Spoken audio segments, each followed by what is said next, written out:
Hello everyone, I am here. Hello. That's a wave. Hello. I've got myself a coffee. I'm dead today. Get myself. What are you talking about? What's happening in chat? Oh, it's gonna be a 3-0. I mean, if G2 take a game in a tournament where I don't think G2 where GENG I don't think expected to lose a game.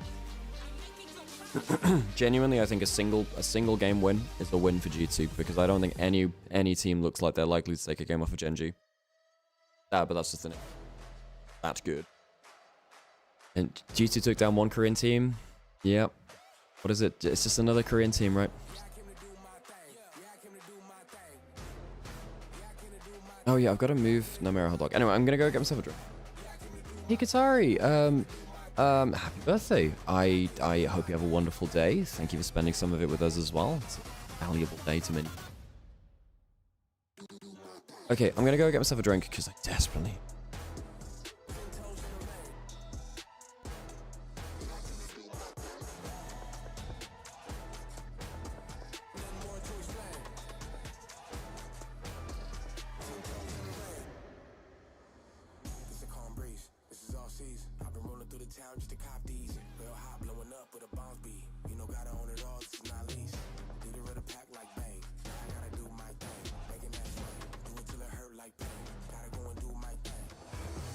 Like a candy janet. Nowadays I demand it, hand it. Photo finish, I get so candid.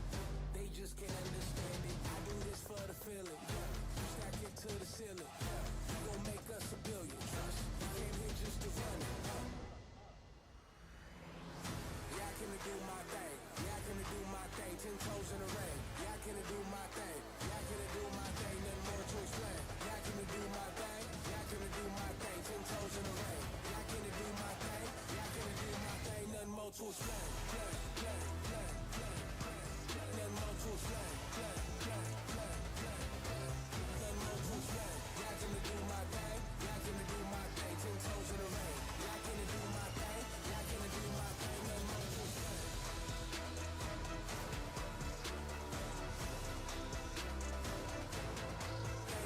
explain.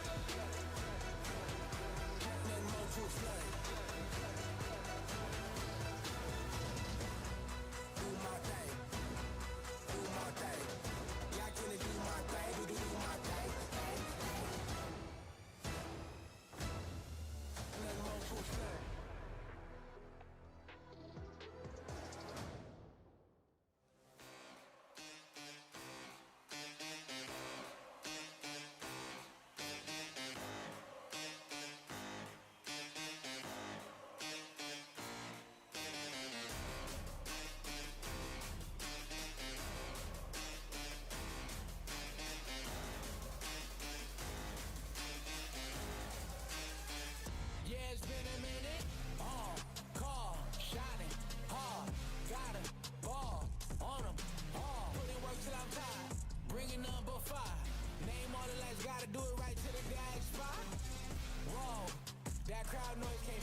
Illuminate the whole city. The job ain't done till it's finished. And now it's time to replenish, You ain't gotta come with me, but it's something here when it's chilling. Yeah, no foul when I touch down, but I'm showing out in your hometown. I tear the roof off the building. Dreams I had in my younger years, I bounce back when life hit me. And I ain't seen no one with me, One in front the other, that's the only way to run it. Rain, sleet, or snow, yeah, I gotta keep it coming. B-grade, affirmation of a real one. Just put up some more points, gotta make you feel solid. Go get it, go get it, yeah. On the road with it, in my zone, winning every year. You know what? We should probably... You know what we should do? We should do Fraud Wall, but add all the players from the teams which have been knocked out now. How does that sound, folks? How does that sound? I reckon we do all of the players which are not in. So let me go get a piece of paper. Let me show you everything that's not on the board. Where has Vampire ended up on the board? I think he's still down in Fraud Watch. Oh my god, I don't think he got moved again yesterday, actually. I think he was in Fraud Watch. But like, god, Vampire had a really rough series. Well, no, he had some really good moments. Like, his Rakan game was good. But like, they lost lane to Berserker and Isles, you know?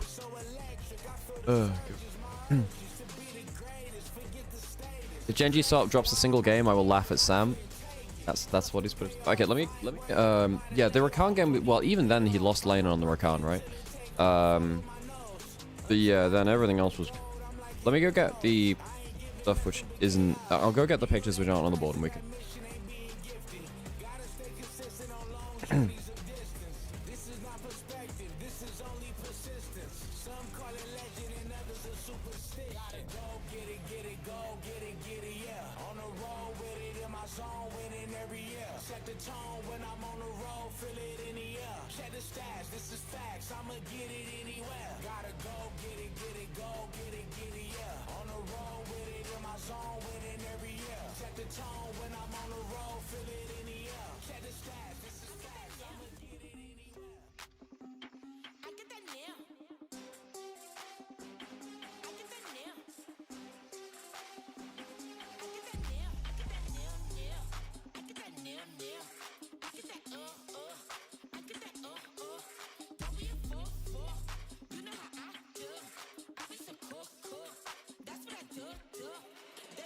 Hey, I would mute the hey, Headchi, thank you so much. Okay. So let's do some fraud catch-up. I'm thankful for the follow as well, Hamster as well. Okay, so here are the things which aren't on the wall. Let's go through them one by one. Saint, where do we want to put Saint after being knocked out yesterday? I think that Saint is somewhere between Purgatory and Fraud Watch. This guy had some messy games. I don't know if is you just gonna put him straight in Fraud? Okay, alright. Like, we'll do quickfire. We'll do quickfire.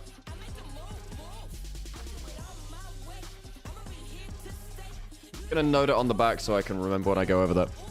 Oh yeah, the Victor game was really bad. Yeah, okay. Pun from Team Secret Wales.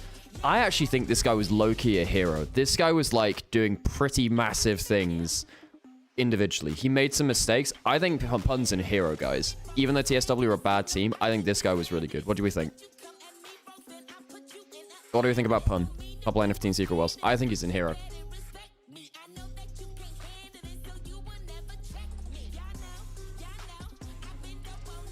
Well, I don't see any comments, so I'm going to put hero. No idea. He was hero. He was like solo killing a bunch of people. Xiaoshu is a really interesting one. Xiaoshu is a really interesting one. I actually think he's in hero. I think Xiaoshu has been one of the best laning top laners at the event. Even though he's, like, had some messy things, I actually think that he's been thrown under the bus by the fact that, like, Vampire never protects sidelines. I think he's been individually fantastic, actually. I even think he could be in superhero. I think he's in hero, and then we see what happens today. What are we doing with Canyon? What are we doing with Canyon? Do we just put him straight up in superhero? This guy's been fucking great. I mean, like, I think we put all of GENG in superhero. For now, honestly. And if you want to move him, you pay money. So, you know, you know how it goes.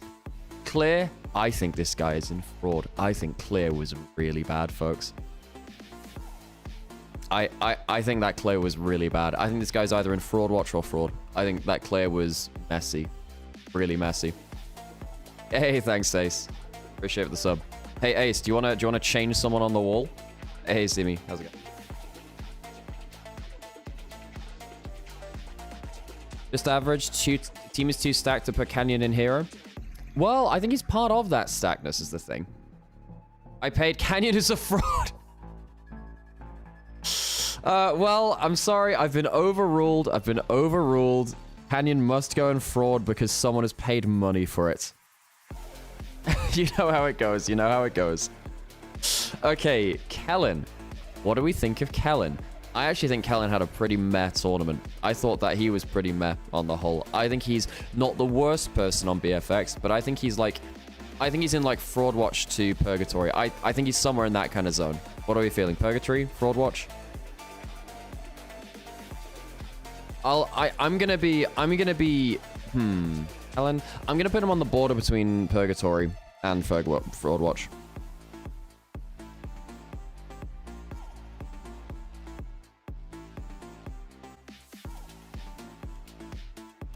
Yeah, I will put him like in Purgatory. Eddie from Team Secret Wales. I thought he was kind of meh. I'll just put him in like, I think Eddie was pretty bad this tournament. I'm not gonna lie. I thought he was gonna be a lot better.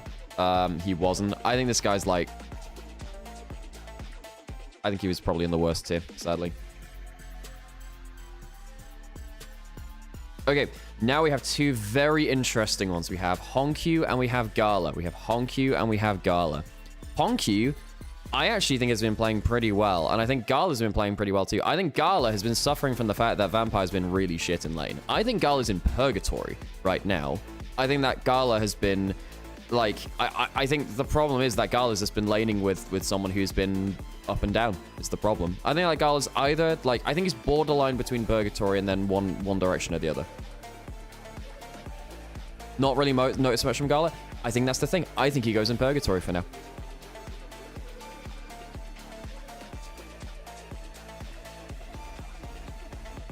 And then Honkyu, I think, has been very good, actually. I think that he's pretty good. I think Honkyu's in hero. I think he's been very good in lane. I think he's been very good in lane. There've been like some odd moments for him, but I think he's in hero. Okay, so just to recap before I go over and I'll show you these things. Oh. We have Saint, who is in fraud. Pun, hero.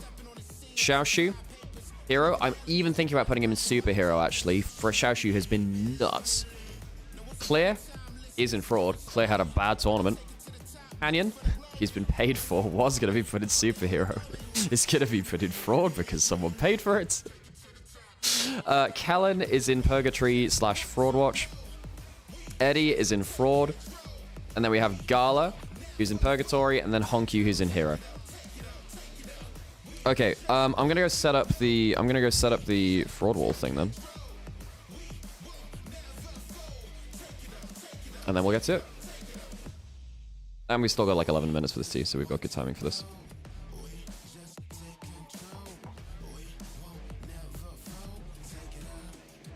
Yeah, give me like 1 second. I gotta set up the microphone thing.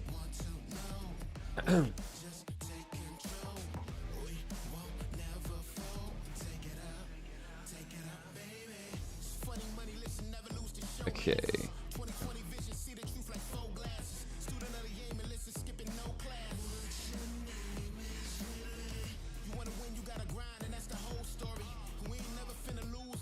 Yeah, that should be fine. Okay, let me just see if it's working. There we go. Cool. There we go. Cool. It's working. Do you think GT can snatch a map? I'm sure they'll come in very prepped. I'm sure they'll come in very prepped. But it's going to be hard. It's going to be hard, folks. There's no two ways about it.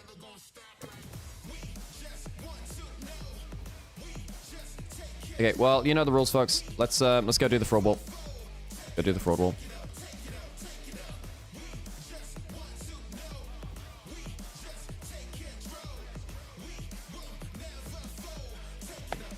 One C. One C. One C, one C. There we go. Cool. Right. Let me take you with you.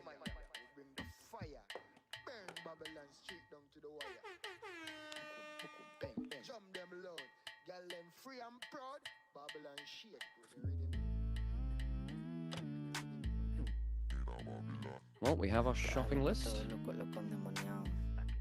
Oh my god, we could even get people's pictures from there and put it on the fraud wall. That would be quite funny. Basically, folks, if you're in Berlin today, hi, do you want to introduce yourself? We have like a full camera setup for people to come take photos and make memories. I have some from Worlds last year. We've been doing a thing over there called the fraud wall, where we just kind of put players and rate them good or bad, basically. And people have just put themselves on there too, instead of the players, so why not? Okay. Right, this could take a little bit of time, folks, so give me 1 second.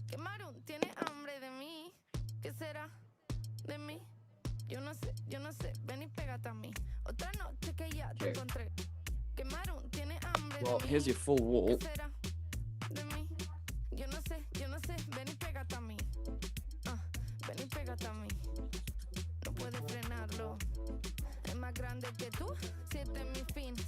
Yeah, I'm gonna hope that's audible. Right, so I've got to go make a load of different bits of sellotape, don't I? Okay. Hey, how's it going? Hi, thank you, you're very kind, appreciate that. Thank you. Sound, yeah, smell, tastes great. That's the one. Yeah. Where was it from? Okay, it was a. Wait. It's okay. No, it's, I was just out of interest. It's not actually that, like, it's good. That's the important thing. Damn, get coffee on the job here. It's great. Awesome.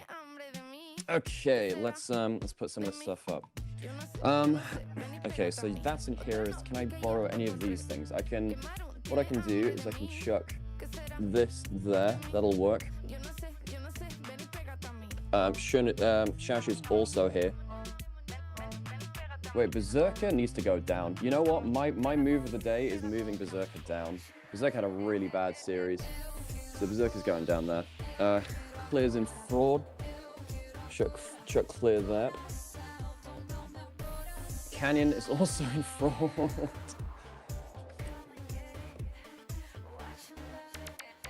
Kellen is in purgatory. Oh, poop. I've got to balance everything here. I might have to put some like sellotape in a different time. This is gonna be so messy. Fine. No, that's cover. I don't want to cover up the titles is the thing. Kellen's there. I just need to make sure that the okay, Kellen, Eddie's in fraud as well. Need to make sure all of these are like visible is the thing. I'll put those in later. You're in purgatory, aren't you? Gala's in purgatory. I can at least balance them on the other things. Honky's in hero, that works. Sorry, Mecca, you're gonna get obscured a little bit here, I think. Wait, no, can I put him? Oh, I think I can put him right here. Maybe, does that work? No, that's not gonna work. Okay. No, I'm actually gonna need to find some cell type for this.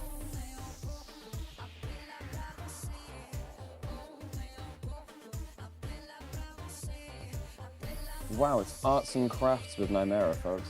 Isn't this wonderful?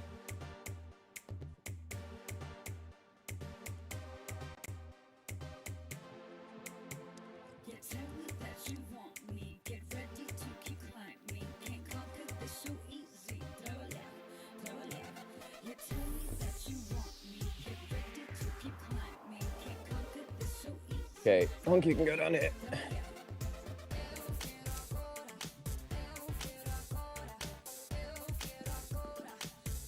Saint is going straight into fraud.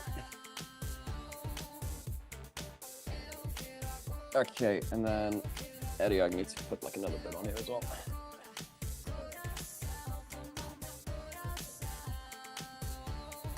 I actually think Berserker had a really bad series too, you know.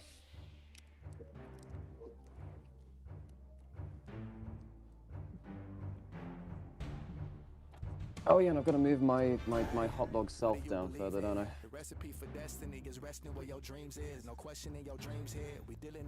So I'm going to put down there as well. Okay, that, folks, is actually every person that we have on the fraud wall.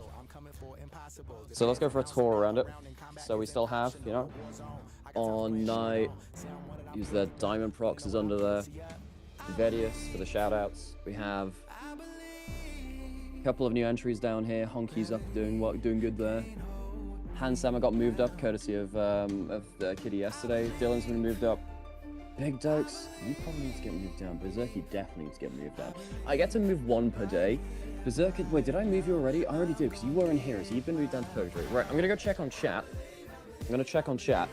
And then we'll come back and see if there's any more changes we've got to do.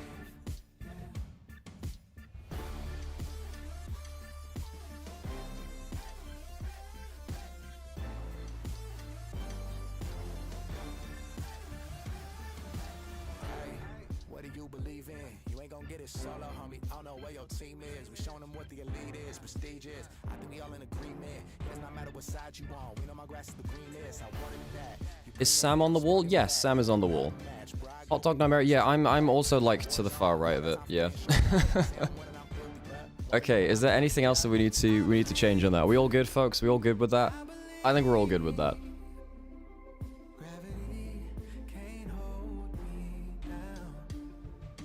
Nymaera, you think you're gonna need a bigger board? This is actually everything that we could have added onto it right now. No, no, no, no. I'm not a. No, no, no.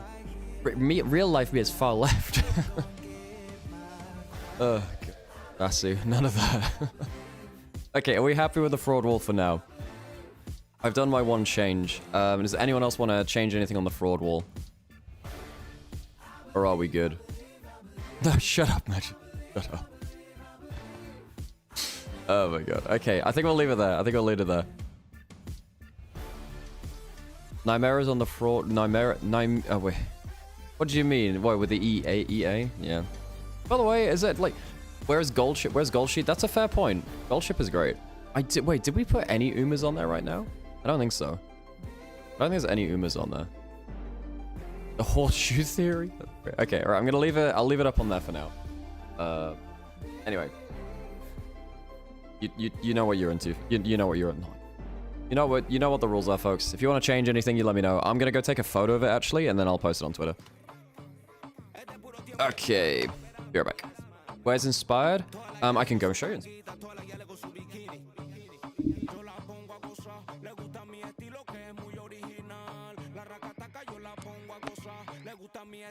Okay, let's go show you Inspired.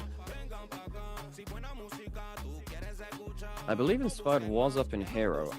Oh, hang on, is he really high up now? He might still be really high up. Yeah, Inspired is actually still in Hero. You know what? He has to get moved down. He has to get moved down. However, I've already made my one change. I've given myself my rules, right? Where I'm only allowed to change one person per day. And I've changed Berserker from Hero down to Purgatory because he had a bad day. I should probably go move some of these around so they're more visible too.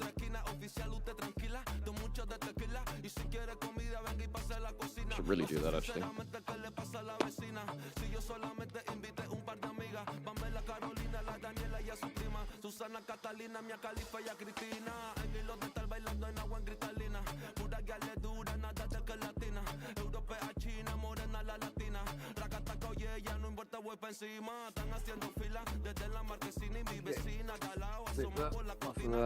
One extend you can go on super carry, great.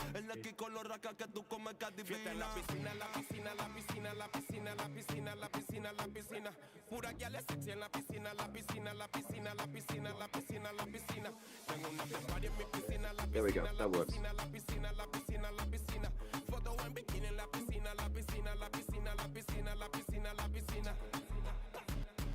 Okay, I think that's slightly more visible now. So let me give it the tour again. I think its spot needs to go way down. Raptor was actually okay, Raptor was good. But we managed to fit everything onto the board, it's so crazy. And then in Purgatory down here is Lab Rock Victor and myself. Anyway, oh. I just realized I didn't have my microphone. Oops, anyway, well there you go, that's the tour. That's the tour.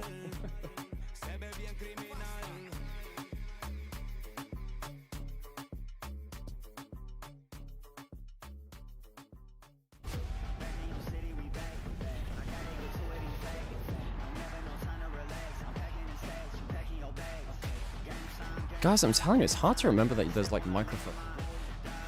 Golshi Hero? Right, thanks, Ace. I can put Golshi in Hero for that. I can put in Hero.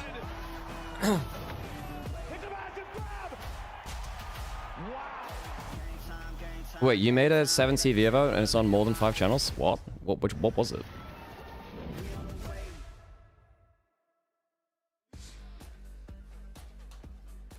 Oh, Sam can call in. Welcome everybody to First Stand Semi-Finals Day.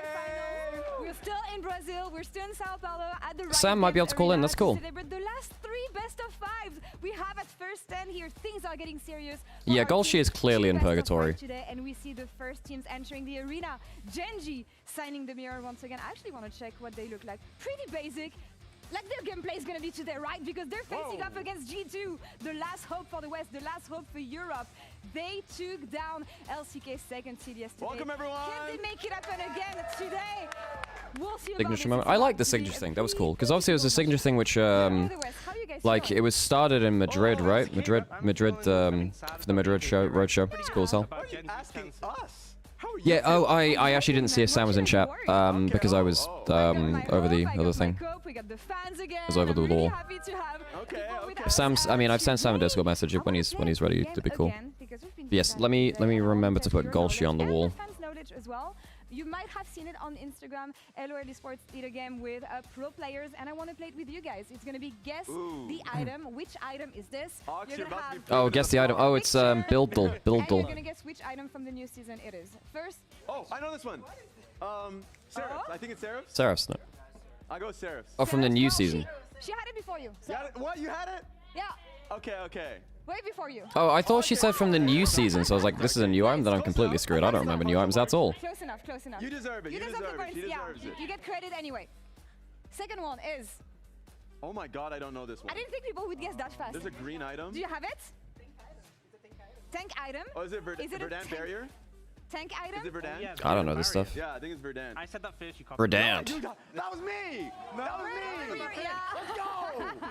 Okay, we'll take making it. things up. Wait, but that's not a tank item, that's an AP item. Both frogs. They were all better than you guys. I swear. Who said it before me? No one? That's Hey, cool, we'll call Sam now. That's me. I said it first, right? I'm gonna Nah, I side didn't with hear the you. fans today. Anyway, if you want to see Video more evidence. Hey, of this, Sam, how's there's it actually a full going? version of this with the Hello there. pros playing on LOL Esports Instagram. Okay, I'll get you in the It's title. really fun. Shout out to the social Fabulous. media. If you can get me a video and Ninja link, that would be helpful. Yes, I can do that. Let's get into the series we have today. Not that like you have to, but we can do. And then I've asked Rich and Kate. I've asked some people if they want to Today with GENG come on. versus We can get like the not sack. rematch of LPL matchup in the second series. That's good. It's pretty The rare. not The sack. lighting's not the lighting's not superb in here. I do actually have my G2 shirt with me in my bag. Yeah, I'm wearing the famous hoodie. Yeah. Ah, yes. The one that made your name. How's sound? Sound you okay? Yeah, sounds great. Sounds great. We are in the studio, so it's should be. Oh, It's the cool. plan. So yeah, let me. How's get your the tune. how's the Blues Club? Yeah, really good. We had a lot of fun. Was Wait, you running have off a shirt which matches that? That's good. Thing is that because the website which made these is now defunct. It was like a I don't even know if it's a reseller thing, but so I can't get a replacement for this. I don't. So if this ever wears out, I'm done. You're done. I'm beat. I'm done. What's gonna be my best way of watching? Probably via YouTube. And Only ran the brigade, but made them eat base. Thank you, Fatu. You know what I should do? I should get a load of sound clips and just have them as like bit rewards. Singularity Engine. I didn't come to the G2 office wearing the BLG shirt today. No, well, I already put them in the wash one time this week, and I couldn't be asked to do another like a washing run today. That was such a good arrow, man. Are they on the plane already? We don't see them anymore. Where are they all? Right. It doesn't even matter. You know what? Video link. Oh, we just Sam, we just updated everyone who wasn't on the fraud wall. We've added in the missing Fabulous. pieces, basically. I saw some were added indeed. There's Yeah, video yeah. link. Let me get the first one YouTube and then Twitch stream up so I can see what's going on. Yeah. Plan, isn't it? Yeah. YouTube.com. A misfit. The fact that YouTube.com. this performance from Hans Sama in quite some time, and for him to come in and he had Where am multiple I games, looking? not just that series, even his Senna Lol performance. Esports, know I that suppose, game, but- people can Yep. criticize the draft, but if you look First at his stand. performance, you're like, no, I kind of want him picking that. And take a look at his carry performances throughout. Like the stats are very loud. Look, I'll put you And into I a think for square, people Sam. who were critiquing Oh, thank you. G2, a lot of the times they looked I'll at get my their G2 I gotta shirt match on the shortly. size of these things. So I gotta overlay it like that, and then if I do this, that'll work. I feel like they're going to be a real question mark going in today because they might make the difference. Doing Yep. wonders here. Okay, And cool. Yeah, as you said, it's been a long time since we haven't seen. I gotta go this take a picture of the level fraud wall. from Hans Sama. I'm gonna go do that. You can Aggression, entertain chat for a especially when brief the moment, team Sam. needed it. That's what we're gonna be I should also looking run at some today. more ads at some point, but I'll do that closer to the game. So it's because the annoying thing is when like the pre-roll kind of like starts to get really close to the end of the game. So if it's a really long game, then like I have to start doing paying attention to adverts. Yeah, thank you. Okay. I appreciate it. Right. After his rookie year in the LEC, he Get some took a new volume. form Yeah. completely this year as the captain of G2, as he said it himself in the LEC versus finals. What of him? Skumon's so been far at so first good. He's been instrumental to G2's victories. He's been incredible, and I want to hear from some of the fans on this one, just their thoughts on Skumon throughout this event, just because you're the one excited about it, right? He has been playing so well. I mean, He grew up. He grew a lot compared to last year, and I mean, he has played very well. And I think he can Damage play per very minute well, difference. That's a fun against stat. Kenyan. Okay. I think he can step up a lot. So I'm really hoping that he will step up and be the captain for this game and win it in the jungle. I mean, Hell yeah. What are the Hell hopes yeah. for Kenyon actually in the matchup against Kumon? What are the hopes for Kenyon actually? That's the question here. I think a continuation of the form we've had. I think last year we saw Canyon not be as proactive, but this year he's been on a Okay, tear. we're back. You We're know, back. A lot of players have Hooray. such a strong Hello, hello. opinion of Canyon. Change your So hat many ratio junglers a talk little about bit. how I'm going to cut he's off a a little bit of better your jungler, headroom. and I think we're really That's fine. seeing Do you that mean form I so far. can move things around a little bit if you need me to as well. no, I you don't could need get it. my actual. I can do my SLR camera tomorrow, but I just didn't get a chance today. Okay. Is the honest answer?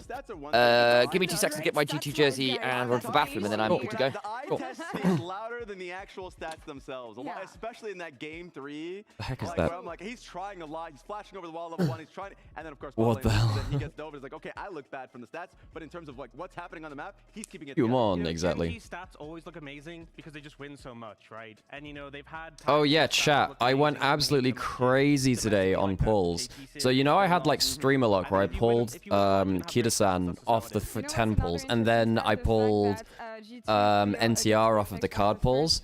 I MLB'd Narita top road in 115 pulls. I MLB'd in 115 off of like a single pull and a couple of 10 pulls. Absolutely insane.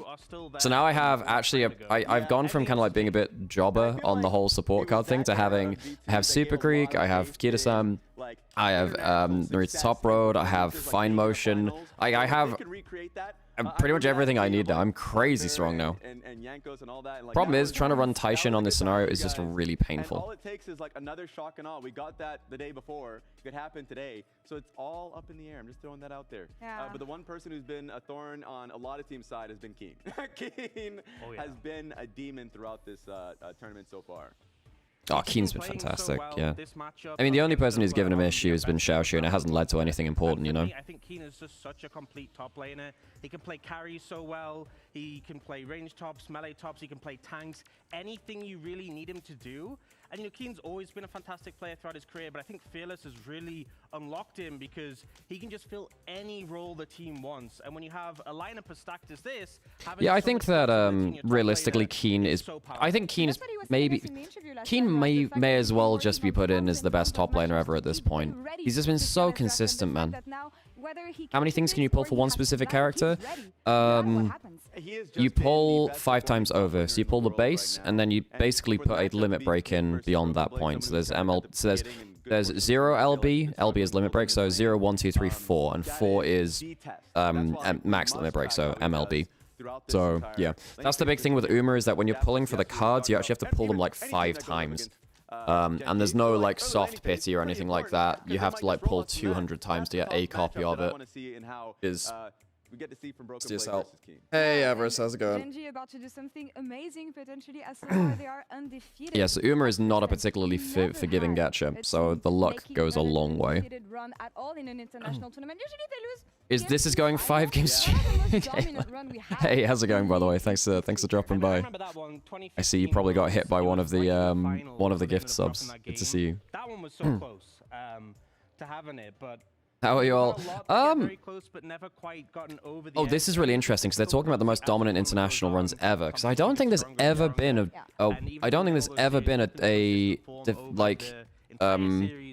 a completely undefeated international run. I don't think that's ever happened before, no? Worlds and MSI, like the amount of games that you end up playing, but I think GENG has given the respect throughout the entire year of how dominant they have just I mean, GENG, that would be a hell of an accolade to have the only undefeated international event ever. And now I know it's like a, well, I mean, normally you'd say, oh, you know, the formats, blah, blah, blah, blah, blah, blah. But you're against, it's not just LCK LPL 1, it's LCK LPL 2 as well. And there was a double elimination, and they're all best of 5s. If this is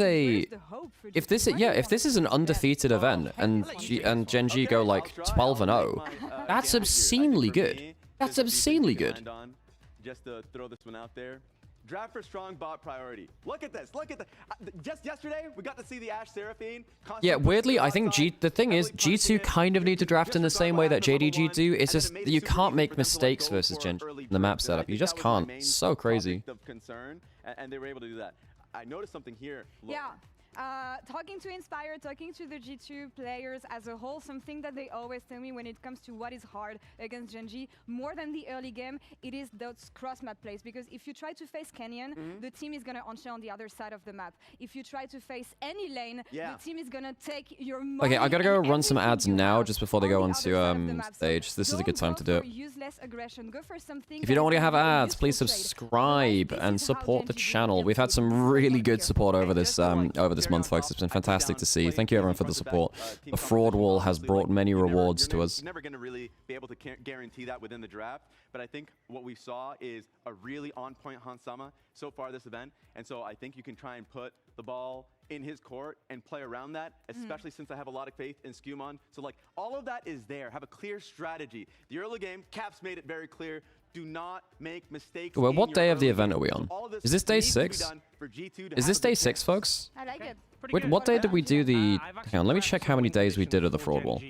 Oh wait, time lord wants one? Oh, let me note that down, time wall. We'll do it between the next games. Very important. What would you like on that, Time Lord? All members of the team do need to do this. That is key.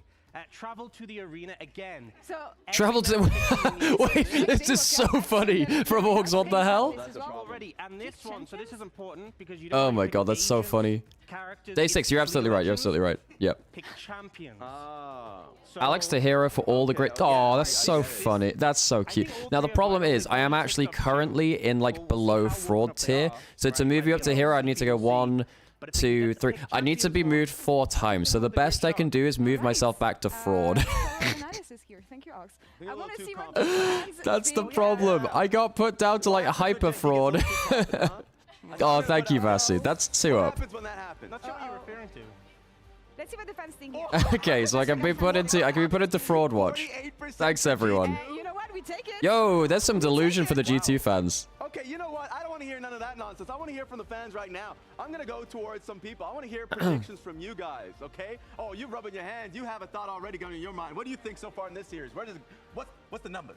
I'm here to say that... Do you think G2 takes 1 game even if they play like yesterday? No, I think that... I don't think even if they play like yesterday it happens. How did I end up there anyway? Sam asks... Well, I asked Sam, and then Montez put me down to even below the fraud wall, so... I see some GENG signs. Oh my god. Okay, let's... Notice the difference in confidence. With GENG, it's always a 3-0. Who's more confident here? Why are you in this side? Okay, no, what do you think? Even though I'm a really big Chovy fanboy, I'm a West. I live in West, so I'm gonna go for 2. Okay. And guys, that's fair. All right. see, 3-2, Law 3-2 G. Fucking hell, Law. I did not pick the wrong team. You two, I find you like a fake. Did someone like slip some pills into like the morning coffee? What's happening here? Yeah, I'm in the Vikla tier, folks. Currently, I'm in the Vikla tier. G2 can compete in the best team in the world, but this series is going to be hard for them. I think the thing is, I think that people were really overreacting and being really doom and gloom over half an event before we saw the games yesterday, right? I made a tweet about it. Some people got really angry because they don't like being, you know, contradicted. And lo and behold, it was a lot better. And the problem is, though, this doesn't apply to GENG. Everyone is getting their teeth kicked in by GENG. It's not going to be close.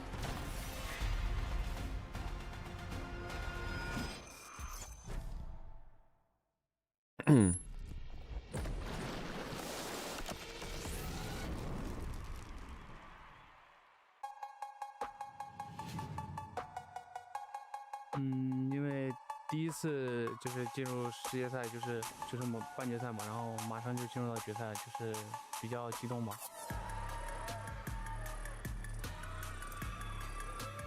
然后再次面对到 BLG 的话，就是想把我们自己的东西都打出来吧。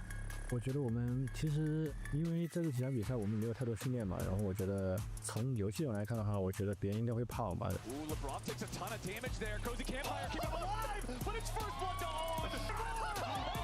gets another one. It's G2 blood splattered all over the bottom lane. 然后就是 BO5，然后包括比较大型赛事打得多了，可能心态会更加的沉稳吧。让大家想起我的话，就是一个 Hey, Scubs, how's it going? 下场就不管碰到谁的话，我觉得他们应该都很怕我们，我们一定能拿下比赛。I was really not really handling the pressure well, whether it's from the results or from the fans. But the most important thing will be to learn from these mistakes. 그리고 이렇게 4강에 일단 빠르게 안착하게 돼서 너무 기쁘고. GENG will look to round this one out as the quickest series here at first. Have you seen that Crimson Desert is getting slammed for like AI art in their game as well, and the sales are absolutely tanking? Like, I really loved Black Desert 10 years ago. It was a fantastic game, loved that. But I don't know, Crimson Desert looks like it's actually just a worse version of Black Desert, which is crazy to think of, actually. Okay, let me go grab myself a glass of water so I can fulfill that. Is Black Desert single player? It's not even as good as Black Desert single player though, because the story is much worse. The actual story of Black Desert was actually pretty good. The stuff about the Black Spirit growing was really good. Anyway, let me.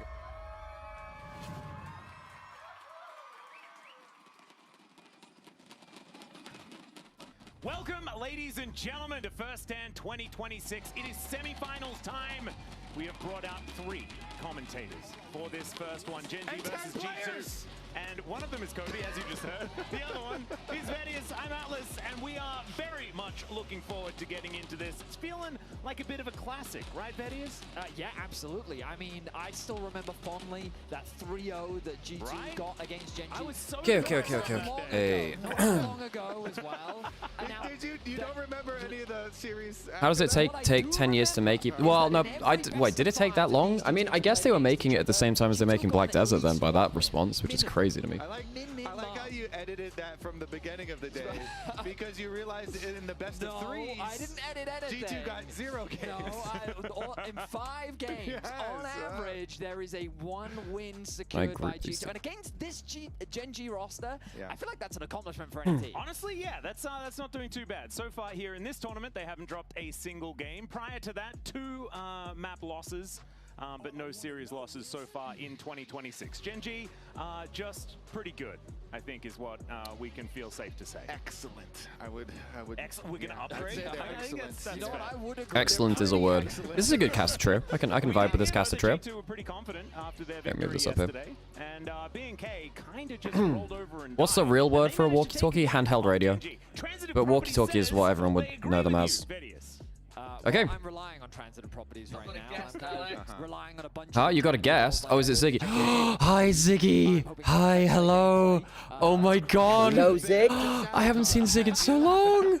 Look at her. Hi, Ziggy. Absolutely flopped out right now. Oh my gosh. You're slightly out of camera frame there, Sam. Where do you need me there to you be? go. That's better. Oh my god. Hi, Ziggy. Okay, sorry, don't be sit down. No, yeah, no. Okay, well, she's like too low. This is where I'm going to be sitting. Okay, well, okay, that's great. I can move around a bit. Wonderful. Well, hi, Ziggy. Wonderful. I will say there's actual real positive takeaways. Okay, So this is Ziggy chat. you want me to stream you the... Well, I can't really... I'm watching currently off the stream. I'll just sync up with you when we're in game. Sure, okay. Okay, let me make sure I'm not covering the whole thingy. That works. Perfect. Okay, so who has first pick? I guess it's... GENG have first pick. GENG has first pick. Rise Oriana gone. Jarvan's gone. We still have Varus. Varus is the big one. We assume that to be banned. If Varus isn't banned, well, it is banned. So what's up now? You have Ashe Seraphine. You have Shinzao. You have... Don't have Rumble. There's stuff like Ambessa. There's Vi Ambessa. There's Pantheon. I think Shinzao's pretty strong here. Yo, Seraphine is that high prio. Yo, it's crazy. You can go Ezreal Seraphine is the thing. You can... Like, you can take the Ashe away, but you can go Ezreal Seraphine. Thank you so much for the follow, by the way. And Sertian. Sertian. Not sure if it's the Welsh double D. To say, well, what have you got as an answer? They've showcased The princess has left the building. Oh, well, okay.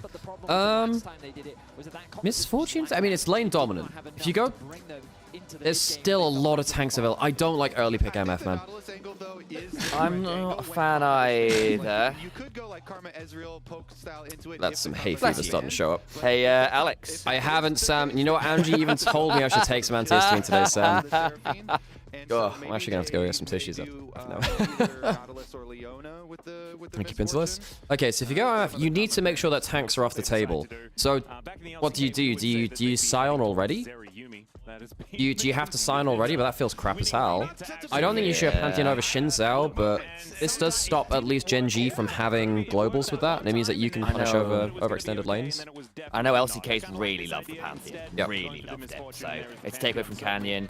It's also just like, it's global, it's good early skirmishing. We've seen the power of the ultimate. It gives Skewmon, who's self-described himself as the captain of G2 at the minute. Yep. In terms of like, which is crazy given that BB is technically the captain. Yeah, Xin Zhao's the easy one, and then you go for the Ashe. So then you have this has been the power trio of the last month or so. It has been Ashe, Seraphine, Xin Zhao, where the thing about Xin Zhao is that he is very, very good with death ball comps because he can be an early aggressive jungler to bridge you into the late game, but also he doesn't fall off late game because he has an enchanter. So you jump onto the Xin Zhao, he pops ult, there's a Seraphine giving heals and shields from items, and then of course he extends the range of the Encore very well too. And just everything works so well with this trio. Nautilus is a way of basically fighting fire with like early hooks, right? Like one of the ways you beat an Ashe Seraphine or any double enchanter like an enchanter lane is just level 1 hook the enchanter, make them suffer.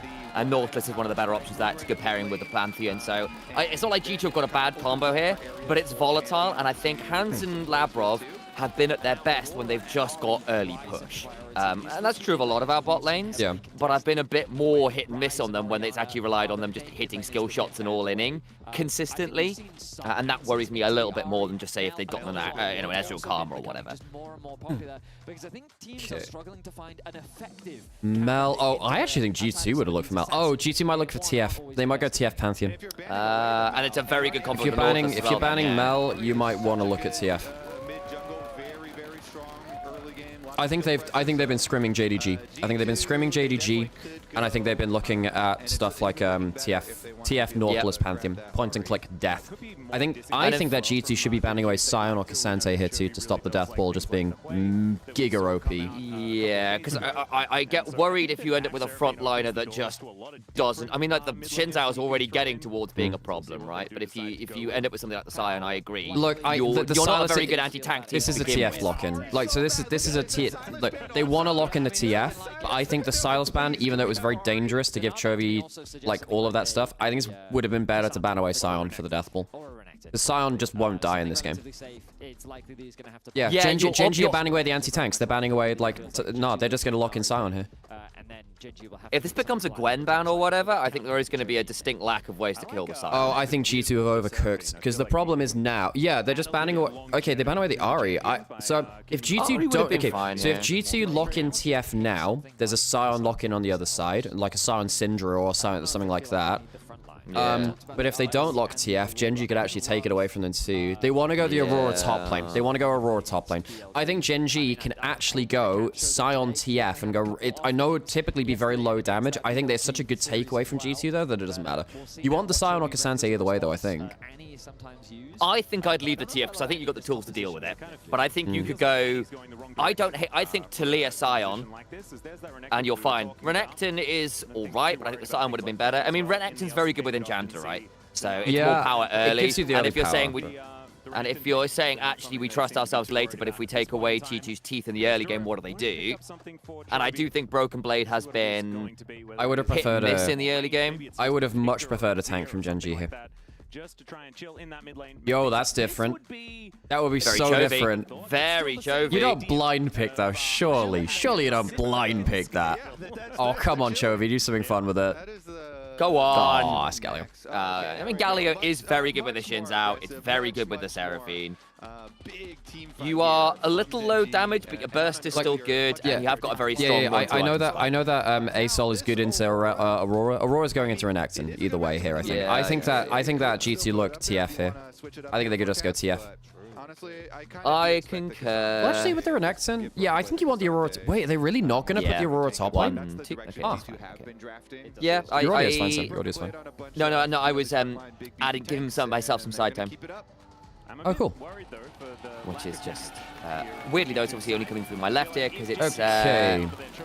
not stereo. All right, we're going to put on some adverts. If you don't want to have adverts, please drop a Prime or a Twitch sub. It helps support us and keeps our rent being paid. We appreciate you all. Thank you for tuning into our first Dan co-stream. See you in a minute and a half. So the draft worked out a little bit different how I thought it was. I think towards the end of the draft, I think that G2 were angling towards a TF, and I think they saw the bans and they were like, maybe, or like, I think as soon as you see the Renekton in there. No, I don't know. I think that they still could have TF'd, honestly. They do end up having a worse version of our front to back, though, I think, Sam. Yes, but I like their pick is really nasty. Not that it isn't from GENG's either, and I'm trying to think who I like the scaling on more. I mean, Sion versus Seraphine. I think I favor the Seraphine, even if I think both teams aren't exactly the highest damage comps of all time. I'm also a little nervous about the early lane prio here, because I think like the Renekton should get it. Bot lane is going to get it unless the Nautilus and the Pantheon force plays. Yeah. The Aurora's good scale. Teddy, how's it going? Hello, is that Master West Side himself? Master West Side. Master West Side. There are too many of them. What are we going to do? Some early money and keep up as far as the pace of the game with the Aurora, then how do you do damage later when they have Galio right on time? Okay, I think this is a competitive draft. Personally, I think the death ball of GENG is really, really strong. I mean, that's partly what Kobe's talking about as well there, saying he's got some concerns about some of the damage points. Yeah. I think the the one item spike is stronger for G2 because Sion, Pantheon, Misfortune very strong at that point. I'm not sure. Yeah, I know. I mean, so Renekton, Shin's are strong, but I think it's slightly there for G2. I do think the death ball is going to be a problem from GENG. Though I think the AoE of Caps and Hands might get you a team fight, but you need it to be good. And again, I get nervous when your Misfortune ult has to be good. Yeah. But the camera's like that, should be fine. I just don't want to take too much screen real estate. Yeah. Thanks, sorry. Feel free to turn my camera off if you want, mate, during the game. That's also might fine. be easier, actually. I'll just leave the text on just because I'm that's just... fine. Yeah. Just bring me back between games, it's okay. Are not started by Canyon, then they kind of assume that he's just Aegis frame is so nice for Galio. It's really cool. It's really cool.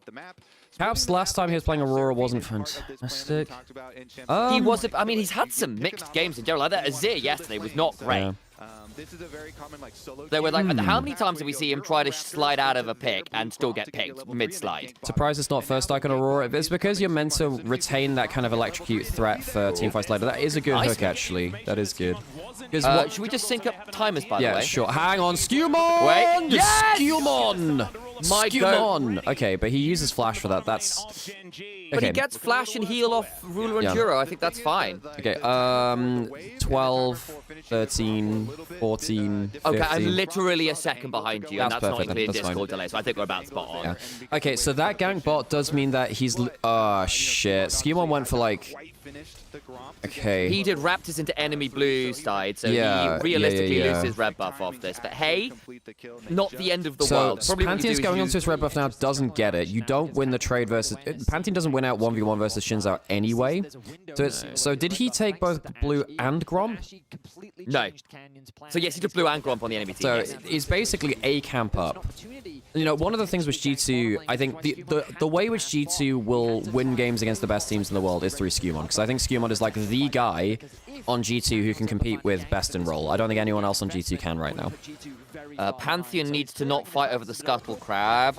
Oh, actually, no, he can because of bot prior. Bot and mid prior is fine. You actually can. That's fine then. Okay.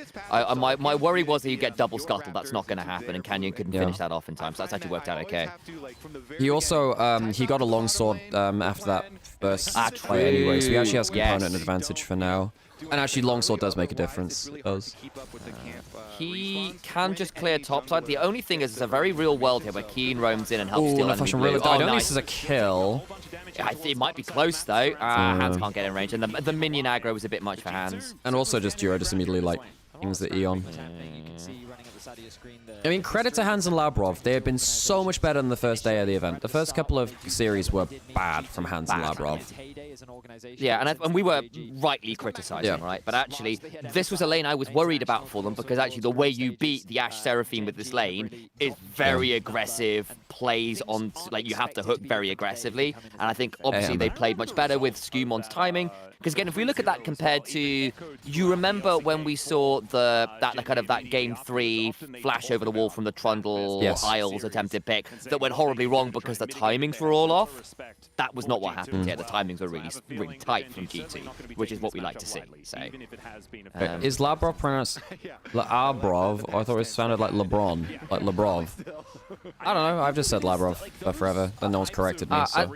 As I understand it, it's Labrov, and again, I go by Law's pronunciation on it because he's from the French scene, and they go Labrov. They are kind of just the most winningest team when it comes to playing against teams. Keen got the early shove, but hasn't actually managed to get that much over BB. A lot of teams, especially from the LCK, have that respect. And yeah, I mean, and Caps is always a player that can back. Labrov's had a good roam. Caps is 1 CS up. Let's go. Yeah, man. Caps with a CS lead against Chovy. Having said, I mean, like, Chovy's Galio has been really, really good. I think that the 2 best Galios in the world right now are Knight and Chovy. I don't think that should be a surprise. I mean, the champion is just crazy good in that. Very quick reactions, very good at disrupting team fights. Like, if you looked at the Leon game, which they played against Chovy's Galio, and Chovy was, like, ulting onto people who are getting picked off within, like, half a second. Very quick reactions. I just want a quick note there. There were some really lovely pings from G2 immediately on where Genji's deep wards were. Skumon on his reset goes by, clears up the control ward, gets rid of it. So basically it got to be there for 30 seconds max. Canyon's barked. They know Skumon's here. They don't necessarily know that Canyon's Skumon doesn't have passive. That's a Oh, no, Summoners. That's a really good hook. That's a really, really good hook. Oh, lovely. Lovely. Dura had to tank that hook, I think. I think Dura had to tank that hook. One of them is going to die there. Dura ends up flashing anyway, man. All right, I mean, Hans and they had Canyon waiting. Like, Canyon was there. Yeah, he knew it was a problem. Yeah, Labrov's had some really good hooks. He's had a really good first few levels. But, like, on the whole, this is the kind of quote-unquote easy part of the game where you have very... no, you can plan the first 5 to 10 minutes of the game, your first couple of clears. Once we start getting around to objective setups, we'll see if G2 can hang in there with G... Because this is what happened with JDG, right? Where JDG got ahead in that early game and then first objective fights just fell apart. That Ruler would be safe, but he finds the angle, he gets the connect, and they just one-shotted. Yeah, BB has also been playing much better than the first day as well. I thought BB was not good first couple of days of the event, and then really leveled up. Oh, Skumon got the smite on the level 6 scuttle. That's big, that's big. So now they have global pressure from Skumon. Nicely done, as the hook this time is going to miss, thanks to the Justice Punch out at Chovy, who's now just going to be rotating down towards his Hex Drake. Someone in YouTube chat saying I think it's a Bulgarian name. I'm not aware of that. I'm not sure. Because Labrov's Greek, right? He's a Greek. He's a Greek player. Oh gosh, I don't actually know. Yeah, he's Greek. Right. I think I'm right. I'd have to look at Leaguepedia. Just looking to kill Caps, not going to be able to flash because he does not have it. Isn't going to invest in anything else. Labrov, where you're from, son. Yeah, I would say the yeah, he's Greek. next possible repeat kill could be on Seraphine on bottom. Oh, and there's level 6 pressure. Dura's dead. Wonderful. All right, there we go. There we go. There we go. Okay, Skumon's on the board. He has... Sam, with bot lane behind... I think Genji get outscaled. Run out of damage. I think, well, not only they run out of damage, they don't have the front line to play slow. You know, the Renekton is not ahead of the Scion. They should have had the Scion, and then they should have tried to hold, like, this TF Gambit over. I think that G2's drafts have really improved over the course of the tournament, too. They're in a really good spot now. Like, the Renekton is meant to be here for early lane. I don't think that's going to get enough. I think that BB is just going to outvalue. I think that Genji have been outdrafted, especially now the early game is going away from them. So Canyon gets to roam into the enemy jungle, does pick up a camp, can't get 2. Keen got a nasty shove there, but hey, so be it. Again, Keen's finally gotten his advantage, right? He's got his 10 CS lead, but hey, that's whatever it is. And Canyon should realistically get the early grubs, but G2 have already got the early dragon, so I don't think there's that much. Yeah, and now G2 can give up a dragon now because of that, is what you're saying. Someone in Onivia chat, Noyan saying, I think Skumon might be the only world-class player from the West that can compete with the East, maybe inspired as well. Thoughts? I mean, I think Skumon is the best player in the West. Oh, that's an arrow. That's Oh death, I think. boy, yeah, really nice arrow from Ruler. Oh my god. Well, really nice arrow from Ruler. Hang on. Is he down? Duro's on the other side, though. Yes, Damn. nice. 1 for 1. Well, Chovy has a kill. Good arrow from Ruler, kind of doing to G2 what they did what they did to BFX. So Chovy gets himself a kill, but the same thing happens in the bot side as Labrov catches Duro out and he finds himself at 0-2-0 on the Seraphine here 9 minutes into the game. This is why a lot of teams, they kind of wait until maybe a little bit later in Fearless or something, or maybe drop bans on Nautilus when they go for Ashe Seraphine, because Nautilus is so good at looking for picks and kills. So GT still have the gold lead. Chovy is going to be a pain in the butt. The thing which I'm really annoyed with GENG about their draft is, I don't think an early MF should ever be able to find themselves in a draft where they have a good enough ult angle in a team fight. Like, it should be into targets that just don't care, or it's just irrelevant. You know, that should either like someone's diving onto you and you can never get your ult off, or you're playing into a load of tanks and it should never matter. Yeah, they are just blasting this bottom lane here. And again, like, Sam, did you see the shit yesterday where, like, Kadril had the clip about, well, you know, we need NA versus EU because we're both shit, and, like, this tournament's very one-sided. And like, I get why you're farming that clip, right? But, you know, I made that one tweet being like, why are we this event? Yeah. Why are we doom posting after half an event? Like, guys, AC started like shit first stand last year. G2 did this in 2019 as well. Yeah, I mean, we thought they were going to mess up fumble, and then Cat pulls out that Yasuo game. And also, like, are we really complaining about one-sided events when it's like against GENG, BLG? You know, like the two best teams in the world, like, right two now. of the very best teams in the world. You know, I mean, I could understand it if it was just seeing GENG just pummel people on cooldown. Even then, G2 are actually having a good time here. But, you know, why are we just overreacting to half an event? You know?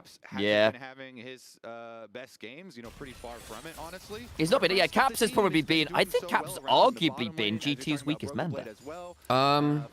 Depends on the series. I think bot lane were worse than him. Early. Yeah, I agree.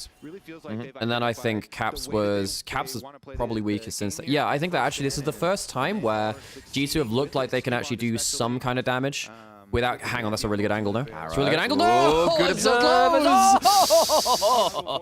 Holy crap. Ruler's Ashe is still a thing of beauty. Obviously, the early lane hasn't been great, but one of my favorite ever Ruler clip is there's this wonderful like, you remember the Weekly one? Mad movies? There's a space gliding one of Ruler on Ashe where they slow it down to like 0.3 speed to watch Ruler's clicks, and it is utterly beautiful to watch him on the Ashe just kite, spinning in circles, shooting absolutely everyone. Nice hit. Do we get an encore out of this? Is really fed, man.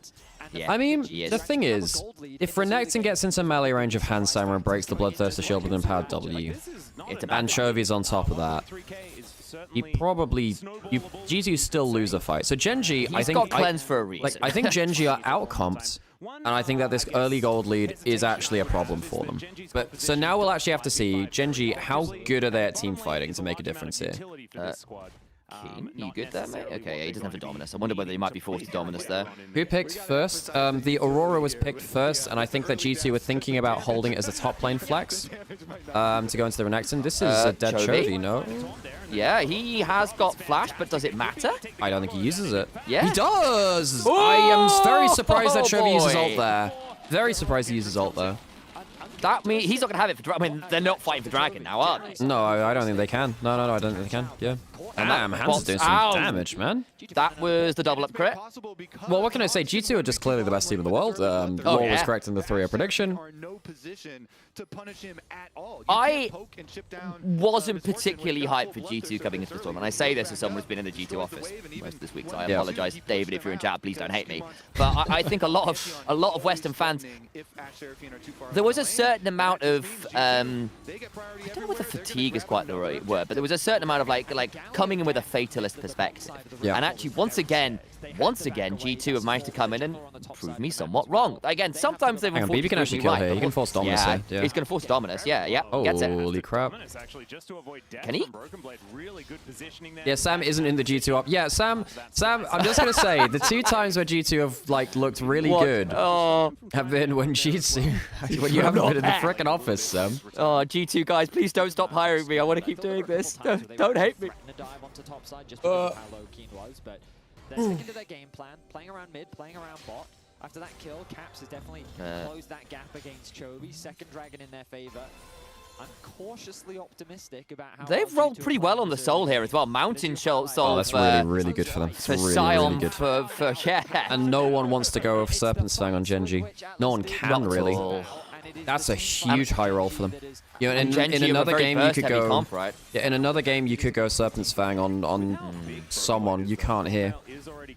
No, I mean maybe you could slip it in somewhere on a. It's not in this build for Renekton, right? It's gone the Cleaver build, so. Renekton doesn't go lethality anymore anyway. It's kind of a funked kind of build in him. I was wondering whether we'd see like the Eclipse build that kind of popped up a little bit.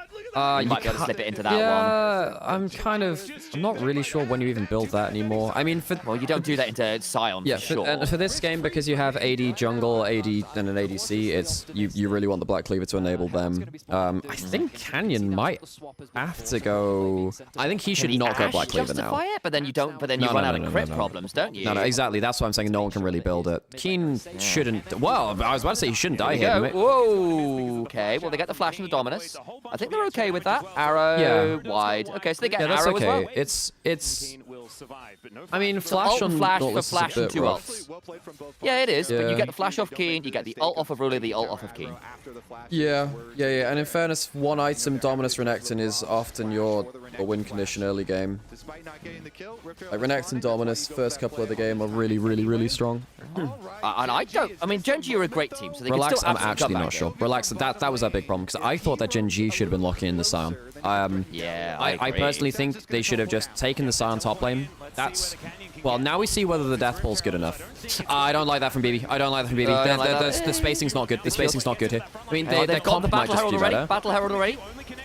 Yeah. BB probably just dies. That's good. Keen's dead. Oh, the bullet time's solid as well. They lose the Nautilus, but hey, whatever. Hey, Canyon gets to jump over. Canyon's dead. Canyon's dead. Does anyone else die on the other side? BB's flashing away, so this is what, a 2-for-1? Oh, that's close to sell. Oh, come on. I think Canyon dies. Yeah, with the slow, does that do it? Oh, he doesn't quite have it. Doesn't quite have it. Okay, He's tier 1 boot stiff. They're TPing for it. They're TPing for it. He's dead now. He's dead. He might get stunned to Sky Healing. Nope. All right. Okay. Extended. Nice. 3-for-1. 2-for-1, I think. 2-for-1 Herald was used in the fight, though, so it wasn't able to be used there. Chovy just TP'd. Yeah, he wants to wave clear. They can't dive this. They don't have enough ults, really. Okay, so what got burnt? I mean, Labrov is still down. So Hans Cleanse is down. Skewmon BB Flash is down. Yeah. Canyon doesn't have his Flash, which is significant, especially because Soul Point fight will be coming up. Initially, I thought this was a really bad start because the front line to back line spacing got really messy. BB went too far from his damaging sources. Encore's pretty good there, actually. As is the Taunt. Honestly, the Seraphine Galio kind of went wild there. Yeah. I mean, in fact, BB, great driving. Did Herald slam mid tower? No, it doesn't get the slam until, like, if you ride it, it doesn't get the slam back until you kill a tower. So if you use it as a battle herald, you don't get to use it as a tower killer. Dude, Skewmon's actually a huge threat. This is the kind of game where Pantheon can somewhat one-shot people throughout the game. No one gets tanky enough to survive the Pantheon. This is a rare scaling Pantheon game. Yeah, I think especially because a single target damage from the Pantheon is legitimately very dangerous with the CC chains, right? Because between Sion, Pantheon, Nautilus, whoever gets hooked will likely just get the full combo to the face. And with the Black Cleaver and Sundered Sky, that's nasty. Yeah. Especially because then you're Black Cleavering for an early Lord Dom's hands. G2 should win this game. They should really win this game. This is, Here we go. There's a flash from Chovy. Does it matter? No, I don't think it does. He just dies. He's dead. Yeah. Nice. Skewmon is just totaling the sidelines. I think GENG I think they've given way too much of a draft advantage and they've fallen behind early. G2 are going to win this game. They're winning this game. Now, I don't think GENG would have expected to lose a game versus G2. I remember Canyon was saying, I want to face G2 in semis as well. He's saying, like, I want to face them. I'd enjoy facing them. This is also going to ruin my prediction. I said GENG were losing a game. Well, in the pre-show, Orcs was oh my god, so much damage. Orcs was highlighting that, you know, there's never been an undefeated Riot International event before. It's never happened. Wow. Oh, Hans went Hex Optics. Yeah, Ghost. I saw that RFT posting. I'm not gonna lie, it just Hoopu's got it better. We can't out Hoopu, you know. Okay, Genji, if that arrow hit, does it matter? If it would have done... And Genji will successfully take away the Drake. Caps? Okay, well, they do get the dragon there. Doubler? Ow. Out the Hex. Does Hex Optics apply to the doubler? I'm assuming not. I think it applies as an auto attack, doesn't it? Oh, can you spell shot the double up? No, I think it counts as a spell after the bounce. I think the initial hit it does. After it doesn't.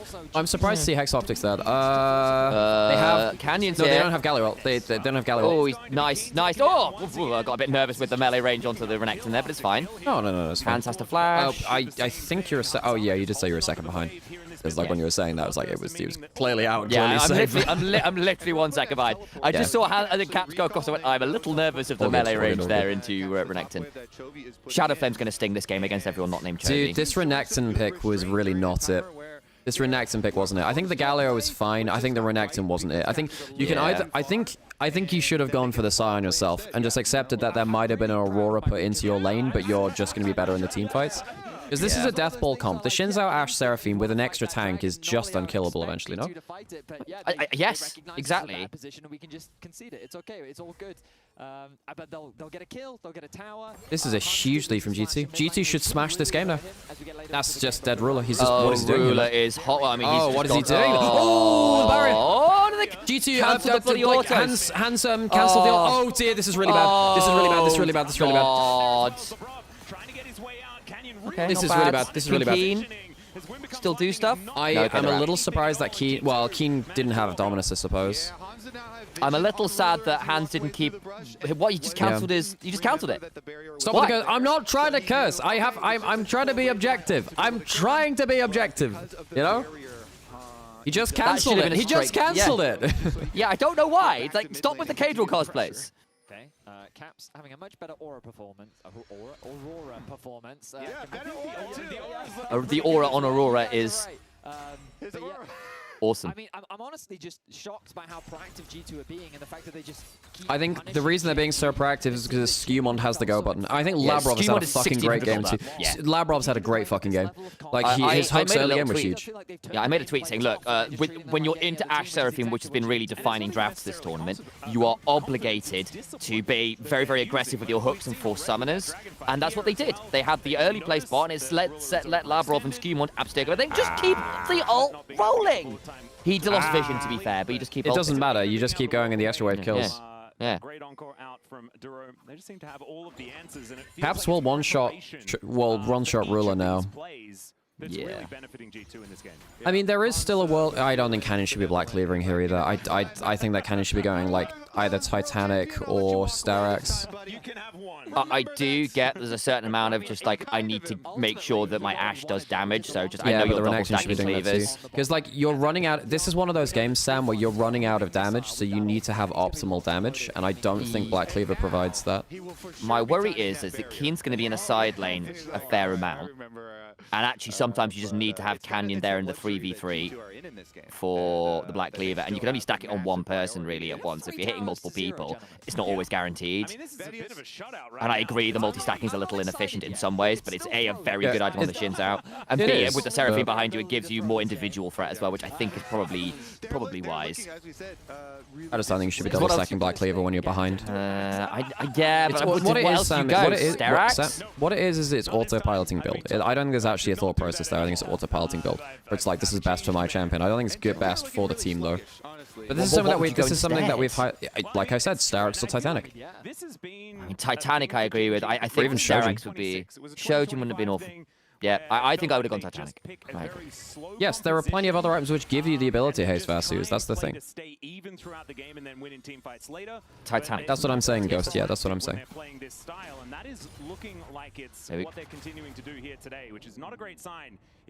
Collector would have killed that. Shut up, Sarah. Shut up. It would as well, right? Nah. It would as well.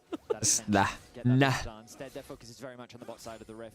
They did lose. Yeah, Death Stance would also be kind of insane for Canyon. Death Stance is just a really, really, really good item. When was the last time you saw GENG without any turrets at 20+ minutes? He does have the teleport Not for a while, yeah. with the fight. If he can secure that, And I know G2 gave up that last dragon to ensure they got the turrets, but now basically GENG have got a horror show of getting in it. Again, you can hard force with the Galio ult, but then you're having to hard force with the Galio ult to get into your own jungle. That feels really miserable. Because then you don't have it for the dragon. Keen will get this turret, but that's fine. Did GENG fight for this? No, you can't. Nah, Seraphine's not on the same side. Oh, they actually just saw Seraphine as well, so yeah, I mean, Duro's not even on the same. I keep just getting kind of like distracted by what happens on screen, and I should just be watching minimap way more. Watching minimap is the true way to watch League of Legends.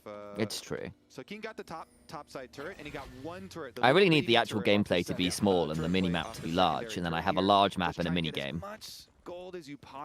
Skew mod has been so good, man. Skew mod is so good. We're getting to the point now, though, where because GT have broken all the outer ring of turrets, it's much harder to ping Pantheon ults into the right spot on the map to force plays. There's a very real world here where GENG turtle very obnoxiously and G2 overforce a Baron and cost themselves some scenarios. Where I actually think what they do is they play slow, play to basically steal all of Canyon's camps and keep him out of the game, and then just get Mountain Soul and win from that, I think. Yes, I you agree. don't have to. I agree that Keen Sensei would have been much better here too. I think Cassandra or Scion, either of which would have been much better. Even if you see the threat of the Aurora top lane, I don't think it matters much. Agreed. Oh, that's a Pantheon. Did I interrupt the TP? And it interrupted the TP, by the way. Oh, he gets out with the Galio. But he burns TP and ult, by the way. Yeah, he does. I'm not really sure. He tried to TP out and he tried to TP out and Broken Blade ulted him. Yeah. I guess Pantheon wasn't in range for all. Oh, Hans has Serpent's Fang now. Yeah, I wondered whether he might. Hans can. I mean, this is a good build from Hans. This is good. Yeah, because the thing is, he's not going crit this game. He's just saying, I think also, he's in this game when you've got the Black Cleave already. That's a good arrow. That's a good arrow. That's a good arrow. That's a really good arrow. Does it kill? Oh, it does. Oh, poo. Oh, is that Baron? No, I don't think so. okay. You've used too many ults. I don't think you can Baron. And remember, you're doing Baron against a Misfortune, so not easy to do that. And also, it's a Misfortune who's gone basically lethality-esque build, right? So Hex Optics doesn't have lethality. This would be the same as having a Collector. Oh, no, it doesn't. No, it doesn't. Because it does the... No. It's the Noon Quiver and the Cloak, isn't it? Yeah. Yeah, it's a crit item. It's an AD crit item. Other half of the map is completely dark, and they're very reliant on Ruler as he's forced Now, to do you use go the Hawk Shot Infed or Lord Doms here as hands? I think probably Lord Doms. Yeah, I mean, either's fine, actually. Either's fine. There's enough HP stacking for Lord Doms to be good, but... Oh, very nice observer. Let's zoom in on Caps' body. So it buys GENG some time. Does it change anything? So now Baron's being started. GENG are here at the right time. Keen would have to teleport up. G2 are looking to get Renekton TP minimum. No Encore, no Ash Arrow, no Galio. Yeah, I think the cooldown, This is a hard fight for cooldown GENG. economy is really in favor of GENG, but you would be looking basically at a... You're looking at a smite contest. I actually think they should be looking for the smite contest. Is They peeled Lavrov off. in danger? Oh, Okay, yeah, peeled off. Yeah. Yeah, because again, like GENG do have Flash Well, and G2 Canyon. were looking for the Renekton TP. They did get it. They do win out on the cooldown battle enough there, for I that, yeah. suppose. Lord Doms, Renekton, Yeah, now they, Shinzo now they building have armor. no TPs. Yeah, I understand going for the Lord Doms that way, but also I also think that there's value in just going towards Infedge to just butcher Ruler and Duro. I think probably it is LDR because you can win the front to back pretty easily. They don't have a hyper tank in the front line. Even with LDR, you're still going to butcher Ruler and Duro. You just do it slightly less. Hawk shot is an arrow OP actually. Yeah, and anything with vision play in League of Legends is very, very, very good in pro. Especially since they nerfed so much vision in stuff like Sightstone and wards since like season 6-7. Sightstone in one hand. He said the funny numbers, chat.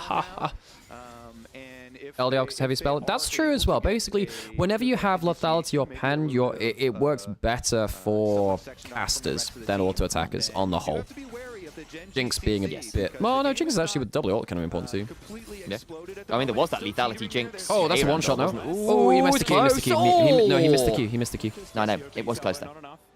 As soon as he missed the Q, kill threat's gone. And he had barriers still. It's good discipline from Ruler. Still, he can afford to burn the ult now because he's level 16. It'll be up for Dragon. Yep.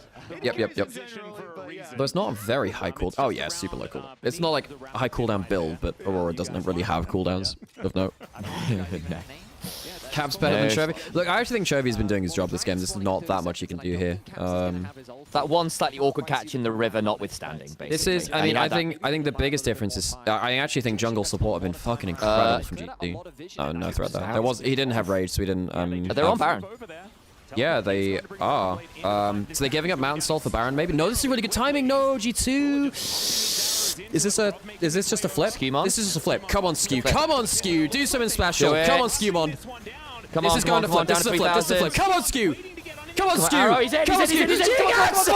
Yes!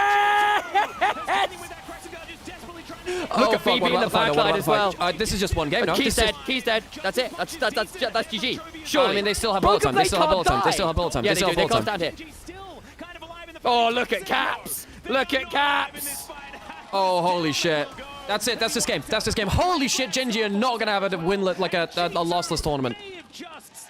I didn't think Genji would lose a game to anyone but BLG, if that. Holy shit. Quote treat Quadril. Someone quote treat Quadril. Excellent discipline, excellent execution. It's only one game. It's only one game, but it's a good game. It's proof of concept, guys. Here in game one, an over 7k gold lead. They're going to secure the soul, and they are dominating Genji. This is insane. This is just game. This is just game. They're going to get inhibitor, at least one inhibitor. They'll get Mountain Soul as well. Lord almighty, Genji got no options now. Yeah, I mean, they got outcomped. They didn't win early game. Skewmon played a fucking blinder.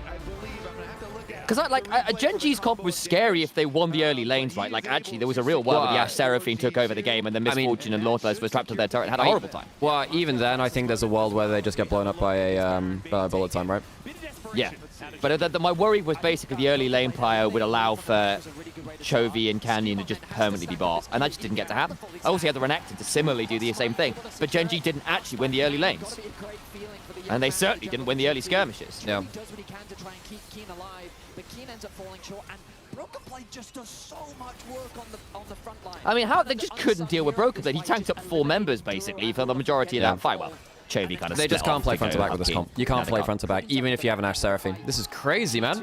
Well, also, like, the one worry with the Sion, if you did lock the Sion, is the problem with Aurora and Misfortune ult is they just, they will go through the Sion, right? You can't just ult through them because the joy of an Aurora, the joy of a Misfortune is your ults are not blocked by bodies in front of them, right? Which could have been quite annoying. I mean, obviously, the Sion would have been still a better pick, I think, but there is still that issue of you still potentially get threatened. I'm just saying, my fucking take from yesterday just keeps aging better. Like, it does. Someone's like, have you watched the games? Have you watched more than half an event? Like, am I expecting NA to, like, NA and EU to be contesting with the best in the world all the time? No, but it's not actually as hopeless as people think. Like, sure, you see some 3-0 best of 5s, so come on.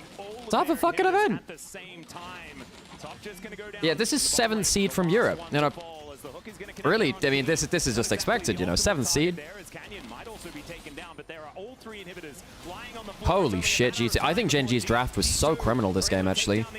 I thought they'd be good enough to pull it off anyway, but clearly not. And I think Skewmon is just absurdly good. He is. He's having it. This is the first time G2 have looked internationally relevant when Caps has been bad. And Genji looked mortal. All of their players large. I think on the whole, G2 just played better. Bullet time is insane. Oh. There we go. Oh, beautiful. No clean sheets. No clean sheets.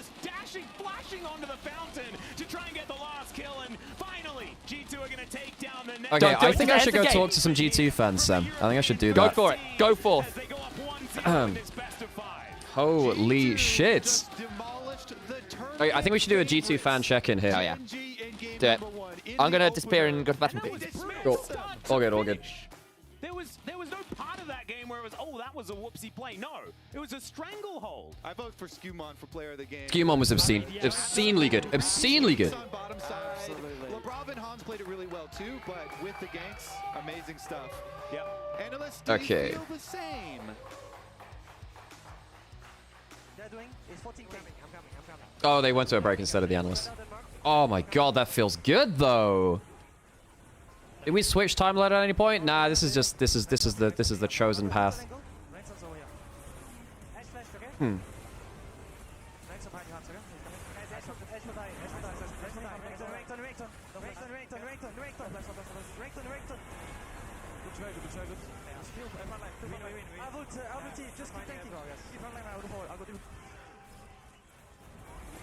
Okay, that should be fine.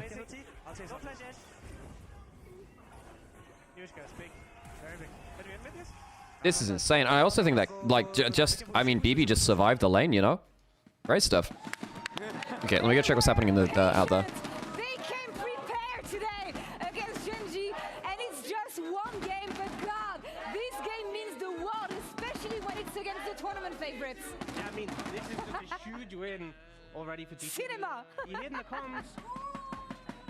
No, not of that too. I'm a game one MD and I don't care. Let's just see the checklist. Let's just see the checklist because we came into this one really wanting to talk about it. And G2 came in prepared, like immediately, as you can see. Like the point that you made, Laura, be cautious of early game cross maps. They are very cautious of their timers. They hit that one.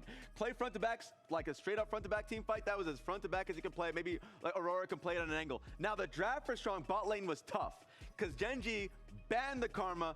First pick the Seraphine. The thing is, it's hard to get 2v2 prio there, but they went the MF, the Nautilus, the Pantheon, and they were like, we'll just kill them. And that worked so well. And you know what? You're like, why don't we get a friend involved in it? So like, we got the Pantheon going bot lane. The early pathing from Skumon was very smart. We should just run the reel. And that's what Caps was saying yesterday. You want to be cautious about GENG in the early game, and they took that by the letter, putting that pressure on the bot lane, helped by Skumon. This is what gave them the early lead. Yeah, and I mean, Labrov was just so on point with these hooks coming in. They'd beaten that flash earlier from Ruler, so they got a gank there. Duro's flash down here, get another pick here. And it just felt like that momentum built up so effectively. Here, Duro trying to contest a ward, ends up getting caught out as well. There we go. Cool. Like Right, let's go walk about. GT was so decisive on these plays. For how much praise Actually, should I do this in reverse order? Maybe I should do this reverse. Hansama as well. Labrov's, this was his game. I felt. There we go. Hello. Right, let's go walk about. And I think a lot of people in the community, rightfully so, for this tournament, have been giving credit to Labrov. But this one was just everything that we really had wanted. So, how much better are you feeling now compared to an hour ago? That usually they thrive in chaos. This was meticulous. This was I am so proud.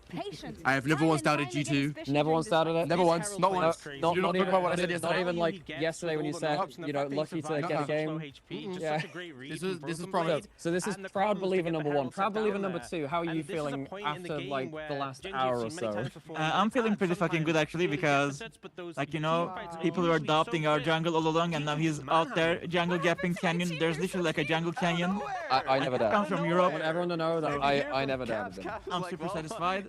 And yeah, I'm ready for 3-0. Ready for the 3-0, holy crap. Well, best luck on the rest of the day. That's a fist bump, you can fist bump. Awesome, cool. Alright. Okay, folks, we need to move some people on the damn wall. We need to move some people on the damn wall. So, I know that it's only one game and I'm Skumon, my friend here, it's going right the way. No team onto here. Skumon has his own place beyond the wall. To take them down this year in 2026. Oh my god, that's the great stuff. Holy shit. For GENG. Oh and my god. Again, they only dropped a couple of games. First time at this tournament. We saw the stats as well. 3,000 gold lead at 15 minutes on average for GENG. So just wanted to check in with some of the fans here. Great stuff. It was a game we didn't expect, but the fact they carried it out cleanly was so impressive. And I Skumon has his own tier. This game was. I give it to Skumon. There was a lot of choice here. You can look at, I mean, you want to look at who made the action happen. You there, Sam? You there? Could be anyone. Could be Labrov. I chose Skumon here, and yeah, I guess that's what we're going with. I mean, that's fair. I think Skumon is so good, man. Skumon is so good. Actually, I might need to move the fraud wall a little bit, just to have a little bit more space. 1 second. Because Skumon, yes, Labrov second, we'll take it. We'll take it. I think I'm on board with that. They got their priorities right. I think also one of the criticisms in the past of this G2 roster has been the jungle support not linking up too well. They were interlinked constantly throughout that game, working so well together.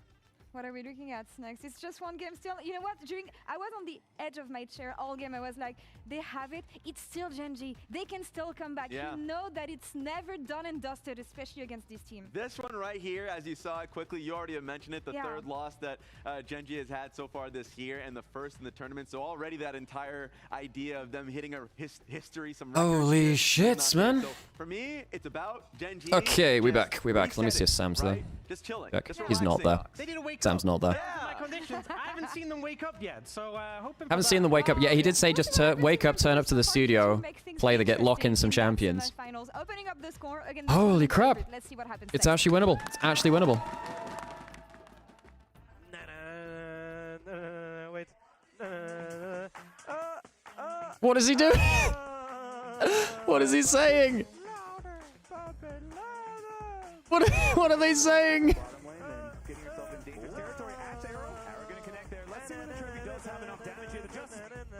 Oh my gosh.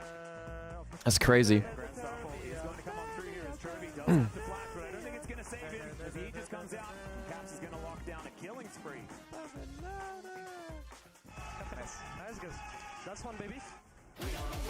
This is actually winnable. This is actually winnable for GT if GENG keep drafting like that.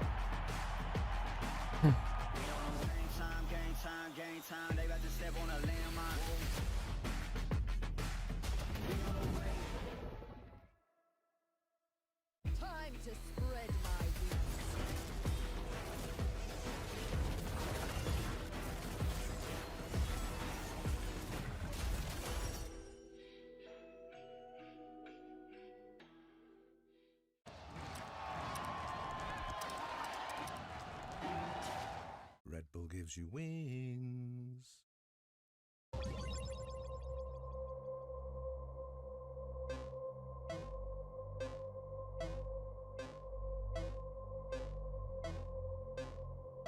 Yeah, I'm very disappointed with GENG's drafts there. The Renekton just wasn't going to achieve what they wanted to, you know?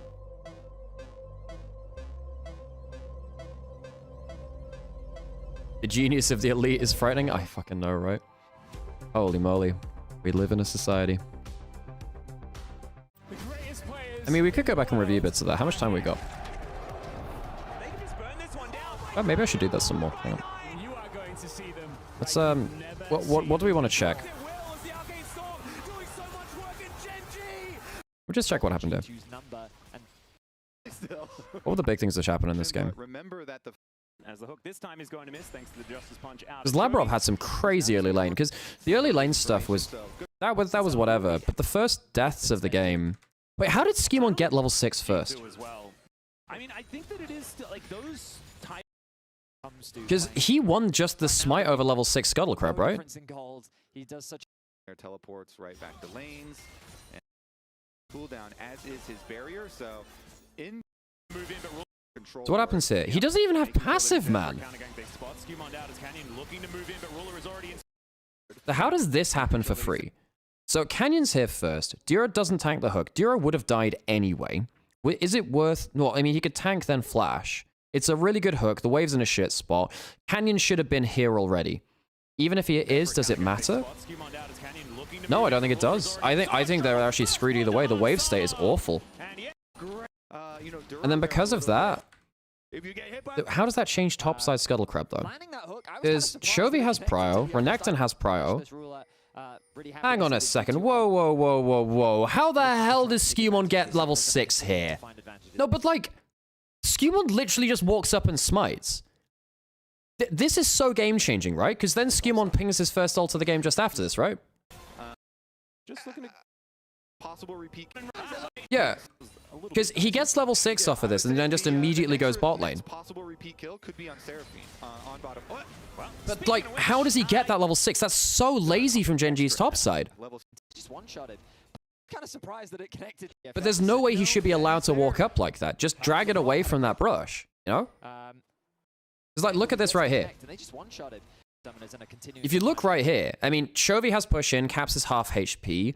Renekton's in top river. Like, there's no world in which that should happen. Okay, let me go back to live to see what's happening here. But like, there's no world in which that he should hit level 6 here first and get that smite. That's ridiculous. Wait, they're pulling Riftbound cards on stream? Oh, that's funny as heck. But there's no world in which that should happen for free.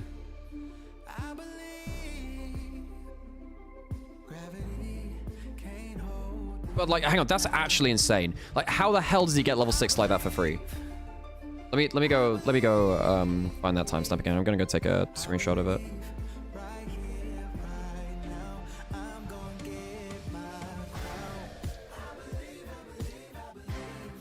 That is nuts, actually. That should never be allowed to happen.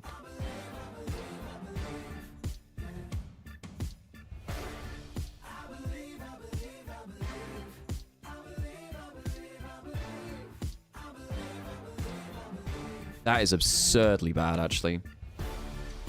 No, it's not about Pantheon Q Smite beating it. It's the fact that he should never be allowed to be near the Scuttle Crab. Like, that's my point. He should never be allowed to be even near that. That's ridiculous.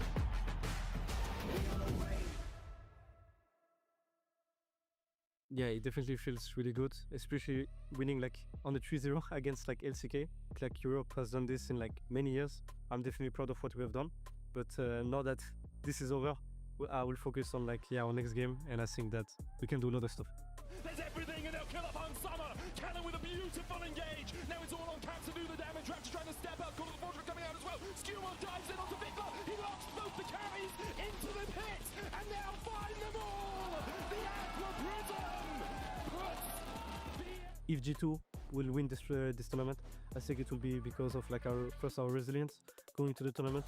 We've had like a lot of challenges, whether like it's being sickness or just like bad performances, but also yeah, like our determination and our like way of like actually adapting to the tournament. And I think it makes us like a really dangerous team going to the tournament. I think this will be the reason why G2 would win. Well, they showed it already in the first game here. Welcome back to First Stand. Tickets are on sale now for both the LEC and LCS Spring Splits. Scan the QR code on your screen to get yours now. And if you want LCK tickets, I'm sure you can get those too. We don't have DM fancy Atlas. QR code. Sorry about that. Yeah, don't DM me, okay? And if Cadril tells you, if Cadril tells you that I have tickets, he's lying, okay? I don't know what tickets, but stop DMing me about tickets. Thank you. Risky to burn the crab though, Sinji. Exactly, I completely agree. It's completely, it was so risky for them to burn that there. You can like just open up YouTube. You can just. Okay, I don't know where Sam is. I haven't heard him for a while, so he might not be here for draft. Free packs for everyone! Anyway. Thanks, Betty. Anyway. God, Sam will be back at some point, I presume. Okay.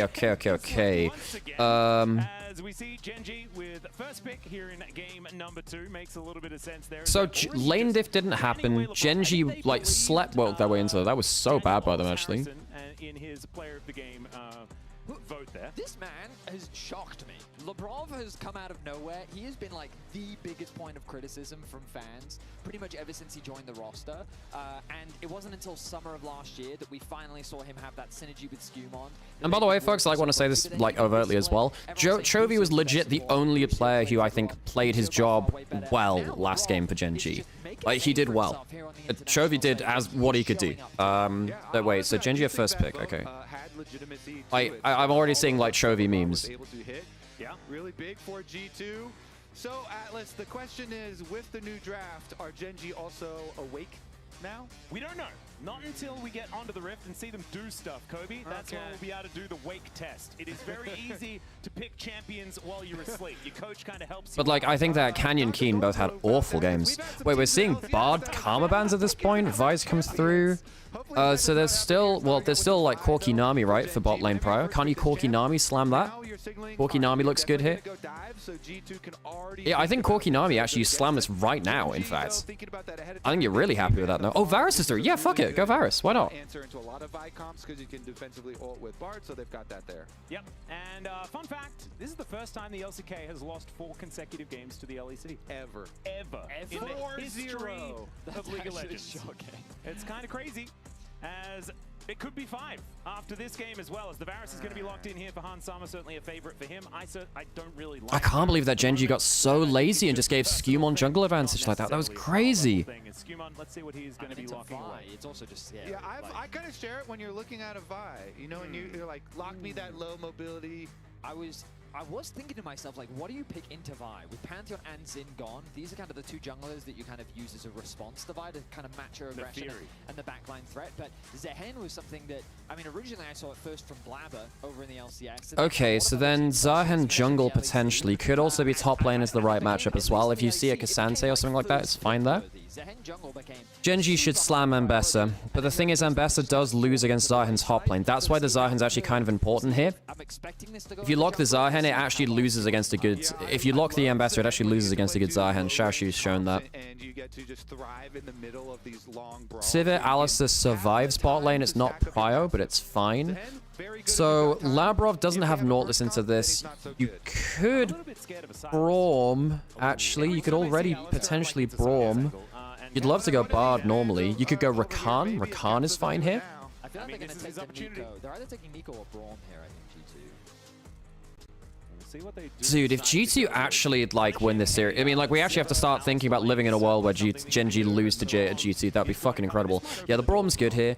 You've got double melees already. You can destroy the ricochets. Varus kind of wins you the lane here. Anyway. And Alistar really hates playing into this duo.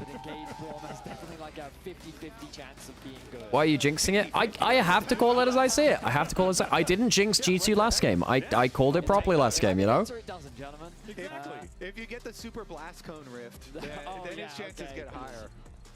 That makes everyone an engaged champion, though, so don't worry about it. Okay, these are good bans, though. You gotta ban Ambessa from Keen. Like, you don't want to see Keen just wake up and take over a game here. So take away some of those huge carry champions from top lane, especially since G2 have clearly been like Broken Blade. Okay, so ban away the Ambessa. I think they could have let the Ambessa through because Zahen can kind of follow it top lane. But I guess they don't want that. Is Ari worth a ban? That's my question. I think that Ari has a lot of value here. Ari's not fantastic into Braum. It's okay into Zahen. Yeah, Ari's an okay ban here. And there's no Aurora either. You can Talir as Chovy here, even though Talir's not been crazy high prior at the event. That's fine here. Sam's still not back, by the way. I don't know where Sam's gone. Sam's just gone, like, completely AFK. Gavin is so good into Sivir that would be worth flexing the Zen for. Keen Sante angle? I mean, Keen Sante would have been great last game. Well, Cassante's not fantastic into Zahen, right? Rumble's gone, no Ambessa. I mean, Cassante's the easy pick. Simple.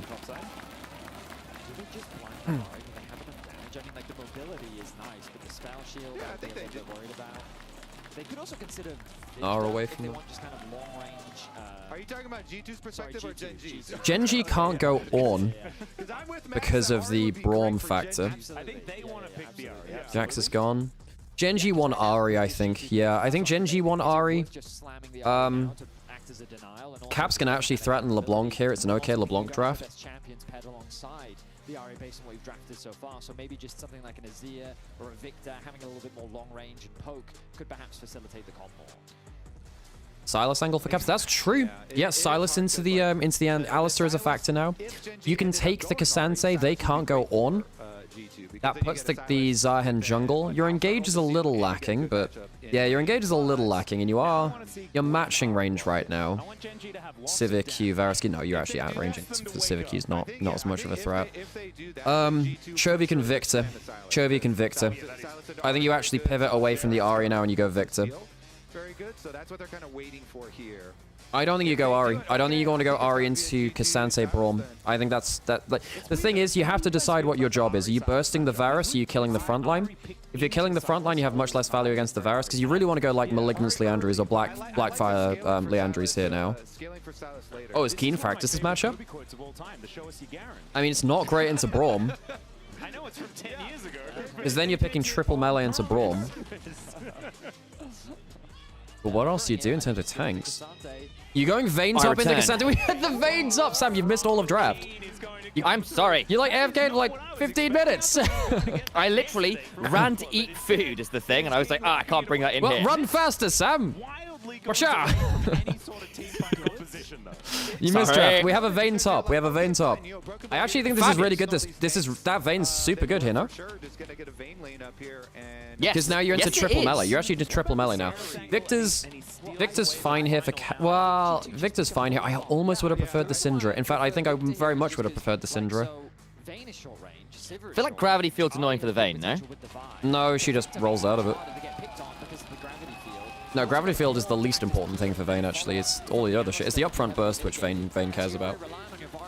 Yeah, I mean, my worry is that actually if she tumbles, like, it's very possible to make her tumble angles awkward with the gravity field, right? Well, no, you just don't tumble until the gravity field goes down, and then someone else forces it. So you jump onto him with Ari. Although, honestly, you shouldn't be hitting him anyway. You just kill everyone else. Like, Vayne can... This is a really good Vayne angle, actually. Okay, folks, I'm gonna go run... I didn't run an ad break before. Okay, I gotta run an ad break, folks. If you don't want to get ads, you can do the thing where you sub. Okay. I think that because G2 don't have a crazy amount of engage, I actually think that Sivir, Vayne eventually just shred the front line. This is better from them. Definitely better for them. I think Braum passive onto people like the Vayne and the Sivir is the scary thing if you oversec. You're not the longest range with your AD carries. And there is a world where you get caught by a bit of that, it has a bad time. I mean, I don't think Braum passive... If you're getting caught by Vayne passive there, you fucked up, you know. Oh, no, Braum passive there, you know. Kind of screwed up. I mean, level 1 and stuff, sure, but I don't think that'll be as much of a factor. Unless you have, like, Braum Q-Flash.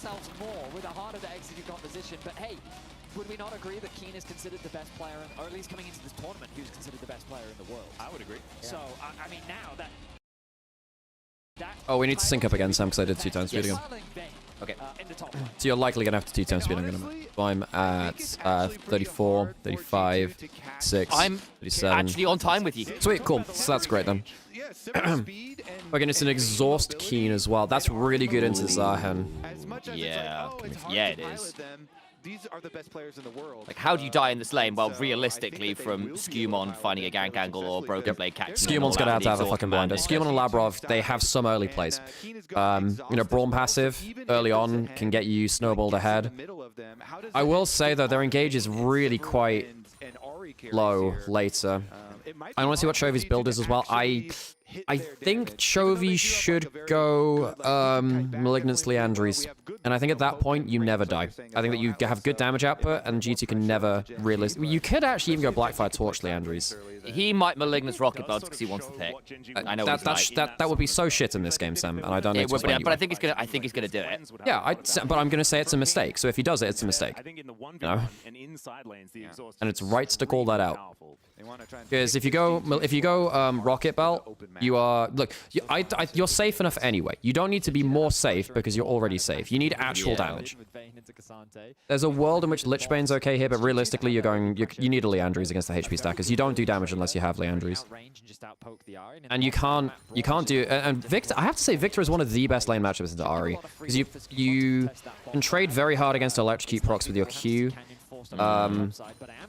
You can contest wave clear. You have more consistent poke because your E is much easier to land than Q. Dragon Slayer Vayne base. Yeah, that was the Uzi skin, Dragon Slayer Vayne. Yeah. Even all the way back in like season 3. Yep. That was the double F to Uzi skin. Even Piglet played that as well. Everyone played it back then, actually. And there was Reckless who played Soul Stealer Vayne. That was the one that he played. Man, I forgot about that. To go to lanes that are losing super heavily, like especially if it's a Vayne with exhaust, because I will waste a lot of my time. Oh yeah, Vayne with exhaust is now even when you all out at that point, because Sante sometimes loses. Exhaust is very nasty against a bursty. Like, and Kobe's just talking about like the horrible situation that the jungler is like in the terms of the Vayne lane. You can't gank the Vayne with exhaust. Like the lane is losing so hard. Unless they fuck up. If they fuck up and they use too many skills, then you can. But it's really hard to. Especially because realistically, BB will always be at too low HP to be a genuine additional help. With Flash and Ghost, it can get really painful, and she can outplay you and kite both of you. Yeah, I think the risk is certainly very, very high. Doubling down on a losing lane.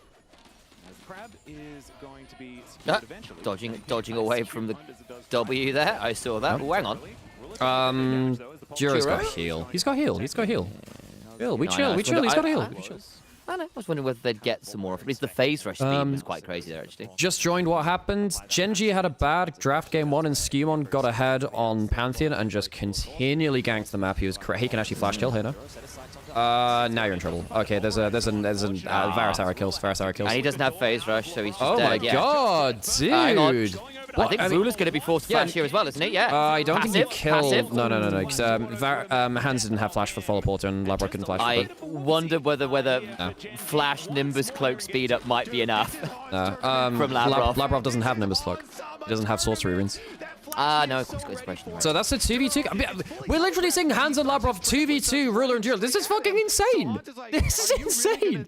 And considering how much crap both of them got at the beginning of this tournament coming into this tournament, this has been very and good at the start stuff. of it too. I mean, like not to call out Xerath too much, but Xerath spent good money to make sure that Labrov was like bottom of the bottom of the fraud wall, you know. 100% of the time, and Hans Sama lays it down again. Holy shit, man. First blood, Vedius, you were trying to you good, mate? Yeah, fine. As a North American player because he played in the LCS. Wait, someone's quote tweeted the fraud wall saying add GENG to fraud immediately. I mean, if it happens, someone's gonna have to pay to move that shit. So. What was your quote on Hopium? Which one? If GENG lose, it's a generational collapse. It will be a collapse of generational proportions. Yep. Yes. Yep. And it would have to be. And I think if GENG lose the series, I think it would be awful prep, and I think it'll be a generational collapse. I didn't expect it to happen here. Not against G2. I thought that so many of their lanes didn't look very good. I think there's a certain amount of wounded pride from that bot lane, you know, because I don't think Dura makes that play against other people. How dare I be losing to a Western against a Western team? How dare I be losing to Hans and Labrov? And he just full sends and it's back. Yeah, this is Victor versus Ari laning matchup. Like, Caps is holding his own. He's got a good matchup versus Chovy and he's playing it out well. But Chovy's going to be even in farm. Like, it's Chovy. He doesn't really drop that much farm. He'll always pick up. He might be slightly up, actually, looking at that wave. So yeah, it'd be about even. Yeah. It'd be a CS if that. Yeah, it's a CS. So it's even. Skewmon can do a bit of a flash angle here, no? Yeah, I think he can. Unfortunately, I think Caps is in trouble. Yeah, okay. Flash down. Whatever. Yeah, Leand, you really... Okay, because it's a Rod of Ages Victor as well, not the Blackfire, you absolutely need to go Leandry second, otherwise you're not doing damage this game. Yeah. BB has a distinct lack of fun top lane. What a surprise. He's actually picking up okay farm, though. Ruler's dead.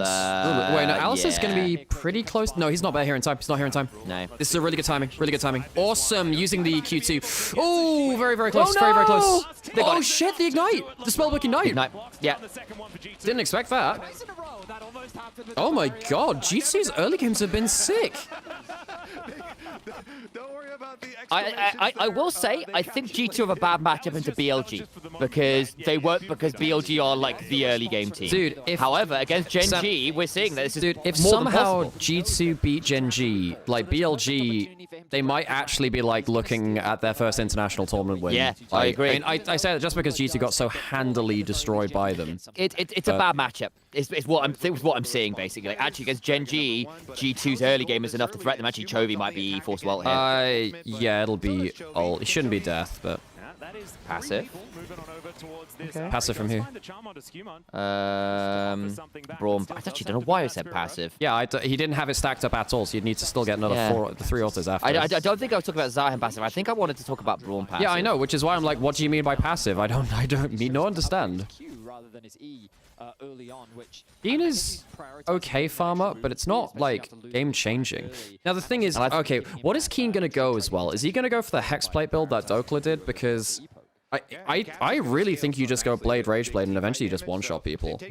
Yeah, maybe. The idea with the Hexplate build is you never have to leave a side lane, and you're like impossible to get. Sure, but I think... Okay, so the idea of the Vayne in this game is that you find that you go on the other side of the fight from the Victor Varus, and you kill the first target there, and then you just kind of run... You just run through the isolated targets. You just find 1v1s. This is actually... This is death. This is actually death, I think. Flash. Yep. Chovy's not having fun. Actually, I think he's had 2 tough games. I mean, he's even in farm. He'll teleport back. He's actually not losing that much here. No, I know, but like I'm so used to Chovy being ahead, right? Well, you should be down 10 CS in this match. I mean, he's actually going to be ahead. So I actually think it's completely fine. Like, he's losing summoners, but he's not losing farm. That's one of the real worries with Ahri, is that when you're in a hard matchup against, like Ahri loses against mages. She loses against, like, very dominant lane mages like Victor or Orianna, sometimes Azir. And you're kind of expected to fall, like, 10 CS behind. Chovy doesn't do that, so he's fine.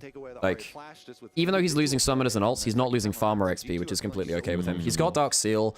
I really want to see him go. He needs a Leandry second item. Whether it's Malignance or Blackfire Torch is kind of secondary. You change your playstyle a little bit with that, but you need the Leandry second, otherwise you're not doing damage this game. If you go Protobelt, then you have given up a chance to actually do damage this game. Yeah. And Riot have made it so that with the role quests, you cannot escape it. You are trapped in here with the Bane, no lane swap shenanigans, at least for a while. And so he's just going to take it for now. Canyon should get... Canyon's going to get double early objectives here, which is something... Ooh, for ult. But yeah, but Genji do get early grubs, early dragon. Not going to be able to stop. Hold on to that thought, SCS, because the first plays of the game are coming, right? Because once you see the first ults of the game, that's where Ahri can pull ahead of Victor. So I think that you might be pulling the... Like, if the first plays of the game aren't good from Chovy and Canyon, then the Victor just passively outvalues, which is the problem of mages into playmakers, right? This is the problem of every playmaker into every mage. Oh, this is actually an all-out angle from Oracle Blade. Not quite. Well, he has exhaust. Maybe that changes things. But yeah, whenever you play a playmaker into a mage, the mage will win unless the playmaker, surprise, surprise, makes plays. So Chovy's staying even for now. He's actually doing, comparative to the matchup, he's doing fine. He has 3 grubs. Looking for the first plays of the game between Canyon and Chovy to do so. Very hard to do that onto Cassante. You can sometimes do that onto Zahen. You really want... Oh, it's going to be on hit Varus, by the way. I completely blanked on that. It's on hit Varus, which I... Not bad into the divers. I don't like it. I do not like it. You should be outranging this game with Victor Varus double poke, and it should be very hard to play for a lot of people. Poke Varus is really good into Alice, so I'm surprised at that. I will say this build allows you to potentially just sort of say, actually, you still outrange passive. Your auto range is still longer than Sivir and Vayne. So you can still just out-auto space. But then you don't get to, like, poke out Alistair before team fights or any of the other people. They're a pretty low-sustained team, especially with the Hexblade build, not the Blade build from Vayne. I guess when you've got a relatively good anti-dive comp with the Braum, the Cassante, the Victor W, I think it's overcooking. I think it's overcooking. Like, I do think that actually Viari just have a horrible time getting in on top of you with that and surviving. It's harder when he's longer range and they have to overextend for the dive. When I play Ahri into Varus, I prefer playing against on hit because he has to step up into me to do damage. I guess we'll see. Like, I see how it works this game, but I agree. Okay, yeah, I guess we'll see, but like, it doesn't change the philosophy. It'll happen however it happens, but actually, like, you have to talk about it on paper, you know? Yeah, I'm not as against it, basically. I think there's a lot of tools to get value out of the on-hit this game. Consistent nerfs towards the lethality version, so this will do a fair bit of damage. Still, not a lot of mobility. It's going to be Malignance first from Chovy, which is fine. At least it's not fucking He's gonna go rocket belt, man. He's gonna rocket belt. We all know. Yeah, Summer of game 1. Yeah, Skewmon and Lavrov had hang on a second. Ult for ult. It's okay. Before you've built Malignance though, so it's longer cooldown. Caps gets to hold HP advantage. Has slight XP lead as well. Not crazy, but his last ult charge to get out safely. Yeah. There's a world where they look top here, actually. Am I seeing things right? Yes, G2 won game 1 versus GENG. Yes, you are seeing that right. G2 won game 1 versus GENG. And convincingly. Yeah, convincingly. Skewmon, like, got massively ahead. Like, GENG kind of really greeted over the level 6 Scuttlecrab. They had top priority, and Skewmon still was allowed to walk up and smite it. He got level 6, snowballed the game through that. It was incredible. I think Lavrov and Hans went crazy too. Oh, can you drag him into town? No, not quite. Does have to key. He sidesteps a lot there. Yeah. I mean, it's ult for ult and exhaust. That's pretty good for BB actually. Hans already has bot lane press. Yeah, he does. I'm also looking at bot lane. They're 2,000 gold up. Because of plates and quest. Yeah. So it's probably about an extra 500 gold on top of where it should be, but that's still insane because it's a 40 CS lead.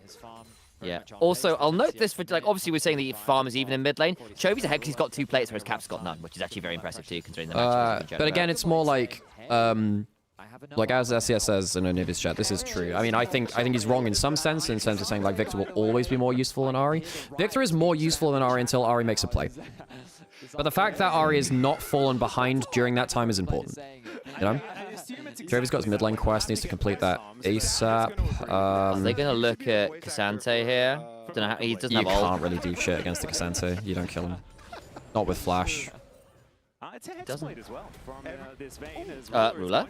No all out. There's no all out. Remember, he just used the top lane on the Vayne.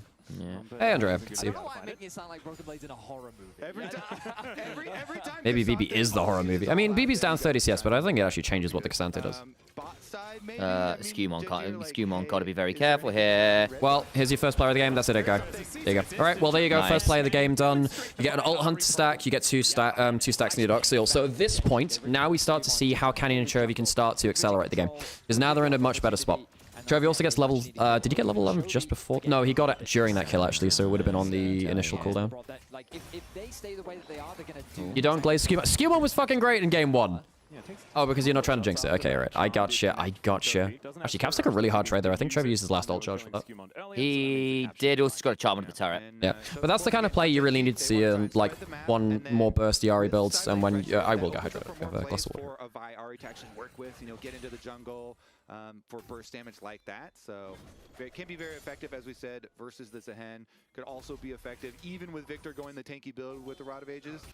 Still could be I think Teddy's trying to anti-curse Skewmon. They have a lot of vision in the top quadrant here, and they're going to use it. To bless him from chat. The Raptor at the very least, as they have mid lane pushing and top Labrov? lane pushing.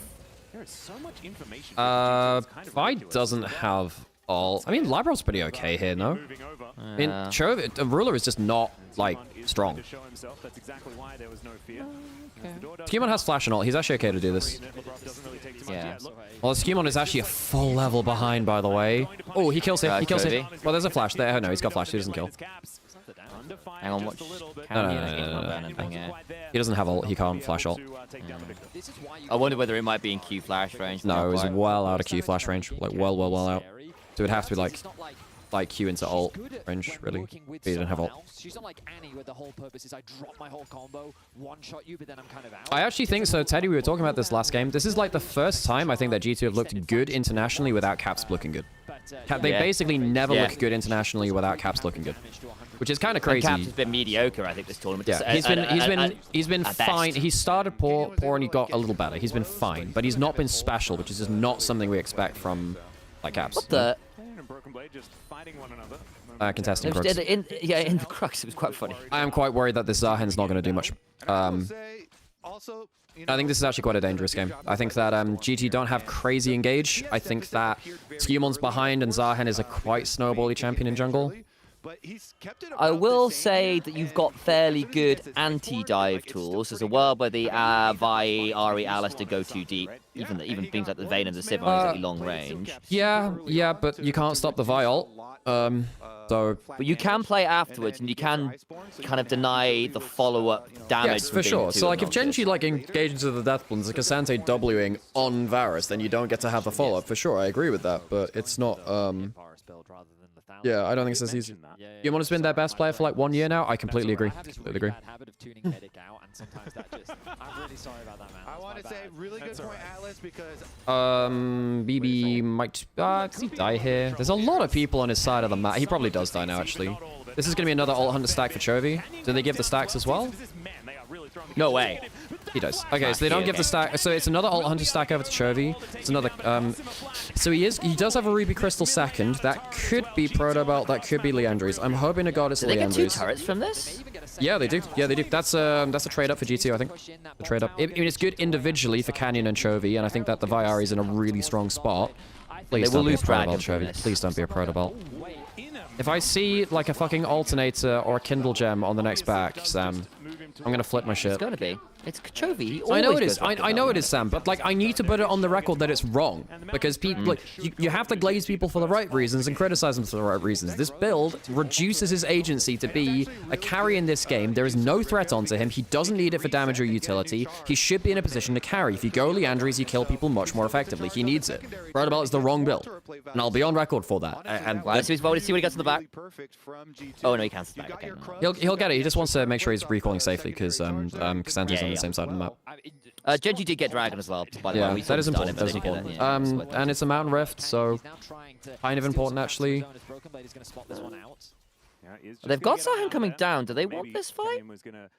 Think about trying to attack this Cassante, but decides not to. Skewmon going to be able to take this crab, move back towards his jungle. Canyon did return the favor by clearing out the entire bottom side.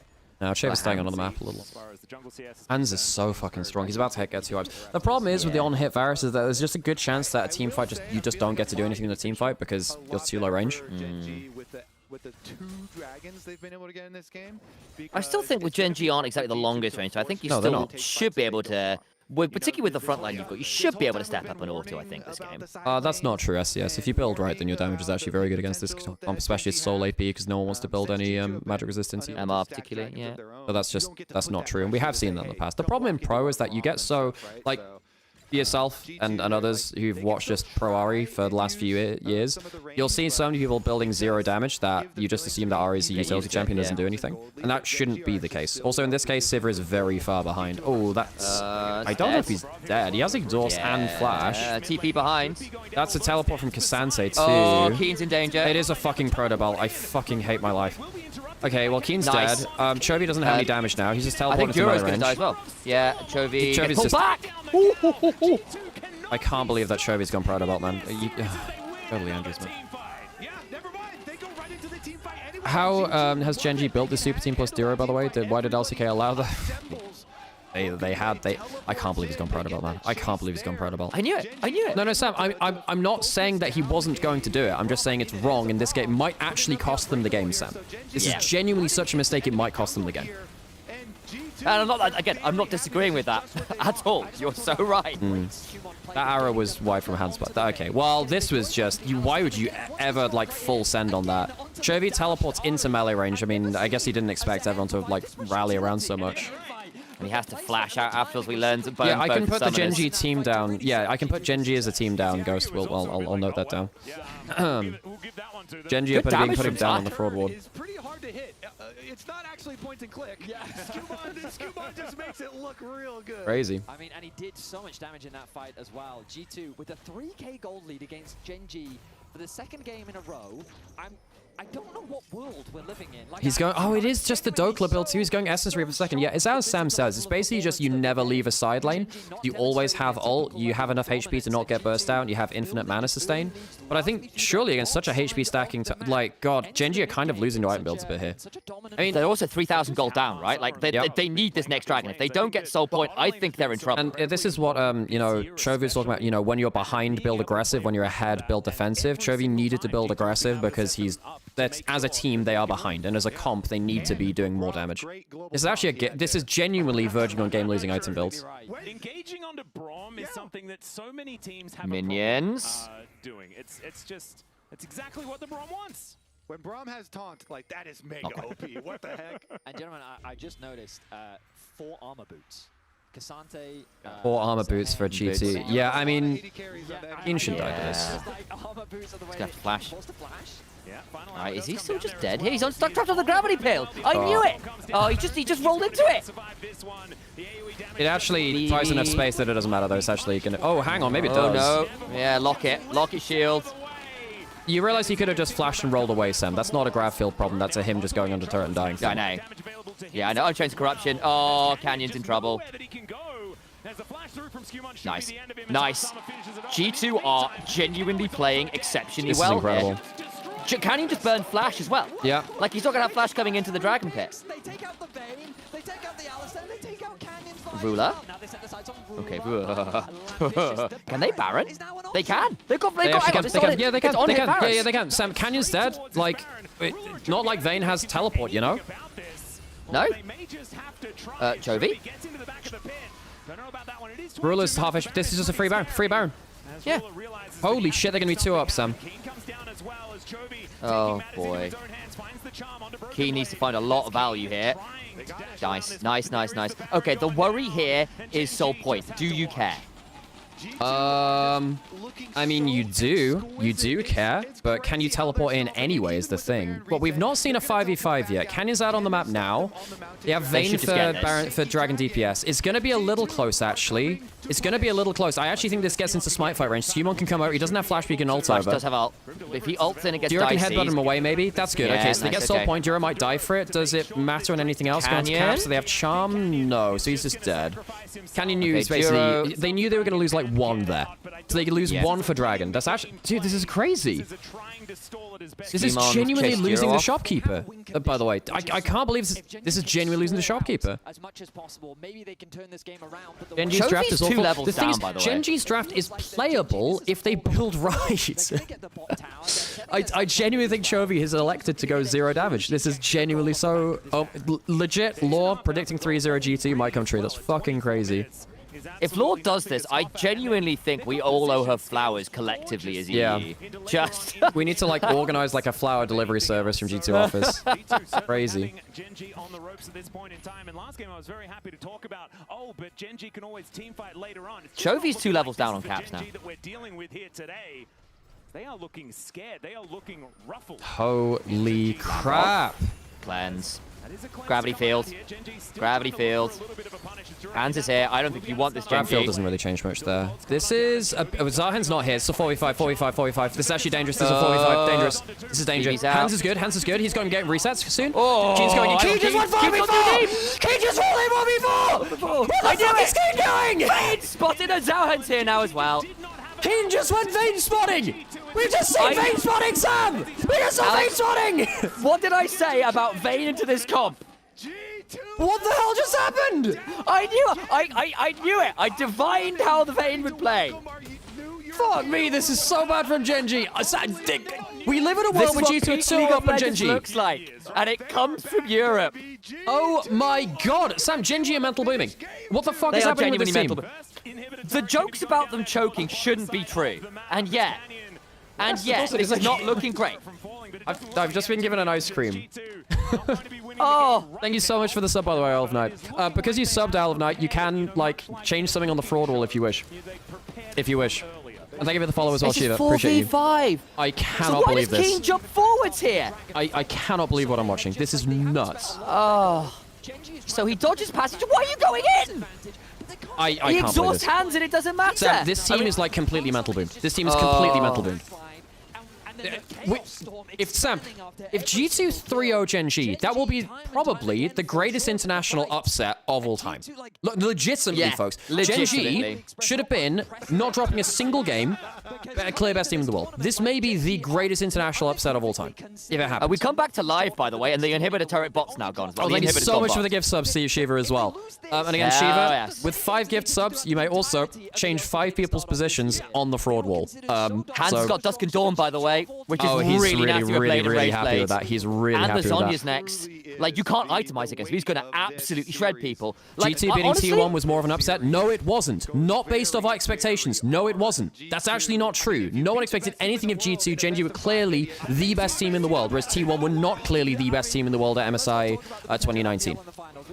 Actually, it wasn't. G2 RNG, maybe. Hang on a second. He's Let's got see Sonya's. And Labrov's here. Nice. A TP behind? Yes, there is. It's not enough, though. Legitimately, this would be a bigger upset than anything else I can remember in League Esports. It's fucking crazy.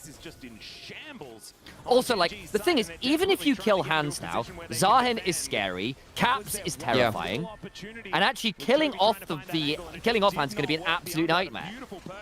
This is absurd. I actually can't believe this is happening, Sam. I can't believe this is happening. I will say, Vayne can 1v1 a lot of people in this game. I don't think you can 5v5, you can't 1v1 but you can't v5. Yeah, oh, boy. Oh, my God. Holy crap, it's happening.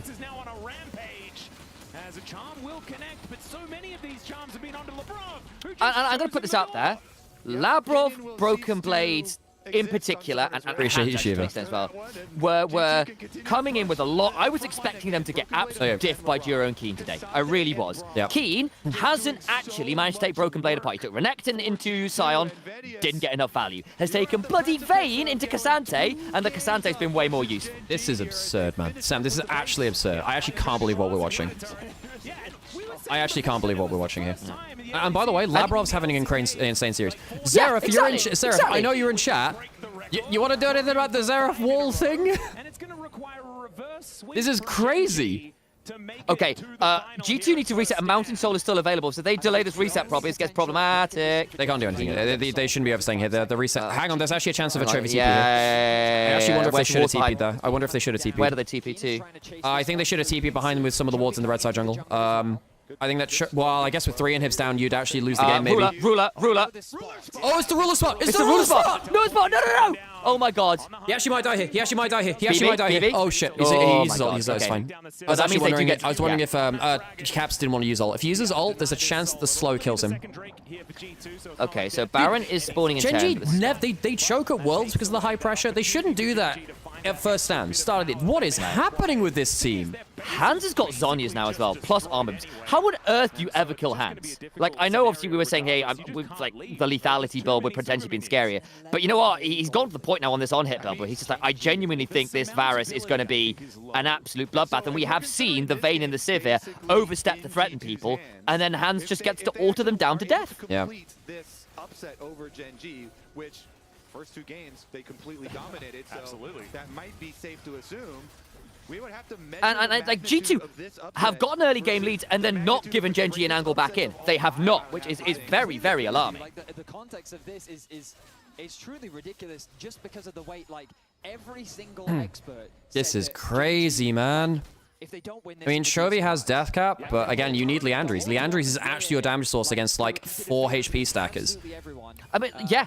Honestly, 5, because Hans has got HP with this build because too. Sam, you know, you're saying like, oh, we'll see what happens with the build, blah, blah, blah. Like, legitimately, Leandries would have... look, it doesn't save this game because they played bad. They played bad, so it doesn't save this game. But it means that Chovy never had a chance to save the game. That's not bad onto Hans. That's not bad. That's not bad at all. He's got Zhonya's. He has flash as well. He's going to get out. He's going to get out. Keen can maybe get in. So Hans is dead. Hans is dead. That's good. Keen gets really good. Keen runs him down. Schemon. Schemon's running out. Schemon's running out. Okay, so BB's alive, Scumon's alive. They can Baron off this. No, they can't. The Baron's already gone. Okay, take it back, He can actually make a kill, can you hit? Yeah, no, Keith's gonna get him. Okay, so Nexus is alive. Really good pick from Duro. Duro saves the game. That's half the Gold League gone. It is, but I'm not sure it actually saves the game. Oh, the headbutt after was so nice. Hans never got to flash. No. Yeah, he just got Perma CC'd. Fair play. Yeah, Seochi, I believe if they do bring this home, it is genuine, like, biggest international upset ever, Seochi, yeah.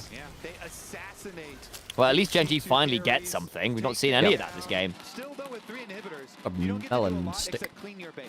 And the thing is, cleaning your base is quite good. If you get paid a lot for at least he saves his flash for next fight. Honestly, helps here. Your opponents could be picking up as well. So yeah, look at the gold lead now. It's only 4K. That's kind of insane.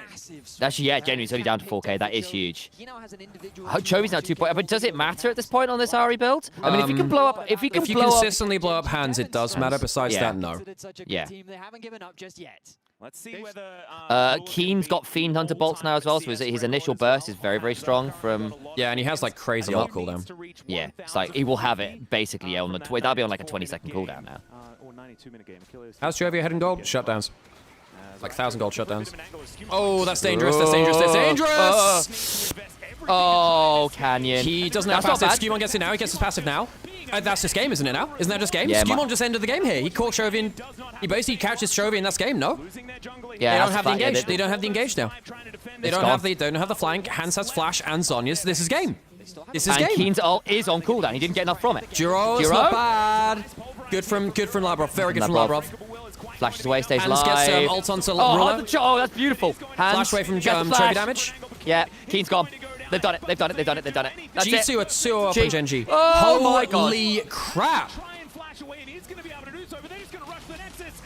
Oh my god. That is absurd. This is actually insane. Legitimately, what would be a bigger upset? Like, based on expectations, this would be the biggest upset. In terms of the stage, probably not, because Worlds matters more. So, like, G2 RNG 2018, yeah. Alex, praise me. Xerath, you were shit talking on Labrov. You were shit talking Labrov. What are you gonna do about that, Xerath? Labrov is having a crazy series. Favorites of the tournament. I'm not gonna brace myself up yet, but damn, they are. I'm sorry. Despite you saying that G2 would do very well.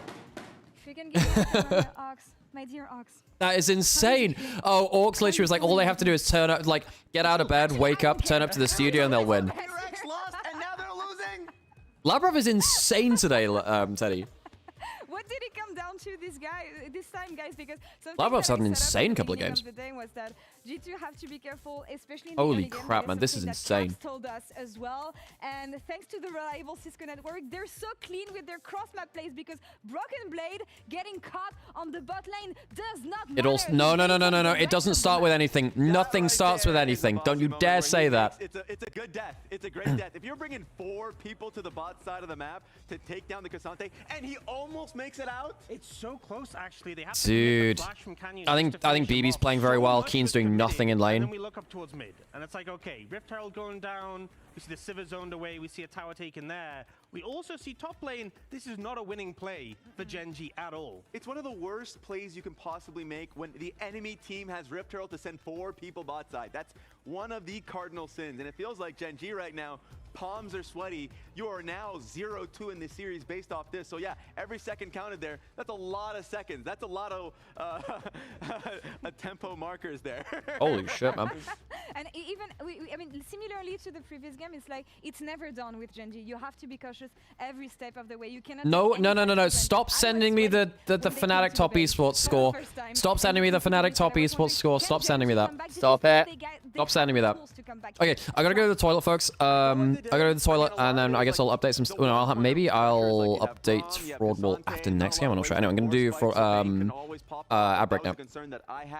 Holy crap. That first big fight, when GENG were really looking for something, and they were like pushing on towards LeBron, they thought that he was caught off guard, and then the TP comes through, and I think that was such a great timing from G2. And they just put so much focus into the Braum here, and I feel like the composition for GENG is quite momentum focused, right? You have the Ahri, you have the Vi. We see that want to start off with a kill, get the resets. You're not going to be able to do that through the Braum. And also, there's a Hen as well, with the Revive being available, just immediately puts a blocker, and they have to cut away. And it just kept going. What do you think they're saying backstage? I think they're relaxing. They're chilling. They seem like they're awake. I think they're saying, guys, we haven't finished the series yet. Yeah. Stay locked in. It's great. The vibes are going to be great, but, you know, I don't know. I see a fridge on the side. I see the champagne in that fridge already. So, like, and then just even continuing to roll it. The most impressive part to me, especially after watching Lion lose their massive lead in Game 1, is the extension of their lead. Everything looked great from them because they were able to get the Baron off 1 pick. Then there was the bot fight that came through, and I felt like they've just been playing out a lot of these fights. Right, chat. Sure, do not be a game 2 Andy. Do not be a game 2 Andy. We want to be a game 3 Andrew. Do you understand? There was a lot there that was like, oh, maybe this might turn.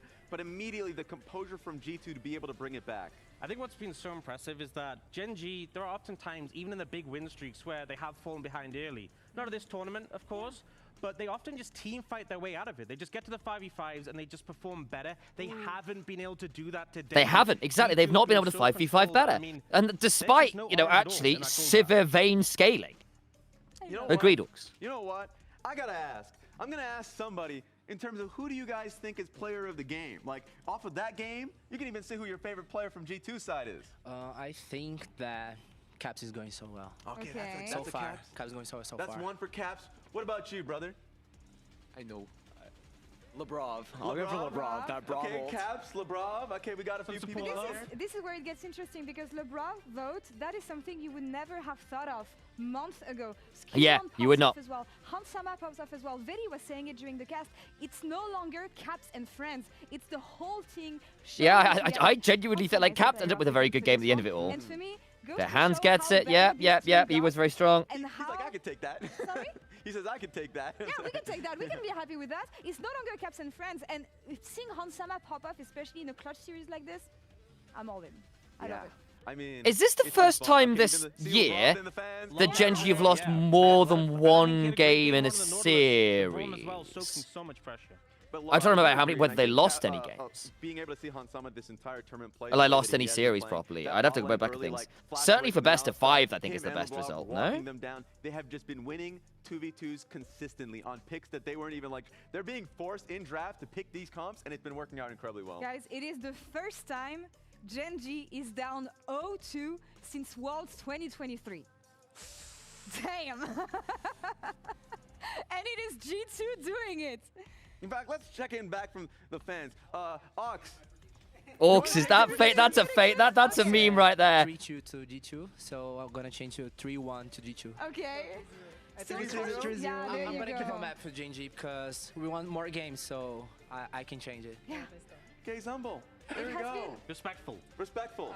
Very respectful. It's been only surprises here so far. Pinch me if it's real. G2 is 2-0 against the favorites of the It can all go tournament. wrong, yeah. Well done, The most but G2 thing would be to lose 3 games in a row now. The reverse sweep would be so on brand. Needs to get here quick. He comes by as well. Yeah, Ruler, let's see whether he can actually survive this one. I don't think he's going to be able to. Gets a shield. And the last tick is enough to do it. Nice. Locks down the second one for G2. I'm TPing, guys. I'm TPing. I'm TPing. Watch out. Looks good with Zarin. I'm coming. Listen, Vayne. Are here. Oh, shit. She's there. I've got Aria as well. We hard win. Look at Aria. Get her. I'm alive. Good shit, guys. Nice, Nice. Let's go. We're going. Nice. One more, guys. Let's go. Good job.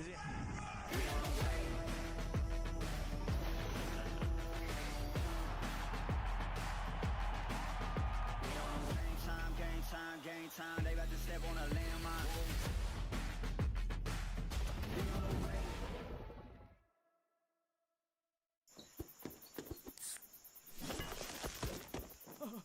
Red Bull gives you wings.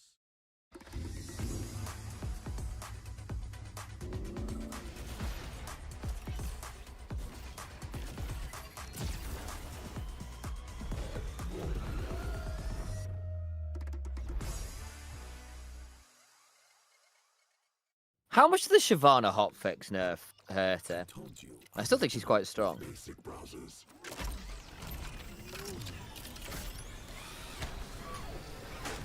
Your setup wants Opera GX. Welcome back. Okay, we're back. Remember to run ads if not. Yeah, I did it before we left. Fabulous. Upgrade to the gaming browser. Oh my god. I am There is so a surprised, genuine. There is a genuine. Because G2 are team fighting better than GENG right now. Yeah, they are. And actually, Keen has tried to counter Broken Blade in lane with like Renekton and Vayne, and failed to stop Broken Blade having team fight value. And then they are just straight up losing 2v2 bot. So you have not managed to win bot through where you're putting pressure anyway, and even though you've managed to get like 10 CSDs or whatever top, it's not actually getting you a winning angle top lane. And then you are losing team fights from that platform. That is really problematic.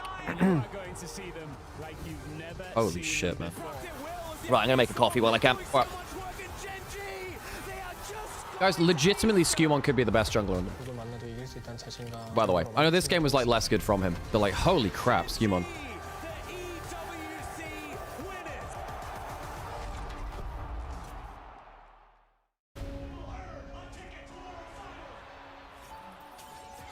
How insane is this series, man?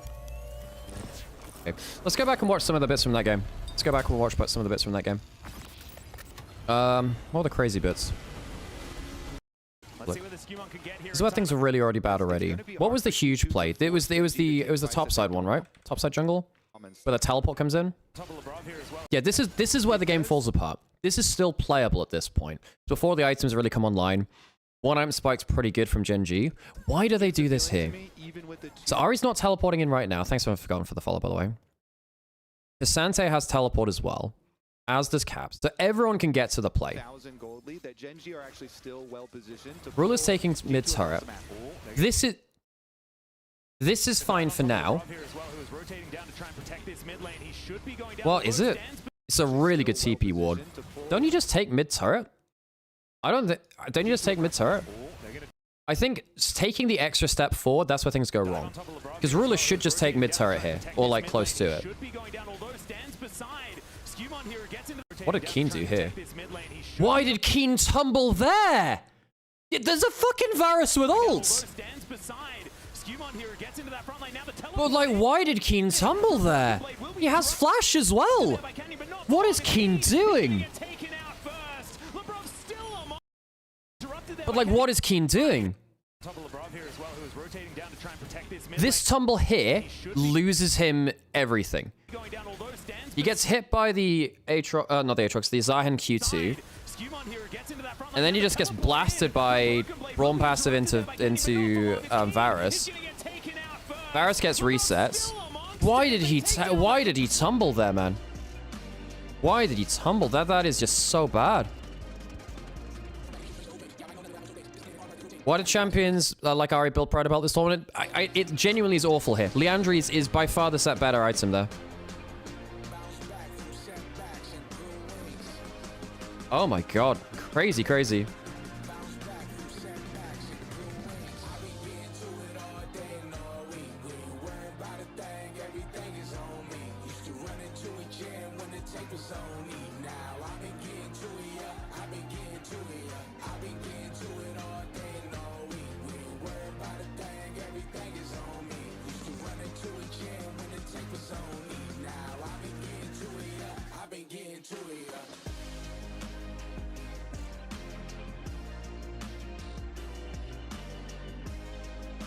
Everyone on G2 gets a 10 for game 2 against GENG, including Dylan. That's insane. Oh my god. If GENG beat G2, do you think they beat the LPL team? No, I don't think... Well, this is kind... No, I mean, we did just see BLG just kind of trash them in skirmishes and stuff. I think GENG are looking very bad in early game skirmishes. BLG are a very, very good early game team. And I think that Bin is on incredible form, so I don't think BB gets to kind of like play the way that he wants to as well. I don't think the job's not done. That's the way we put it, right? Job's not done. This is absurd. Like, this shouldn't be happening, you know. Shouldn't be happening. It's crazy. Why is no one taking the side of GENG in terms of casters? Because GENG are getting blasted, and they're not playing very well. So it's very hard to take... What do you mean by taking the side of them? Do you want me to say, like, oh, they should win this, blah, blah, blah? It is a historic collapse. Step that you can take is not the first step. It is always the next step. And G2, they need to take one more step in this series. Very, very profound. That was beautiful. Yeah, that was, I really like that. The bans are going to be the same as what we saw in the... Dude, if Law's 3-0 prediction comes true, that's actually bigger than Profit Crumbs. And the Caitlyn was the next one. Looks like they're going to keep consistent with that metric. Okay, so banning the Caitlyn away from hands. So what's big now? Jarvan's big. Jarvan Rumble. Jarvan Rumble. One of them's getting through. Jarvan Rumble, yeah. One of the favorites of GENG. Those are the big ones. Sam is not here for draft again. Because even if the Corki is taken away, Ruler's Lucian is still a thing. So the ultimate question is, what will this first pick be? Are they concerned about the Nami? Will they first pick it away? Because I'm fairly confident. Holy crap. The G2, if it comes to them with no Nami or Corki locked in, they're taking it. Yeah, I 100% agree. I mean, It's Jarvan. Well, Rumble's gone, so it's Jarvan first pick. But then there's Poppy. You can, if you see the Jarvan, you can actually Poppy pretty easily, right? Over and over, and I think that most certainly is one of the large problems that Yunara first pick. It's okay versus the Jarvan. Scary because, like you were saying, the Nami is available, and they can. There's Ambessa as well. You can Corki Nami for Hans Labrov, and I think that'll be fine. What they do decide to do though is the Yunara will be locked in. Okay, there are a couple of options you can have here. You can Corki Nami, try and bait GENG to lock Jarvan, and you go Poppy. I think that's fine. I just think Poppy's fine already here, actually. A very scary bot lane to have. It's scaly too. It's also quite scaly, yeah. So I think you go Corki Nami here for GT. Lock the Corki Nami, let them pick the Jarvan, and you pick the Poppy if they do. The cog of the thinking machine. Oh, Lulu's fine here too. Yeah, Lulu's fine as well. Yeah. Just to pick a strong TVT. Yes, I agree, Zero. Honestly, the confusion between like red side and blue side after watching for 10 odd years is really doing my head in. You take the Lulu away from the Yunara. Do you have anything special for this? If you go Aphelios, you are baiting the Jarvan in, which is, well, I mean, the Jarvan's just strong at that point. It's not even baiting it in. The thing is, Hans is not an Aphelios player. Of all the AD carries, what about a Shaco player? Oh, so they do lock the Jarvan. Okay. I thought that they might try and play a Poppy gamble, but now what this means is that you feel better locking in a mobile carry. Because I think maybe they could have looked for like Corki Nami, have the mobile carry, and then lock the Poppy into the Jarvan and feel better. Blitzcrank guy. Yes, I was recommending Blitzcrank. I Hey, Fitz sealed. Appreciate you. I do think that it's a massive confidence pick, though. And if you're down 0-2 in a series, I mean, you're going to have... We can look at Jinx here for Hans. Jinx is okay. and you saw what happened. Jinx is pretty good. Ogmore's okay. Aphelios is pretty good. Although Aphelios into... Yeah, Aphelios Lulu into Nico can be a little bit scary. It's actually not a bad Xayah angle for Hans either. Like, Xayah Lulu is actually not awful here too, weirdly. If you go Aphelios into the Ambassador, it is a bit rough. And as Verdi was saying, Hans has not typically been a Aphelios player in his career. Not that he can't be, but it's not crazy, you know, not crazy though. When you're taking away the Lulu from the Yunara to break up the synergy, Aphelios starting with... Oh, they're not locking AD carry. Shen, they really want to protect some hyper carry. So now you're thinking about, again, like, Jinx, Aphelios, Kog'Maw. Jinx, Aphelios, Kog'Maw. There's no Galio in mid lane. Yeah, G2 are 2-0 up. Genji are really, really getting rattled in draft and early game. You've got Lulu protecting and Shen Stand United available for bottom lane. So you can play to bottom lane really heavily for G2. And I would say Hans deserves that focus from this team. So banning away backline access, they need to... So they're... Hey, Sam, you missed half a draft again. You missed half a draft again, Sam. Well, I had to wait for you to come back, so then I went to get coffee. No, you didn't. You know, I've been back for whole of draft, Sam. What do you mean? I said I had to wait before I left to get coffee. Didn't? Alright, so the Aphelios is gone. You're looking at Jinx Kog'Maw for lands. Fantastic tournament, don't get me wrong, but Aphelios is just... And then, I mean, with the Shen, doesn't just any hyper carry become really, really hard to kill? Chovy doesn't have Aurora or Ahri. Do you just ban Kog'Maw here? Because Hans does there's Jinx. So there's 2 hyper carries. I actually think you should ban away a supporting piece. You're going to get a hyper carry against you either way. There's going to be a hyper carry. So it's which one they want to go towards. Yeah. Job's not done. Yeah, Zeri's also good. In fact, Zeri might even be better because it's mobile and you can get away from the Ambassador role. Zeri's actually arguably better. Yeah, I agree. Yes. But you're looking at a hyper carry either way. I know there's going to... I think one of the big ones here is Keen's Ambassador has been... Or Ambassador in general has been something that G2 have really struggled to deal with. Broken Blade hasn't really found very good answers into it. We'll see whether the Shen can do that.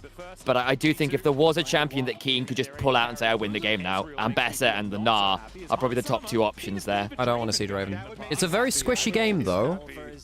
Unironically, it's not bad here, actually. You can stand aside Nico ult. This is actually not bad. And if you want the comfort pick, it is the Hans Sama champion.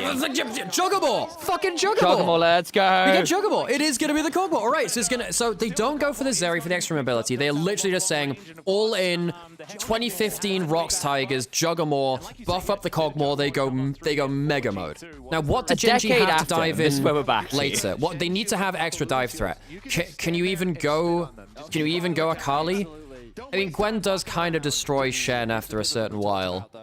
Gwen's good here. Is that a Gwen jungle or an Ambassador jungle? It'll be Ambassador jungle, Gwen top. And then I think you could go Yone because you've got AP in top lane now. Yone's not bad at reaching backline, but it's not great against Shen because he blocks a lot of your autos. You need something which is like dive in CC. You have to reach the Kog'Maw. You must obliterate the Kog'Maw.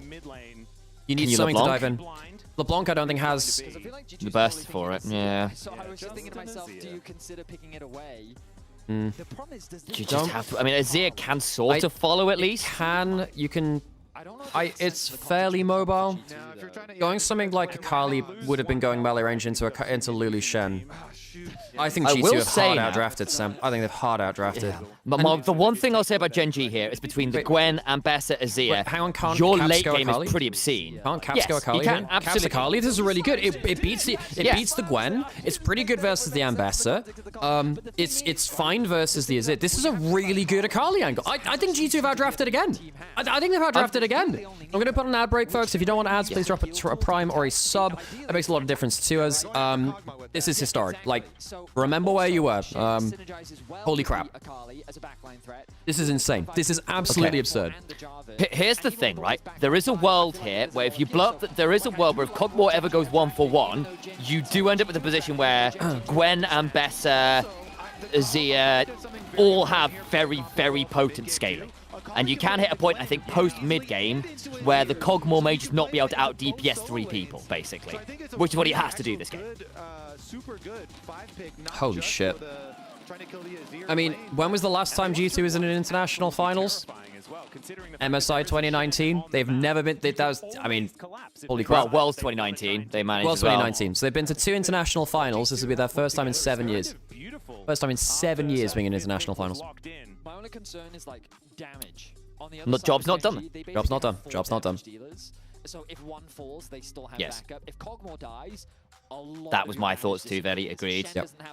I mean, that being said, I don't think they have consistent ability to kill Cogmore. I actually don't think they have consistent ability to kill him. If they do, or if they manage to pull it off regularly, then we get a bit more scared. And I will also say, like, the damage is coming online quite late. And Bessa needs 2.5, especially from jungle, needs time. Azir, Gwen need time.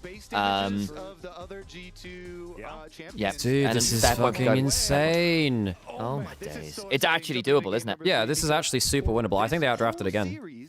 And I also think the Akali is low-key great. incredibly dangerous because you threaten so many people here. It's very, very good in side lanes. It beats Akali, it beats Gwen in side lane. It's competitive versus Azir in side lane. You can kill the Ambessa as well if she shows up.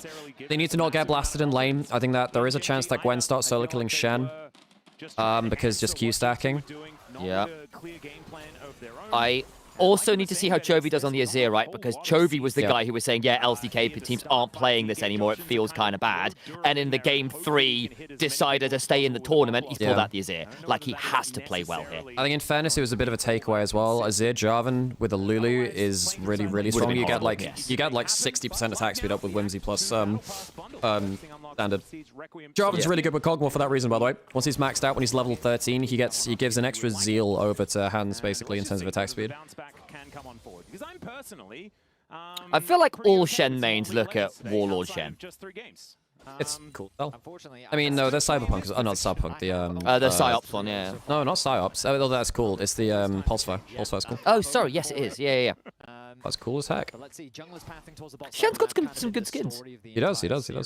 Mid lane, Chovy naturally has that prio. Yeah, not much dive for Cog. Agreed. You've got Gwen, sort of. Sam, if GENG lose this, LCK are going on to Fraud Watch on the wall, I'm just saying. They are. Nice electrocute trade. This is the thing about Akali. Oh, hang on, he's even getting an even better trade here. Akali loses lane until she gets one strong trade, and she's just got that. And also because Chovy had to decide between threatening Caps and getting the wave. Yes. Sam, I think GENG might mental boom. I think they might mental boom here. I think they might have. I also think I've not been impressed with Keen this series, Alex. No, he's not done enough. He's not done enough. This is supposed to be the best player in the world. He has not been. I mean, quick 3-0, as everyone predicted. Of course. Also, putting this out there, Hans and Labrov have got shove again. Yep. Yeah, they have.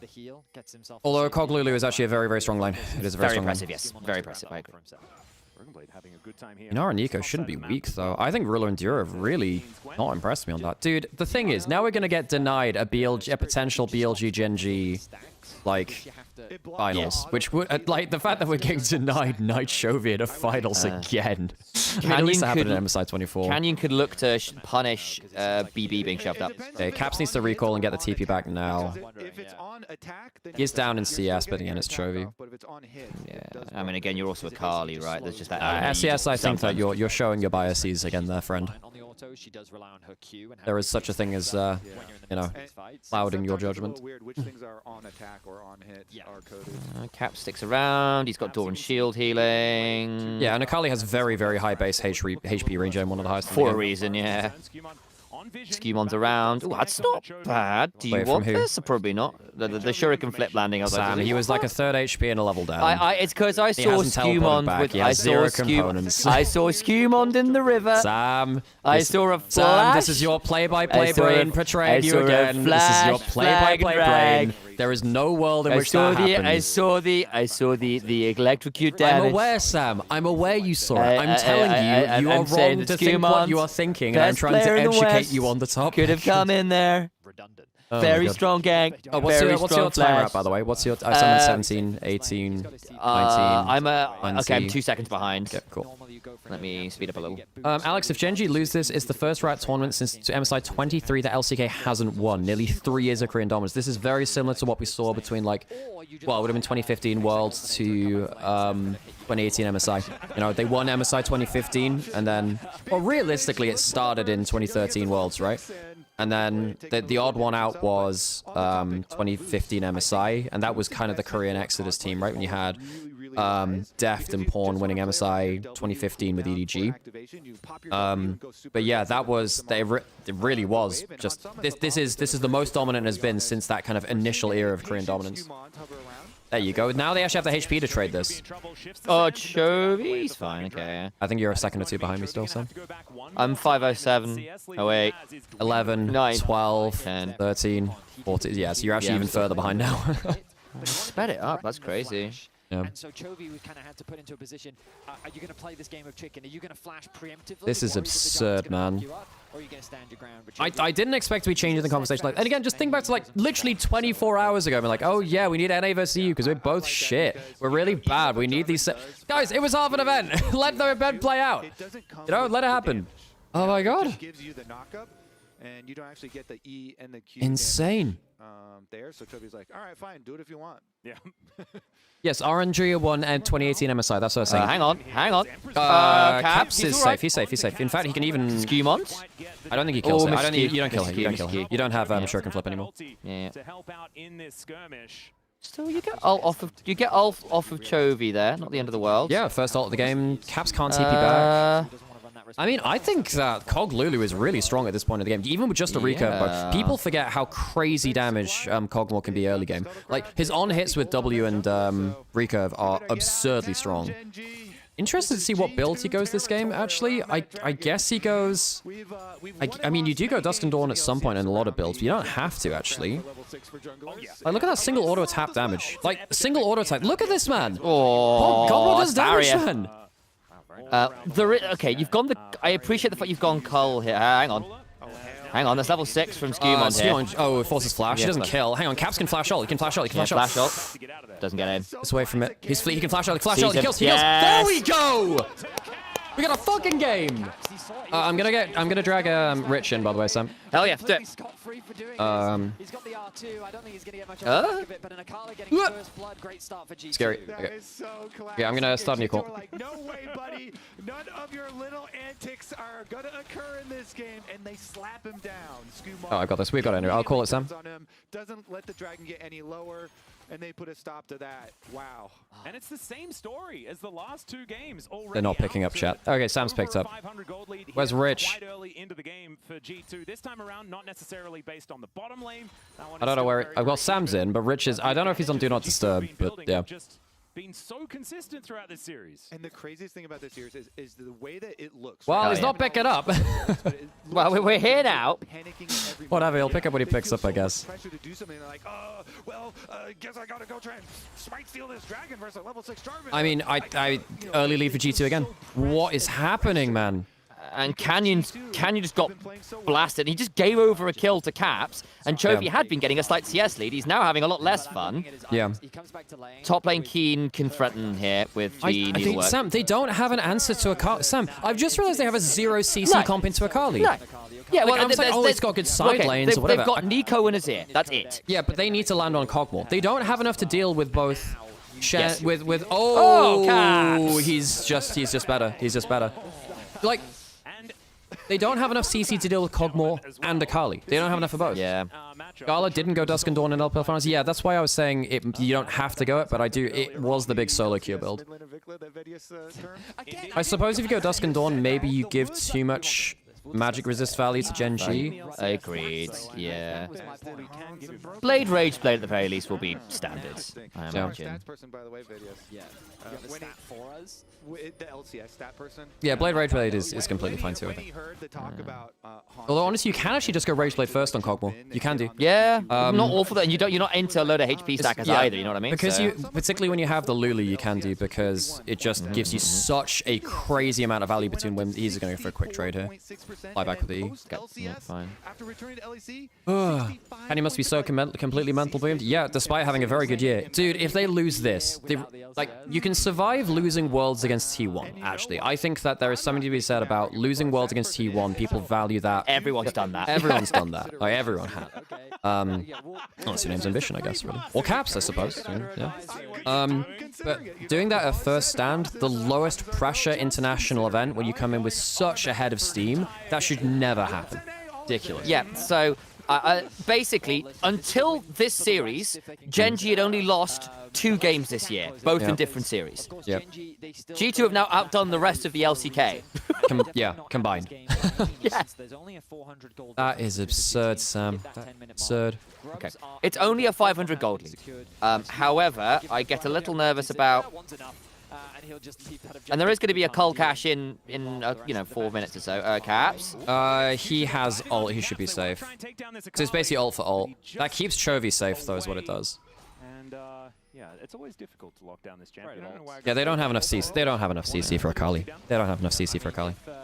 Chovy maybe have been a little closer, a little bit faster. Maybe there's a wall, but they could. I mean, I think Kog'Maw's just going to shred them, no? I mean, you have to kill Kog'Maw at the start of the fight every single time. And there's actually a world in which he gets like 5 autos, and then he gets passive, and then he just kills them anyway. Keen is not happy here. Keen is a dead man, right? He should be, yeah. Yeah, even if he flashes, he dies, I think. They use the Shen ult for... I mean, it means they don't have to use a flash. That's actually fine. That's actually fine. Kill goes to Skewmond. He's happy with that. Rocket Belt done for Caps. He's not got a Dark Seal, but he just gets the Rocket Belt on a good timer. Why is he there? That's a great question. I think he was trying to put a ward into deep... I think he put that ward into deep enemy jungle, if you see it behind, just around blue buff. Also, Skewmon getting ahead means that the Jarvan is now a legitimate threat. It's a very squishy comp. Holy crap, man. Shen doesn't really have an ult in a skirmish like that, but he did end up committing it, keeps his Jarvan alive. Skewmon then ends up picking up the kill. Yeah, it's not a safe, timer though to kind of go for it. And would you say that they didn't identify the tempo markers? Hello. Hey, how's it going? How's it going? The angriest Richard in the world. I hear you've got a sales pitch for Lebrov. How's? He's playing so well, actually. Yeah, he's doing all right. Doing all right. I guess the just boys beating, are doing all right. Only taking part in perhaps the greatest international upset of all time. By the way, I genuinely think it's up there. The only thing which is missing is the stakes because it's not Worlds. But this is actually, I think, on paper, a bigger upset than G2, RNG, or GGT1. Because GENG are arguably, like, greatest team of all time in terms of peak form here, and no one's expecting them to lose a game. Yeah, no, actually, what do you think of this? Because I think this is unironically the best if they were to close us out 3-0. Hans kills everyone. Hans kills everyone. Hans kills everyone. Yeah, he's flashed. He's flashed. It's got to be a bit... Yeah. Labrov's down. Doesn't just Caps go back in? Go. Caps, no. He just goes in. Holy moly. You're actually completely okay trading support for support. You get Dragon. You're completely fine. Now, the big thing is Hans loses sums. That's the big thing there. Yeah, I think if they were to close us out 3-0, this is the best ever international performance by a Western team. If you beat 2 Korean teams back-to-back 3-0, that is... Oh, God, with that in context, holy shit, you're right. Yeah.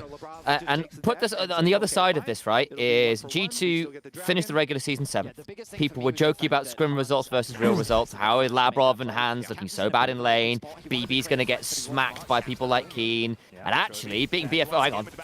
Hang on. Oy. Okay. Wild growth. And every move Caps makes, I swear I'm terrified for GENG. I mean, yeah, he's close. And the T1 lost to G2 as well. Like, T1 at least got a game, Yeah.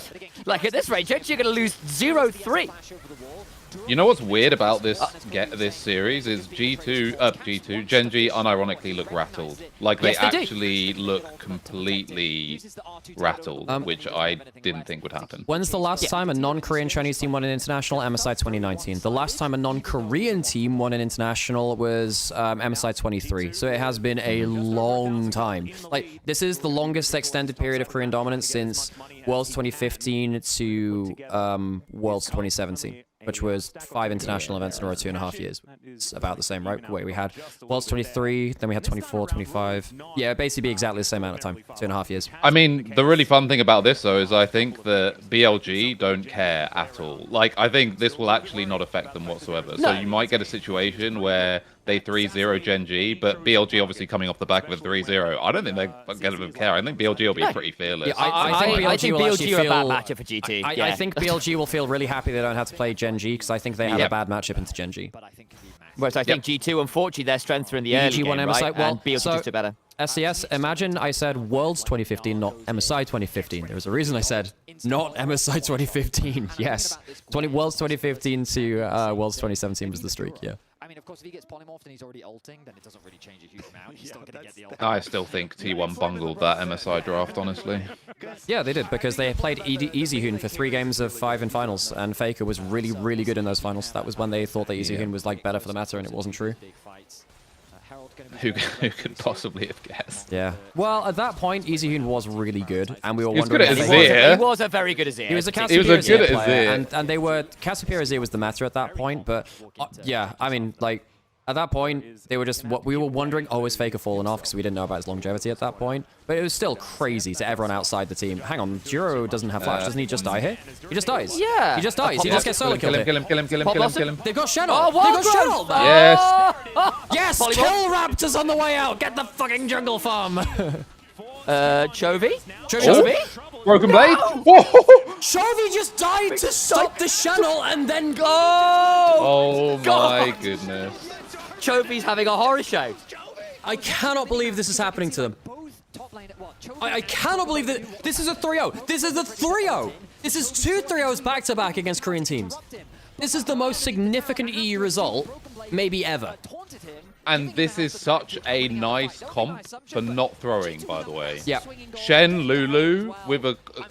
I mean, as long as hands touch wood... You have got 2 aggro Shen carriers in the Jarvan and the Akali if you want to go forwards. You have got some excellent defensive ult targets, particularly in the Kog'Maw. So you can play this going forward, you can play this defensively. That makes life absolute hell. Yeah, yes you can. Dude, I just keep getting, I love getting just proved right and then right again about like the take. Hang on, Rula, you don't win that trade. Rula, you don't win that trade! Oh my lord, that route was needed. Hans can kill with a single auto. He can pretty much kill with a single auto. Holy crap. Barrier for Ghost. Okay, has it ever happened internationally? What was Chovy doing? Flash, taunt. Oh my god. Has it ever happened before that LCK 1 and 2 have been 3-0'd by the same team? No, I don't think so. Look at Roman. It can't have happened. No one, maybe an LCK team? It would have to be an LCK team, right? Well, international, yeah. I mean, yeah, so, yeah, there have been points where people have 3-0'd the gauntlet system back in the old playoffs, yeah. But that I think that's genuinely the only time it would have happened. There's no Chinese team has done that, to my knowledge. No. And if it was at Worlds or something, it would be an LCK team, but it wouldn't be the C1 and C2. Bloody hell, that's just... Okay, that is a flag and drag that misses and an auto for Ruler's HP bar, by the way. Yeah. This is crazy to watch, like, this is what GENG does. Scorch Claw damage is what that was. And he's got Herald in inventory, by the way, for Battle Herald. They're going to Battle Herald for Soul Point. This is ridiculous. It's like a small detail, but when Skumon got the last hit on Keen in top, I think that was actually pretty big. Yeah, it's got him a massive. Got the early lead is huge for him. Yeah, he got a really nice base off, and now he is just an absolute. And well, he's legitimately an additional carry now, right? And this is the best European jungle performance since peak Jankos. I genuinely think Skumon may be the best jungler in the world. That has happened the only times that's happened has been like Jankos and then like Diamond Procs. Diamond Procs. This is Diamond Procs back in 2-3. Yeah, exactly. The third time in the history of League of Legends where like you've got like an EU player like top of jungle. Hello? Keen? Is he dead? I don't think he's dies. dead. No, he's not dead. Okay. There was a flash. It forced him off of tower, and it means there's an extra tower. I wondered whether Skuma might force ult and then see whether that would force the flash / whether Yes, Skuma I'm would actually going to call this out from Hinata Nagasaki in Anivia chat as well. Cloud Soul is really good for G2 this game, no? Because GENG already don't have CC. Kog'Maw running at you with extra move speed and a Whimsy, one will actually outpace Nika running at you with ult, and Caps, once he uses ult part 1, will always hit the target now. Yeah, you can't run But away also, from him. you've got Protect the Kog'Maw ult on DRX, Shen and Lulu. Teddy, DRX beat LCK 1 and 2, but not in 3-0s. DRX are the only team to have done, well, I think teams have beaten LCK 1 and 2, but they've never 3-0'd them. your Dusk Yeah. Dawn and your reset with your Titanic. You know the best thing about this as well is this is a Let's go. proper tournament format. Like it's no nonsense BO3 whatever. Like BO5 back-to-back BO5s. That's fucking crazy. I don't care if it's like not as prestigious as MSI or Worlds. It's a that's very mental. intense tournament, and it's also over a week, right? Like this is a very intense schedule with very little room to maneuver. You don't get to go home and really fix things, right? You get a day of scrims, if that. And yeah, and again, this is our 7th seed, folks. Imagine what our first seed can do. Who was the first seed? Oh, it was KC, wasn't KC, it? yeah. Oh my god. Yeah, Thanks imagine for what following, Fnatic would do to them. Hans has gone. Actually, shut up, Rich. I Shut really up. rate Hans' build here. The Kraken Slayer Rage Blade, the double on hit is very nice. It's really. I mean, you don't need lifesteal. You just need the raw damage. They're not that tanky team, and also the move speed from Kraken Slayer really helps you here. And then you can you could even go Phantom Dancer third for the extra move speed. That could also be okay. He's got attack speed dagger, so it could go to a couple different things. But yeah, Sam. Honestly, he can build whatever he wants now. He'll just face roll him. It is very hard for G2 to lose this game. Not that it's like impossible, right? But with the way GENG are playing, I mean, they don't have enough CC. They don't have enough CC for both Akali and Kog'Maw. And even if you go into one of them, you're still going to get Lulu Shen. So you're not going to deal with I'm really nervous here, Alex. I'm nervous about the fact that the Jarvan and the Shen are legitimate threats because they're ahead of the curve. That's as well. a fair point, actually. Yeah. Dusk and Dawn Titanic build means actually we just saw Broken Blade solo Chovy. That will not stop. Jarvan also, we just basically saw half H Ruler without hitting the flag and drag. Like, he had a flag and an auto, and got half of Ruler's HP bar with the Scorch Claw proc. Honestly feels like the fans The 3 Drakes is just so huge as well. Like, it just puts a ridiculous timer on the game. It's not like they can just sit back and hope that Azir does something in 40 minutes. And while you might say that Azir, Gwen, Yunara scale, they don't have a Lulu Shen, so the force multiplier is much higher from G2, like much higher. And they're all squishy, right? They all do damage, but again, they are not very capable of taking it. Yeah. And again, if it does get to 3 items, there is a world where what happens is G2 full center kill and Bessa, and then Gwen and Azir are left untouched and they murder everyone after. Like, that is possible, but it is not an easy sell. Clean right now. Yeah, G2 have made very few mistakes is the other side of this, which I've been very unexpected by. Gwen does not beat Akali in side lane. This is another thing when I saw the Akali, I was like, this is really good, because it didn't just have good matchup versus Azir, it's good versus the Gwen as well. Also, this is actually might die here. Like as you were saying, oh my legitimately Gideon! That's just tower as well. And this is also a minute before Dragon, so they use no meaningful cooldowns. They're back up for Dragon. Wonderful timing. Wonderful timing. I cannot believe what I'm watching. They're playing so well. And by the way, you have to say, today has been complete draft apparently, Nirvana. Samsung in 2017 3-0'd Longshu and SKT, so that's not true. Okay, there we go. Yeah. No, I said maybe I didn't make it outside of a Korean team doing it to another Korean team. I think this is the only example. Korea has done it to themselves. I mean, but not. Yeah, Korea's done it to themselves. That doesn't count. No one cares about that. That's like saying, you know, as a European team ever back-to-back European. I want to hear what the cast to say around the Nexus. Yeah, I mean, wait, who's the play-by-play? It's Atlas. Okay, I really want to hear what his Nexus call is, because this is like one of the most Which is important moments awesome. Yeah, I'm so glad that Atlas is... Ruler's just dead, no? Holy crap, he doesn't go... Living artillery, baby! Jesus Christ. Well, that's ult off Ruler as well. How long till Drake? Now. 5 seconds, that's Drake. And Ruler's gone. Ruler has to reset, so they can't fight. They have no AD carry. They're going to try and rush picking Baron. their They're going to try and rush Baron. I don't think it matters. I think the permanent advantage of Cloud Soul is too important. They can't even rush it, Sam. Yunara's in base, they can't even rush it. They don't even have position or a Baron. Yeah, I saw Azir and Nico running up the river and Canyon but like Yunara's not there. You need too many people there. Oh, bloody hell, Keen. I'm pretty sure Caps can just run at him. Okay, Gwen's immune, whatever.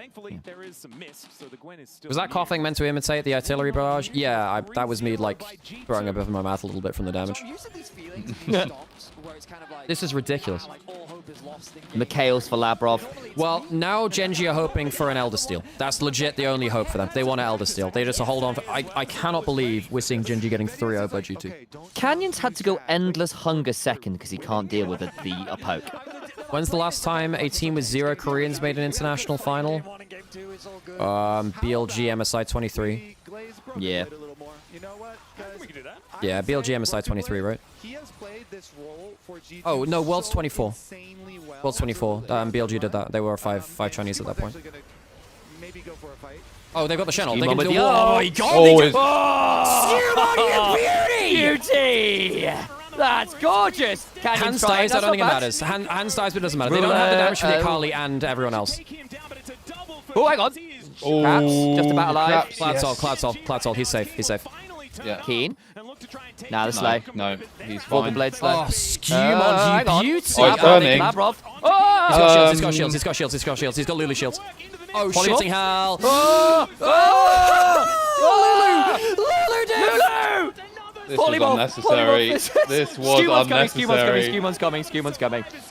Oh my god! King can kill. Needs to be careful here. Oh, but Whimsy, Skewmon kills. Yeah, oh my Yes. god!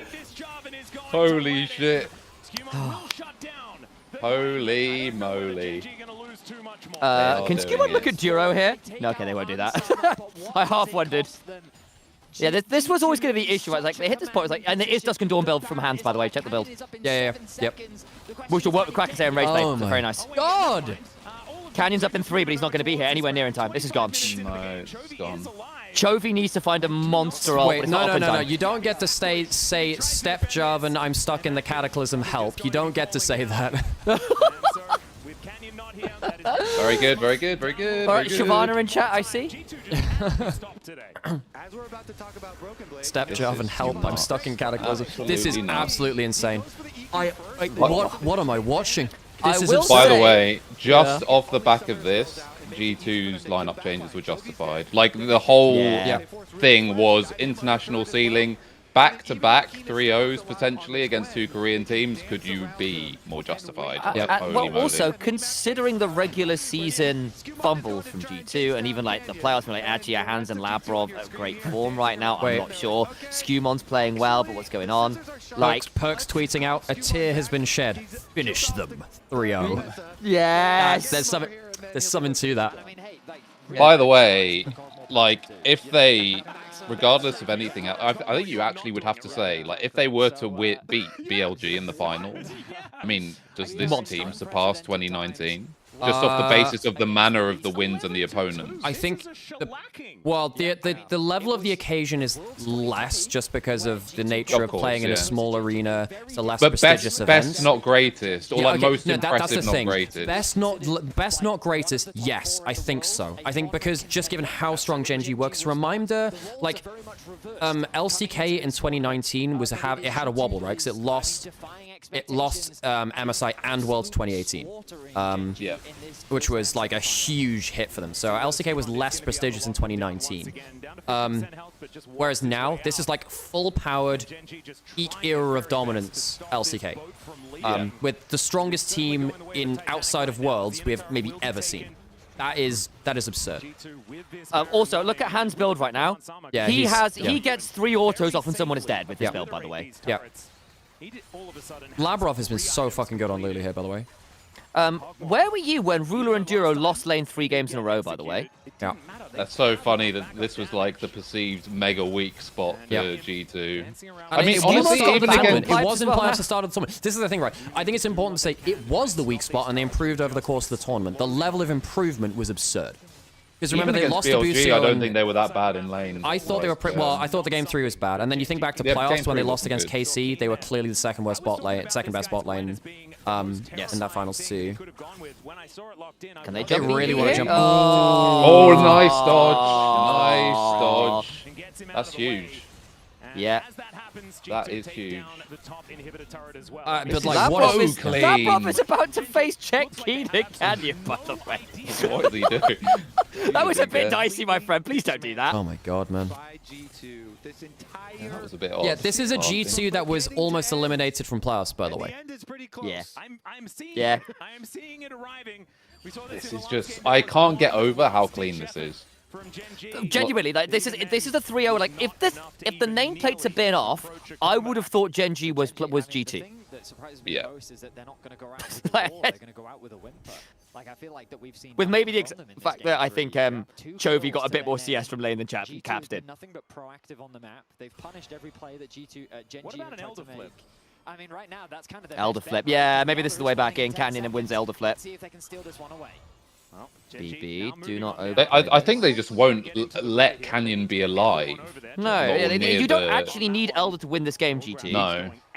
Let Caps shove. With how large it is, as Canyon has started Like this you one just up. kill Canyon, or you just don't contest, unironically, or properly. Caps coming now. TP behind. And they don't have the CC for both Akali and Kog'Maw. As long as Caps and Hands are not caught at the same time, it's just instant win, I think.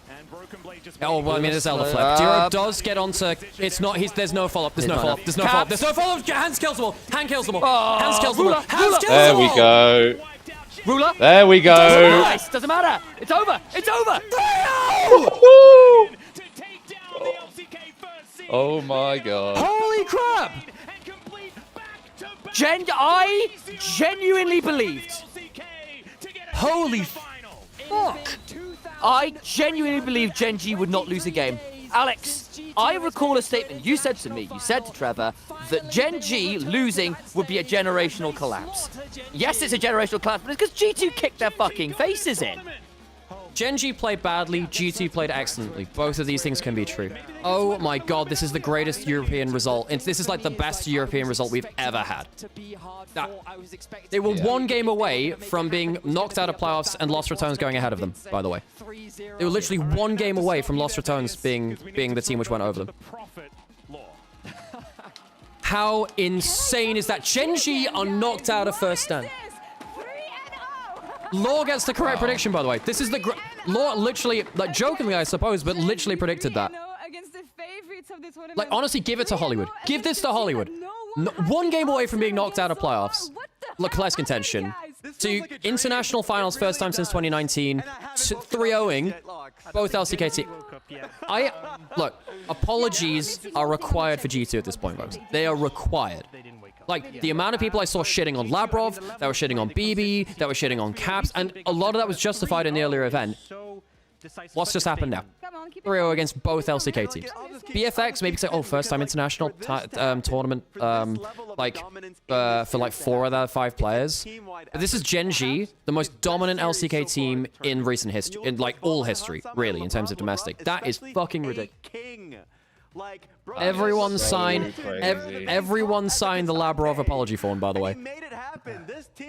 He might have been player of the series. I mean, Skewmond was ridiculous, so I don't know, but it's the new boys, by the way. It's between the new boys.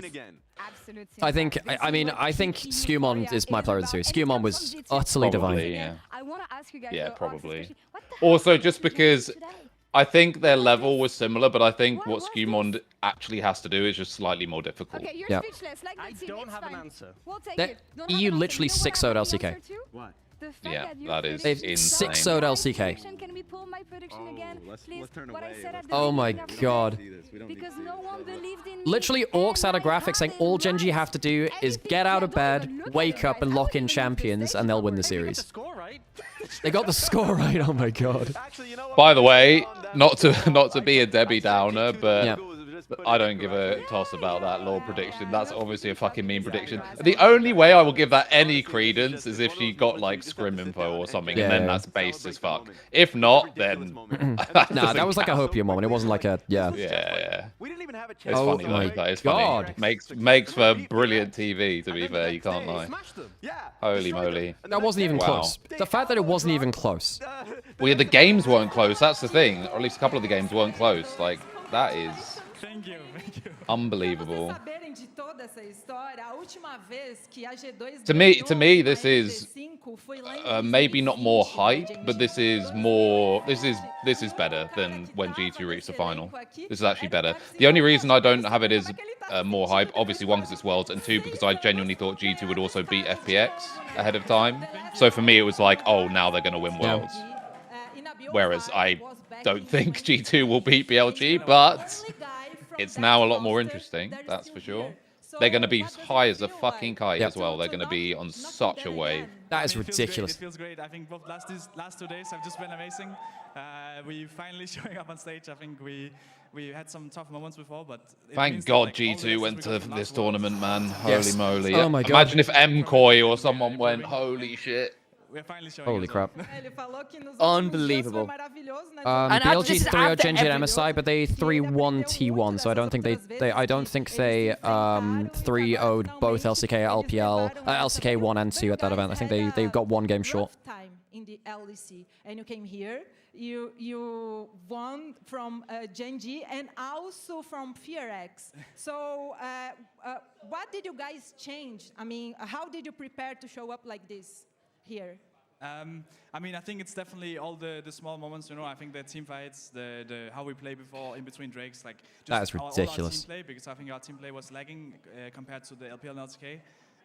And I think against BLG, it was a big shame because we didn't show all the things that we've been working on. Yes, I don't think that prep was very good for BLG. I think the thing is, I actually think if Skew1 plays like this, they actually can beat BLG as long as solo lanes don't get like massacred. In the first stand, we also want to make the finals, you know. Eu perguntei pra ele, gente, sobre, pô, eles não Ah, man, but like, the thing is, I am fully expecting G2 to come into finals realistically versus BLG, but maybe there's another upset on the cards yet, especially if these two teams have been scrimming each other and coming in on this kind of form. But I'm expecting them to come into finals here against BLG and not have and BLG is going to be better at them in the early game, and I think G2 are going to be in a much trickier spot. But the thing is, even if they lose to BLG, which I think will be a tough matchup, the realistic answer is G2 have done us all very proud, and considering the amount of like despair and dismissal I was seeing from so many fans and people around Twitter and Costreams and Reddit and all the rest of it saying, ah, it's doomed. Oh, thank you so much for the gift sub, Zareth. Oh, that's man. 5 gift subs, Zareth. What would you like to do on the fraud world with that, Zareth? Thank you so much. Perhaps is there some reparations to be made against Labrov, Zareth? But every G2 member won up. BB Skill and Caps, hands Dylan. Not even Labrov. Pinchless, thank you for the 5 gift subs as well. What are you doing with them? What are you doing with them? Holy shit.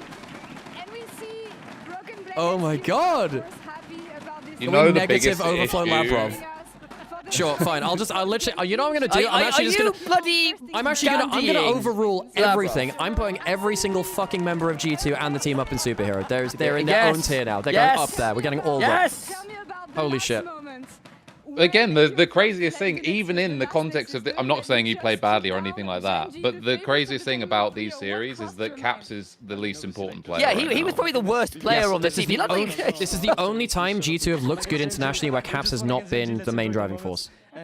But also, conversely, I think this is why BLG will almost certainly beat G2, because even though Chovy might be a better mid laner, Knight is much better at abusing Caps' style of play than Chovy is, I think.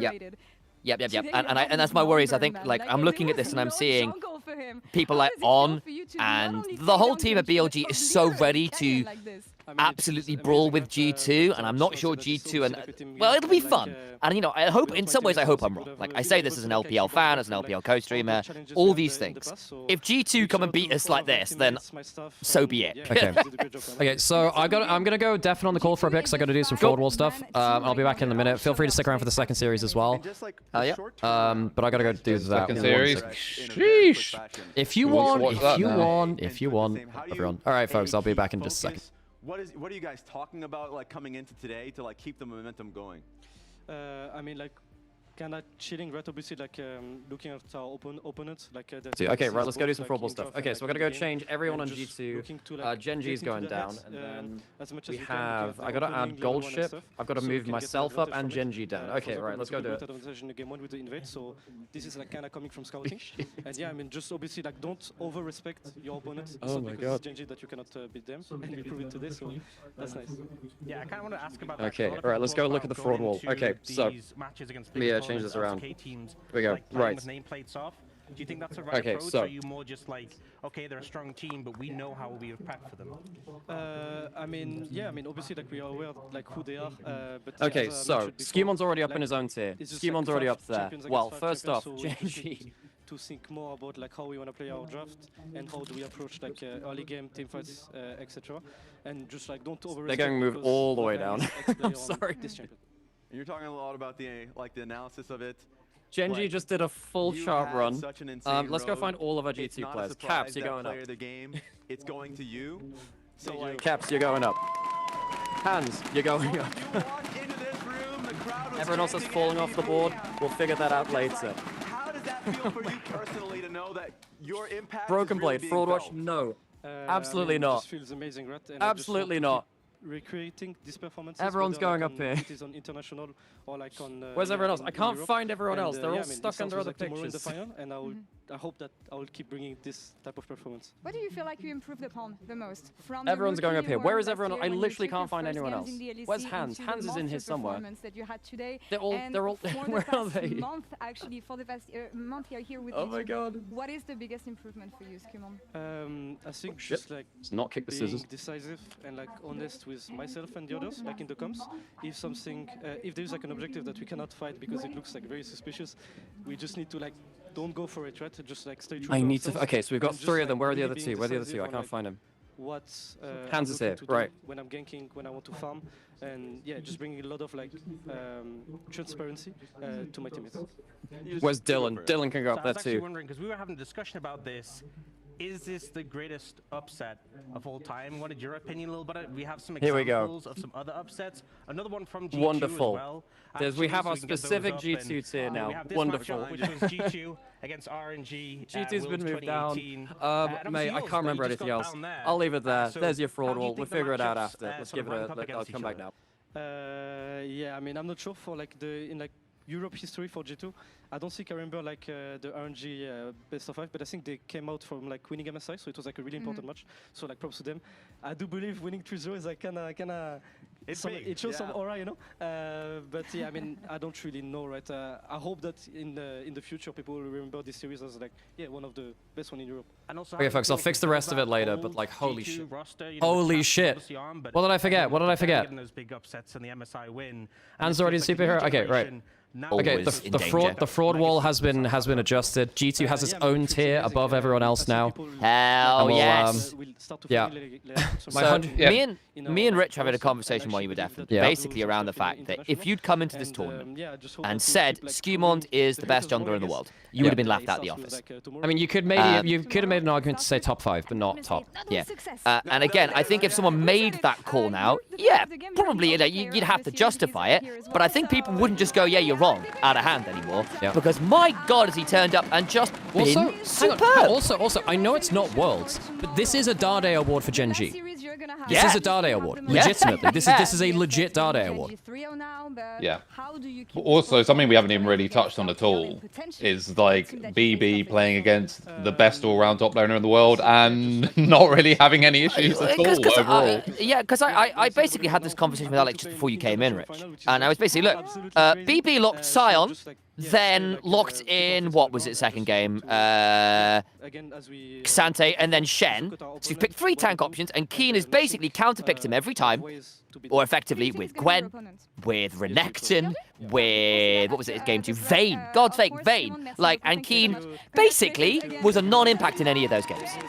Like, the best top player in the world getting counterpink into tanks and can't take BB out of the game. What? Yeah, and then I guess it comes down to, you know, the age-old question of is it more G2 playing well or GENG playing badly? Which I know is a bit of a downer framing, but you do also have to address the fact that GENG... Chill out. No, I'm not chilling out. 3-0. Mecha Fanboy is someone who is one of our best, greatest supporters, Hinato. They deserve absolute praise. They're absolutely on the superhero tier. Oh my god. I don't think Chovy is the worst player on his team. I think... Look, I mean, I think there are so many systems that were wrong with GENG. Chovy? Who's that? Do you mean Choky? Am I right, lads? Well, the thing is, I have to say, last game, I do think Chovy choked. I mean, he made some dumbass decisions. I think the rest of the series, you can't say the same, but that one you actually can. That one you actually can. Yeah, that's stopping the TP only to get solo killed. Yeah, it didn't save the kill, and it still got them, and he still died. Yeah. Like, the problem is, it's just the burden of being Chovy, where you are quite clearly so good that when things don't go well, the burden is seen to be yours. Yeah, like Chovy laned well, right? But then there were dubious builds on the Ahri, which you rightfully called out. We said, like, and I was like, I made the joke, like, I bet he goes Rocket Belt, and he did. And you were like, I hate this, and rightly so. We saw, what was it, game 1 that he was playing? Oh gosh, I'm having a moment here. That is legit. It's so rare to have actual Dade Award territory. That is actually a Dade Award. Yeah. I know it's not Worlds, but it is spiritually the same thing. It has to be, right? Yep. By the way, you know, a point of comparison there. I mean, it's on a different tier, so I guess that's part of it. But don't you think it's interesting, at least in Western framing, how every time GENG falls short, no matter if it's domestically or internationally, we all, to be fair, more internationally, but we always tend to hyper-focus on Chovy. Yeah. Yet, whenever Caps has dips, our community just completely hides it under the rug, by the way. I legitimately think a lot of that is because we know, because as an English-speaking audience, we are closer to Caps as a personality. So I think there is an aversion to shitting on someone that you have a closer personal connection to. When you're watching people in a second language, when you don't partake in so much of the content because it's not in your language, or it's not, you're not part of the same kind of streaming communities, whatever. I think it's much easier to, I mean, it would technically be easier for us to do it for LPL, and maybe we are harsher on LPL players than we would be on EU players. I mean, I'm personally not. I praise or shit talk people on a separate basis, really. But I think it's easier as a community to be harsher towards people you have less of a personal connection to.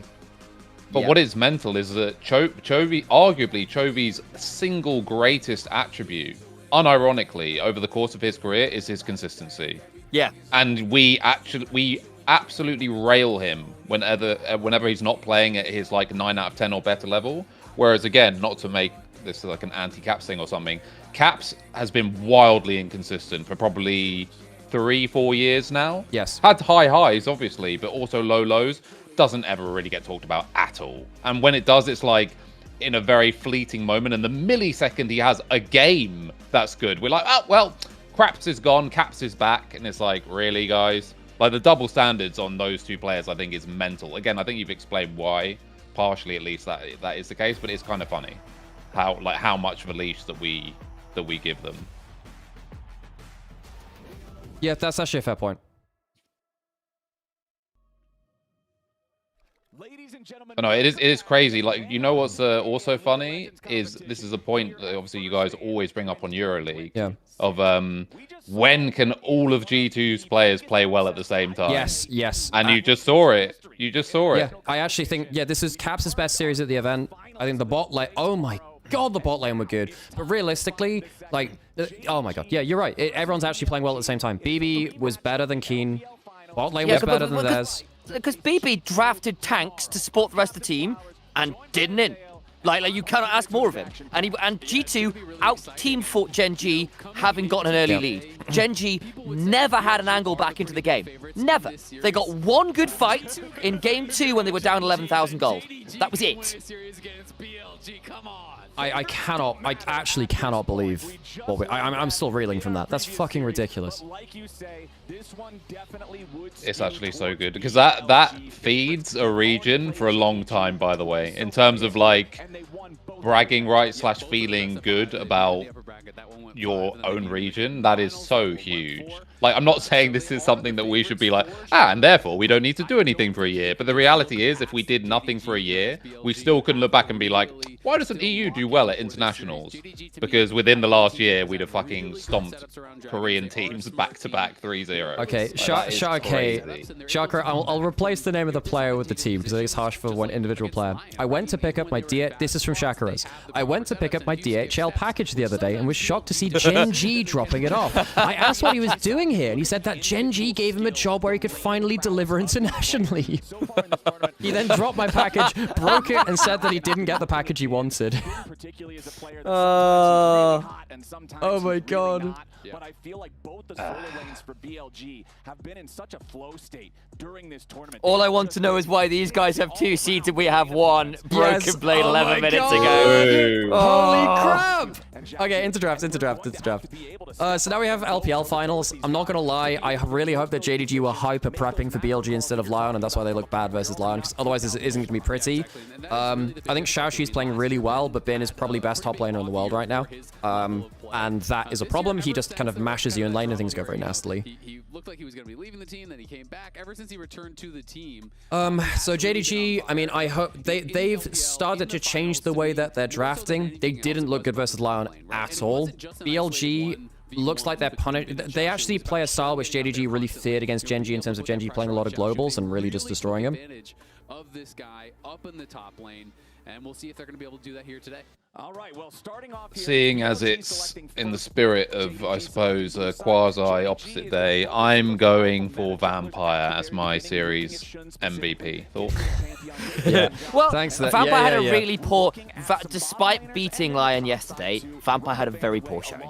And in fairness, he had one good Rakan game, and the other games were really shit. Yeah. And for all, I think sometimes the Vampire hate at this point is a little overblown. Like that was. It's very unusual to see him play that poorly. And I need to see him be better because I think for all he's been a little bit, shall we say, laissez-faire with his early plays, he sometimes oversends it a bit, has generally been making play after play after play after play this whole tournament. And if Vampire's not on it, that will be a problem. I think with Vampire, it's just always been like the nature of his inting is just like it's so viscerally nonsensical. funny. It's so it's just so ludicrous. Yeah. It's like the amount of times I've literally seen him just like hook a wall to immediately lose a game, and I'm like, there's just no defending that. Yeah, that's that's a case of you can turn the nameplates off and be like, who is this pro player? Oh my god, there's another because Chovy's international finishes, it's 8-8-4-8-4-4. They've added like another one on there. Oh my god, because it's third, fourth.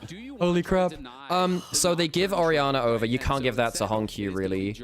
This is a pretty good combo from JDG, though. Varus, you take the Jarvan, which is very good for Junja. I think you actually have to Poppy early for BLG here, actually. Oh, no, Poppy's gone. You can't, so you can't do that. I think JDG are pretty happy with this. And even if she does get through, oftentimes it's what you were saying. The enemy team will Yeah. nocturne themselves. I mean, you can't Shinzao. I mean, you have, that's really good into, it's really good into Varus. I'm a little bit worried because it means that Shin takes one-way trips, which is rough, but it's very good, right? They really like the Darkness Orianna combo, don't they? Yeah, they do. I wonder if that's something you just completely remove when if you're G2, if BLG make the final. Yeah, especially because I don't think Orianna should get through any draft anyway, personally. I think she just insta-wins too many lanes. I feel like if BLG get that combo, it's just you're just kind of giving them a game. So I'll shout out Aragon here as well, who basically said Bin and Keen, who didn't really get to play any of these champions, are just so good generically at Ambessa and Gnar that it's basically an instant insane win condition unless you're one of the best in the world. So and that funnily can make enough, very with that, interestingly. Xiaoxu doesn't have the best win rate on Ambessa. He's really good in lane, but he doesn't convert into win. So while I agree with him saying specifically. Yeah. Well, actually, funny, Bin was not as good. Oh, sorry, I talked about So for Xiaoxu, interestingly, he's actually very good in lane and individually, but they don't transfer it into wins because he's often weak side and dove, and typically tanks are better for that. And it's not as good at the front to back team fighting because it doesn't. This draft's already over, by the way. Like, holy shit. I mean, I don't think it's completely over. I mean, like, you have a lot lot of dive onto Bin, Gnar. Yeah, in terms of comfort's really good. But Bin, I think the last 3 times I've seen Bin play Gnar, he got 3,000 individual gold leads by 15. Like, he is very, very potent on this champion, which is partly why I was like shouting him and Keen. Oh my god, Caps was the only player on Hoopu to not get a solid 10 versus GENG. He got a 9.9. Everyone else 10.0. That is absurd. But that's true though, because Caps didn't have the easiest start to some of those games. He came back in the mid game, but it wasn't his. He was not the superstar of that series at all. He was. The thing is, he wasn't bad at all. But no, he wasn't. His he was teammates good. Were just exceptional. Oh my god. Yeah. Okay, so bot lane. I mean, you've got Sivir still for Viper. You've got MF still. The MF's bad against Jarvan. I mean, yeah, MF's bad. You don't want to pick MF here. You can still Sivir. Sivir's okay, although it's still quite risky. There's Bard for Vampire. You can Nautilus okay in this comp. So they are really just attacking some of these safe. Alistair's okay too. Actually, Alistair might be better. Here's a question for both of you guys, by the way, as you're obviously casters. I noticed that obviously someone has to play the heal or the other side or something on the desk or whatever, and obviously Law is the EU rep, Orcs was representing LCK as it were, but sort of if you guys had been casting LCK for however long, 5+ years or something like that, and you're coming into a tournament like this, I do notice how the Western casters that rep those regions do tend, at least on broadcast, to sort of semi-support those teams, I think it's fair to say. Would you actually, you know, if it's at a Worlds or an MSI or whatever, and you were casting GENG, or I guess actually you both casted much more LPL, so let's go with that. BLG, but if that was like your main thing for the last 5 years, well, like casting LPL, who would you actually want to win? Would you want a G2 to win, being that kind of your quote-unquote home region, or the region that you basically put your career into? I mean, on a meta level, I think that LPL winning an international tournament is huge for them. True. Although, and the game in general. Huge for the game in general. I mean, I think at this point there's actually no losers. That's actually the really good thing here. There's no losers because it's just a different region doing it. I mean, I actually, in this case, I want to see, I default back to I want to see the best possible League of Legends. That's what I want to see. Yeah, I think like it depends a bit, because obviously I think BLG are one of my favorite teams to watch right now. They're an incredible team, great fun. But again, I've been repping EU for years as well. So if one of those two teams were like, it's just mom and dad are fighting moments, you know? I mean, I actually don't think Honky saves the draft here. You've picked double immobile carry into Nocturne, Orianna, Bard. No, I actually think that it might be fine in lane, but I think Honky's pick here gives you a lot of issues later. I think Aurora would have been better, because you can at least jump out of the play. I know it's a little bad into the Orianna. I mean, like, basically he's saying I want to pick for lane, not for comp, and JDG often do pick for lane, not for comp. I think on the whole, BLG come away with a better draft here now. I worry about the lack of frontline. That could be problematic into if there's like any the team that plays well with lack of frontline, it's that. Hey, Hilo, how's it going? G2 is just going to make my man's inevitable loss even worse. Wait, yeah, Hilo's a big Gala fan. Right. We saw you manage to make it to Riot Games chat. Yeah, we saw one of your chat messages made it onto the broadcast from while you were in the Riot Games chat. That was cool. The thing is, even if G2 lose to BLG, like, I don't think anyone's going to feel bad about it. That's the best thing about the result. You were chatting in the Riot Games chat, and your chat came up on the main broadcast. Yeah, I think we saw that. We noticed it. Like, yo, that's our Hilo. That was cool as hell. You didn't even read that? Yeah. You turned up on main broadcast. It was cool. You made it to main broadcast before I did. Holy crap. We live, so this is from Peter Dunn, by the way. We live in a world where Lost Retones, an amateur streamer team from ERLs that no longer exists, have more competitive wins versus G2 in 2026 than the LCK first and second seed combined over 2 best-of-5s. I know, it's facetious, but it's funny as hell.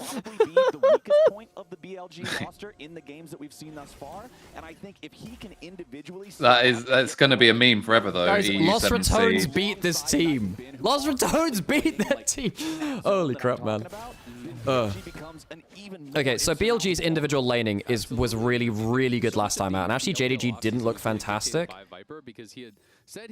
And obviously we've seen Varus plus like Alistair in an attempt to basically 1v2 a lane and get Alistair to a point where he's useful, he can roam around the map. The problem is you're doing it into Bard, who also roams around the map and wins you lane. And I think in this game when you're into double, I mean, if you step out of position, Bard dies. That's the issue, right? Yeah, it's also On's Bard, who is a psychopath on the champion. But you pick up people out of position, especially when they're immobile, really, really well.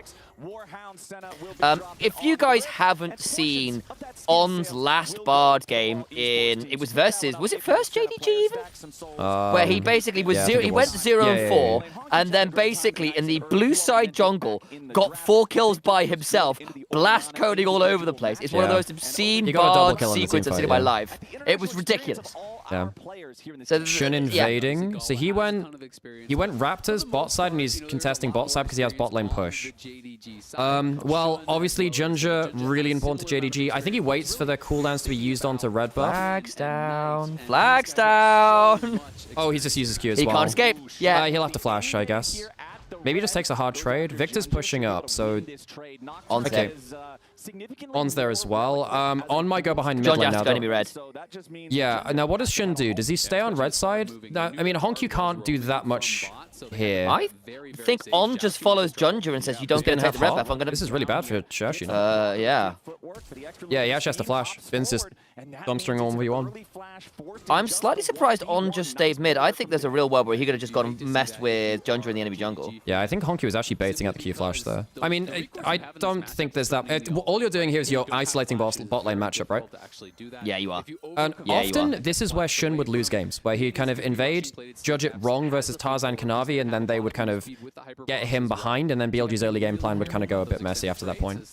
Knight probably needs to reset. He wants to reset anyway. He's got teleport, so it really doesn't change that much. Whee! What's your timer at, by the way? 20, 21, 22, 23. I'm like a second ahead of you, so I'm just going to pause. I feel like that's just the nature of so many range. Oh, Harold's drunk. Yeah, I think you can deserve that, Mr. G2 fan. He loses flash essentially for nothing, right? It's not like the jungler had to spend time to go up there and force that summoner spell. So Xiaoshu just going to have to get very familiar with the environment under the turret. Sights and sounds of his tier 1 tower. The smells too. It probably don't smell too good underneath that turret because you're just sweating there for the next. Knight's up in his farm versus Honku. Nothing really changing there. He, used the teleport for the reset. Honky's done his already. Knight's going Rod of Ages build. Makes sense versus Jarvan. And Besta gives you a bit more chance to survive. What do you think G2 did well in their drafting? I think that they had a crazy amount of teamfight options. I think GENG... Well, it's different in each game, right? It wasn't just like a one-stringed bow. Oh, minion aggro's were not good for Honku though. Honku actually did quite well in some 1v1s against Knight. In regular season he did as well, but in playoffs he didn't. In regular season he did, and then Knight destroyed him in playoffs. It was not close. So while he's kind of true in one sense, I think particularly regular season Honku gave a lot of issues. Realistically, throughout playoffs, Knight just destroyed Honku. It was not close. He shouldn't even be looking for, even though he feels like I can just outplay this. I mean, that makes a lot of sense. There's maybe a Q flash angle. Oh, yeah. Everyone coming mid. Wanted to threaten Honku, forces the flash out of the enemy mid laner in response. But when you Okay, so jungle matchup's even. Slightly Honku being down flash can hurt. Yeah, the big thing is it's summoner advantage, right? Summoner advantage to BLG. Yeah, Honku's not going to have... Vampire play Bard against BLG in their first series. They played it against one of the teams. I can't remember who it was. It might have been versus Team Secret Wales, actually. I don't remember if it was versus BLG. Secret Wales. Secret Wales. Oh, On holding the wave. That's good for him. That's really good for him, actually, because there's no teleport on Honku. If you keep it here... Xiaoshu is... This was the big difference maker in finals as well. LPL finals... Like, hang on, Xiaoshu doesn't have... Oh, okay. Xiaoshu got, like, mashed in LPL finals. He was not close. Bim missed boulder toss and wallop, so... Yeah, and then he got traded on as he went. Shun's coming. How far off 6 is Shun? Yeah. Was this the biggest upset in LoL history? Maybe not the most important because it wasn't at Worlds, but it probably was the biggest, yeah. I don't think you can dive here, can you? He's just repudiate. He just used repudiate. Oh, that's true, actually. I think he just kills, no? Just waits for the fear? Okay, there you go. Easy as you like. No flash, no hops, no repudiate, dead. BLG also, they're not a team which takes early dragons. They don't like early dragons. They prefer to... get early gold. Yeah. Overall, DRX winning Worlds was bigger, but I am that wasn't a single series. I mean, yeah, in terms of an overall tournament run, DRX winning that Worlds was pretty absurd. Yeah. Wasn't AHQ's win in quarters biggest upset ever? What, in... Wait, when? In HQ? God, that was on. He's level 6. Oh, there's level 6 on him. Yeah, Gala kills, I think. Heal. No, they don't quite have it. Oh, damn, they didn't quite kill him. Okay, so Vampire Flash is that. Yeah, I mean, Flash with heal. I mean, it means that On can't roam about. Maybe they can dive with... Maybe they can dive with Jarvan now. Yeah, this is doable. Do they have a ward? They don't have a ward. Did they spot him? They should have spotted. They should have spotted him. Does it matter? On doesn't have... Oh, this is Vampire doesn't have 6. On maybe dies. He's next to the wall. Okay, who takes aggro? It's Vampire. Okay. There's Should be Cataclysm. Dead. Does Vampire die for this? I guess he does. Yeah, but Viper dies for this too now. I actually don't think that's a good trade for Viper. Yeah. I actually think Viper could have just stayed closer to the tower and not used Flash for that. That's a good play for JDG. That's good. And Shin making that play top money was behind on getting 6. Oh, so not yeah. doesn't AHQ get didn't there, have Albus Nox Luna. I mean, they won best of ones. They won some best of ones. They won best of threes, you know. So instead, I'm going to turn, I'm going to fight, I'm going to try to get that kill. But both of the Though I grant you, the way Albus Nox Luna won with things like Poppy and Ivia was very entertaining. Yeah. Up towards this top side and isn't looking for. Oh, he is looking for an angle. Now he just uses jump. Vampire's here. Bin Bin dead? has flash. Xiaoshu has ult. Now he's Now he's in dead, trouble. Now he's in trouble. He wants to hop away, maybe. Can't. Nicely done from Vampire. Where's that going? It's going mid. Shockwave's on it. Yeah. Honky has no flash. He's just dead. Nice. Okay, 1 for 1. Okay. I mean, Vampire's actually doing a decent job of roaming around now, which again, he's not necessarily been the guy to do that. He's been very... Particularly in the mid game. Yeah. Yeah. Okay, so I mean, Knight getting the kill there. Honky overpushed. He really shouldn't have been there. That was the price of blowing his flash earlier, right? The moment Shun had 6, he was always going mid. On's been really active too, so both supports really making an impact. That's how Vampire got top. He used the spellbook teleport and wasn't right. spotted. I actually didn't realize. Azale just mentioned it, so that's how he got there. So Bin's still ahead on the 1v1 though. And then Honky just messes up his wave management, you know? Tries to step away from the ball. Yeah, way overpushed. Good lane management from Knight. He should try and dodge downwards, no? Like, I don't think it why changes does anything. He doesn't have flash, And, so... and On's also coming for that angle anyway, right? So you run into the bard who stuns you against the wall and you die anyway. He's actually maybe even dead 1v1 because of shockwave threat with no flash. Knight's going rower on Orion. Yeah, I said that. It's Jarvan and Ambassador just having some HP to deal with that. I think that's fine. Fair. Sorry, I missed you saying that. Yeah, it's all good. So it's nice to see Vampire gets back up there, gets a kill for Xiaoshu, and keeps him relevant. And once again, our supports will just Although I'm not going to lie, I mean, Bin is still probably just going to diff Xiaoshu inside lane. Yes, but I think the kill back helps. Yeah, he did mess up SES. He overpushed and he died. He did mess up. Okay, so 1 grub away to stop 3. I mean, stopping 3 grubs from Bin is important. Watch him go row a Protobell. Look, I actually think that's pretty... Look, Protobell's pretty good on something like Mel. Yeah. Or Morgana. Yeah. Because it actually helps you, like, land your skill shot and you don't have any, yeah. Yeah, when things like Melroot and Morgana Dark Binding are like incredibly core to you winning a game, Rocket Belt on the immobile carry is important. It's quite interesting that BLG have given quite a lot of resources tonight now. Because, hang on. On's... He's heal. Yeah. Flash and heal. Yes, heal. Good flash. Oh, good flash. Tamper Fate back. That's level 6. That's onto Gala. There's a Nocturne in bot river. There's a Nocturne in bot river. He dies now. He dies now. Oh, he went mid. He missed. He went mid and missed. He got the flash out of Honky. So it's actually... so he was actually holding double threat because Vampire and Gala didn't know where it was going. It went mid. It's flash out of Honky, so you won't have that for the next fights. And you get ult out of Vampire and Gala, so... Yeah. And actually, on living, there's quite a high roll, actually. I'm surprised he lived. Keeps himself safe, and of course, as you called out, with Ginger behind him, they cannot extend the play. Viper and On just trading heavily down on this bot side with Vampire and Gala. Gala's up a fair amount of CS here, which is like actually not what I expected considering the lane like matchup. Like, also in terms of just reacting to something from chat, the fact that G2 did that in Fearless as well. This isn't just like a random counter pick that you've had prepped and you can like win one matchup. Doing it in Fearless is even harder, by the way. That's crazy because G2 like GENG are such a varied team that is absurd. Pretty much dead even state. It was just everything coming together because up until that point, their drafting had been so spotty. Like even last year, their initial Fearless drafting was pretty poor, and it took them all the way until midsummer to sort it out. And I would say this split, G2's drafting was hardly a strong point. But I would say they won every draft, probably.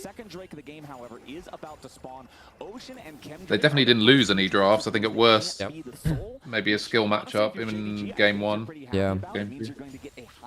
This game is actually going to come down to... I think this is fairly even team fighting game, actually. Like, there's a frontline advantage for JDG, as Sam mentioned earlier, but BLG have some really good aggressive combos, right? Especially onto flashless Gala, flashless Honky.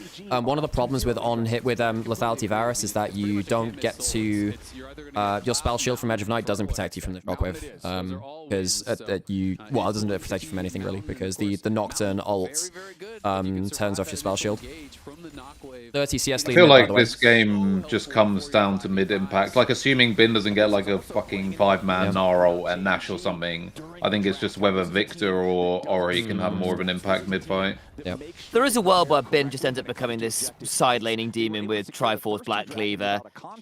So now as we move further towards that soul, we know that if the game stays Knight being 1,000 gold up is a problem. Yeah, he's 30 CS that up. Is a serious problem. Yeah, that is a serious problem. And Bin is Gala been being sat 1,000 gold up on... himself. Yeah, no, like it's not like the Varus is at least strong here too. To be fair. Go on, Rich.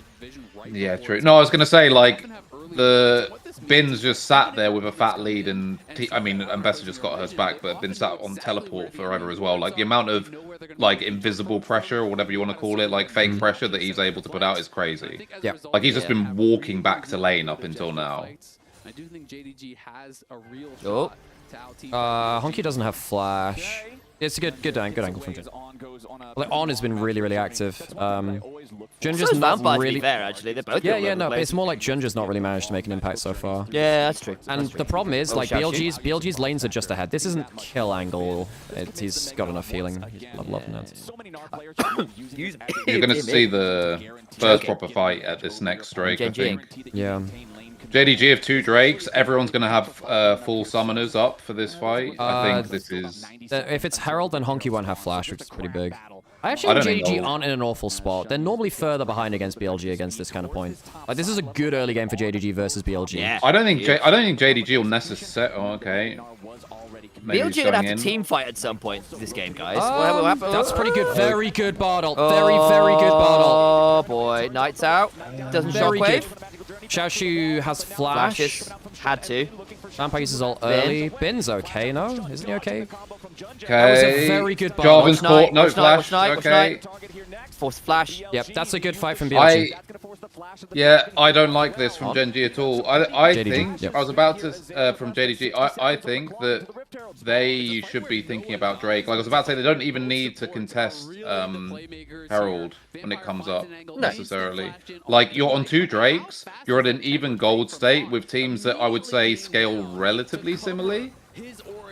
And I think you can just play for Drakes at this point. You should want to keep your summoners up. Yeah. I think they should just not engage there. I think that's greedy. Well, I think they were trying to look for flashes as well, but now suddenly Vampire no flash, Ginger there's like 3 big flashes down. Your carries have flashes. But like Knight's completely happy with that because he doesn't waste his flash. That's actually a really good use of ults from BLG to just say, keep Orianna flash, use the Bard ult, it's a lower cooldown, Orianna flash is more important. Now the fight around the dragon, we have the cooldown advantage. So that's actually pretty good from BLG, like team-wide decision to say, this is how you disengage for the Orianna. And it's led Knight to be over 20 CS ahead. Absolutely. Yeah, and again, I like the Ori now that she's got Roa can go for more damage. You can see the actuator seconds, that'll be Shadow Flame, I'm imagining, but we'll see. He's not the silver left hand, he's the gold left hand. Okay, they're starting Herald. Bin TP, Ori TP. Bard. He has flash and he has ult now. Oh, nice engage. Oh! Shockwave's good, okay, Shockwave's good, Shockwave's good. Varus doesn't have flash, Varus no flash. That's got him going into the... Got him! Chaos Storm's not doing enough. Yeah, good fight for BLG. Very good fight for BLG. Yeah, there we go, there we go. Oh, wonderful BLG! Yeah, really good fight, really good fight. And that was after an very awkward good Nocturne tempered Orianna fate combo. Shun dies, but I mean, you lose your smite, but then again, Ginger does too. Does it change anything? Minute till Dragon. I mean, you don't actually get the objective off of this, which is the thing, right? I just don't know why JDG are obsessing over this Herald Side River. Like, it's so weird to me. JDG are not a good macro team. They love playing 5v5s, and I think BLG are actually winning the 5v5s now. BLG, for the longest time, have not really been winning team fights. On just reactively presses ult just in case he got hit, because he was afraid of that. That's a very good... Oh, that's... Basically, Gala was trying to play the mind game, because you can't see where the Nocturne's coming from, where you can flash out of the shockwave. If the timing's wrong, but Knight times it well. It's really well played from Shun and On. I think you have to take away this Nocturne Ori comp from BLG. I don't think you can let them play it. Because it's so simple for them to win a team fight with. They're not great team fighters, but this makes it very easy. Because it also puts the go button in Knight and Shun's hands, which is exactly who you want it to be on. Double bindings back and forth. And JDG have very good objective setups, but their decision-making about which objective to set up for isn't always astute, and that has hurt them. You can see Nocturne top would just start Drake if you're JDG. They really wanted the Herald. They really wanted Herald. I think because they wanted the Battle Herald, I suspect, and they want this mid turret like nobody's business. And it's just been unnecessary. So JDG are hoping for Soul Point win con, win 3 Soul, but BLG love to trade. Like, the most valuable thing you have as a jungler early game is time. Nice shockwave. He's dead. Oh, yes, the flash. Very good pullback. Very good pullback. Very good pullback. He should just die from that. They were sat in that bush for a solid 30 seconds trying to figure out where the Junji would come over. That's a really good shockwave timing. That's a really good because the only way he makes it out is if he buffers through the shockwave with that. And John just thinks he's safe because he knows that Bin and Shun are doing Herald. So Rich, what's your timer out? Rich? 17:40. Hello? Yeah. What's your timer at? 17:47. Oh, really? Mine's 49:50. Oh, maybe we are just maybe you just have proper prescient vision. Fair play. Oh, when I say he's dead, I didn't literally mean he's dead. I mean he's gonna die. And I actually get why Junj is there, right? Like, look, we're going to try and play for Soul Point. This is correct. I'm going to be here. We know Shun and Bin are topside. Easy to walk in here. But basically, Knight and Honor just faking him out, saying, we know you think you're safe, and you're not. This is the... wait, yeah. By the way, 80 carry gold leaders is gone, by the way. Did we mention that? 80 carry gold leaders is gone. Damn. That's plates and CS back. Yeah, I'm not going to lie. I think that Gala and Vampire have really been, like, scaffolded by the fact that they've been drafted dominant 2v2 lanes throughout all of LPL, and now they stopped doing that in bits of finals, and then now, and I think they look way worse when they don't just have win lane, win game kind of comp. I mean, they were ahead from the early game here, though, so I think in some ways they still did pretty well in lane here. Yeah, this game was better, but you think about losing lane against Lion all games. Yeah, true. And yeah, I mean, they were pretty good against GENG, and then they changed their style. I actually think losing to GENG has given them a worse chance of playing against BLG if they've now not been prepping the style which beats BLG, which is solid laning into 5v5 front to back. Sorry to interrupt there, but I just wanted to get in on, because obviously you mentioned the GENG loss, because Gala had that interview saying they were really shocked to lose to GENG because they thought they prepped pretty well. Where's that going? I spotted them. I mean, maybe just go on Alistair anyway. They just don't pull it. I mean, they zone them off. Fair play. Don't overcommit. And they fast-started alteration to see where Honky was, and they saw the Vampire was behind him, so I think if you go in there, you get punted in the turret. BLG showing restraint? Restraint. They're 4,000 gold up, by the way. It's just ult for all. On, it's out, okay. I mean, Honky just has to back. He doesn't have teleport for the next, like, 10 seconds odds, so he'll be able to come back next wave anyway. Does that buy... Oh, yeah, by the way, Bin is just, like, butchering Xiaoshu again. He got 24 spike. On might have to flash. Oh, he doesn't even have to flash. Oh, Shun's here now. This is a little much from BLG. They really want to just pressure out the bot turret, if possible. But keeping everyone here... full send. Tempered Fate! Very good Tempered Fate. Very good Tempered Fate. Oh, the turnaround stun! Really good on! Oh my god. That's really good on! Oh! Hang on, Junja. Okay, Jarvan. Okay, didn't spot the Jarvan. It's now just on Viper damage, so On's probably dead now. Oh my god, yeah. On did all that. Knight! On did all the hard work for you! It will cost you tier 2 top. Because that's what BLG would try to buy space for. Jun stayed. Jun's just dead, Why? by the way. He has flash, He shouldn't die here, no? Or maybe he does, what the fuck? Maybe he does decide. Okay, this is just nonsensical. What the hell are you doing, boys? Wait, BLG? Why didn't he flash? He was dead even if he flashed. Shun and Knight just had a bit of yeah. Honky would flash anyway. So they do lose inner and outer. So it's 3 kills. It's 3 kills and a tower for 2 towers. That is a good trade for JDG. Yeah, and I also think that Shun wants to save flash for Dragon. Yeah, maybe. Well, I mean, he would have died for flash anyway. Although, to be honest, trading flash with Honky would have been okay, I think. And just individual players of anyone in the world. And sometimes that can lead to a little bit of overconfidence, right? And they are a little bit of hubris. I mean, initially, this is a really good defense from BLG. Because, like, Vampire's the kind of player that will just always click the go button if he sees it. He doesn't always think about everything. Oh, that is a very good stun, actually. That's really good. But you've done then the you can hard work leave. now. You've You done the can hard work. leave. He just doesn't track the cooldowns. Oh, man. Maybe he thinks he can use the Bard E. Junja? He doesn't have flash, remember? Oh, he's doesn't just have flash. And that means they don't lose Dragon because it's not up in Temper that Fate. time. Very good Temper Temper Fate. Fate. Xiaoshu has flash Oh, on. doesn't matter. He's gone. It's going to get... Oh, yeah, he just dies. Wow. Okay, well, doesn't matter. Doesn't matter. And Baron, by the way, this got jungle top. And on TPing mid to clear the way. Oh my god. Dude, this is... Okay, well, I guess this is just JDG humiliation ritual because they don't win when they don't have, like... Oh my god, you can't even stop that. Because they don't have... JDG beat BLG when they get, like, really solid 2v2, which they did this game, but it goes into, like, a frontline, front-to-back objective comp, which they just have gone away from drafting. See Azale, someone Yeah. seeing it as well. Hang on, check on the picture. On is somehow in a 1v2. On? He's Oh, he's just dead again. Oh my god. On! On! Hashtag LPL. Am I right, lads? Player. Well, Hashtag Chaos Gaming. Again, like, on... Yeah, this is Chaos style. You know, you thought Unicorns of Love was Chaos style. You don't fucking know anything. BLG are literally, they don't care now. They literally just don't care. Okay. Bin's level 16 to level 14. Oh, he might just die here. He does have flash, but he might just die anyway. Doesn't matter. Oh my god, this is... They're diving Nexus starts at 23 minutes. Here we go. It's Drake Gaming, though. We're getting Soul. They're getting Soul Point. And I'm not going to lie, I don't think they actually... I don't know if they survive through to the next dragon. And I'm not going to lie, even if they get Mountain Soul, I don't think it matters. They've got a fairly good anti-Mountain Soul comp, I grant you. Viper? We good, mate? Ginger? I mean, they're just bullying this poor guy. Ben ate his lunch, shouldn't put him in the... Ginger? What are we doing? On! Gala has flash, Gala has flash. Ooh. Oh, Ben's look. Yeah, Gala needs to burn something. It's over. Yeah. So On is just him on Bard.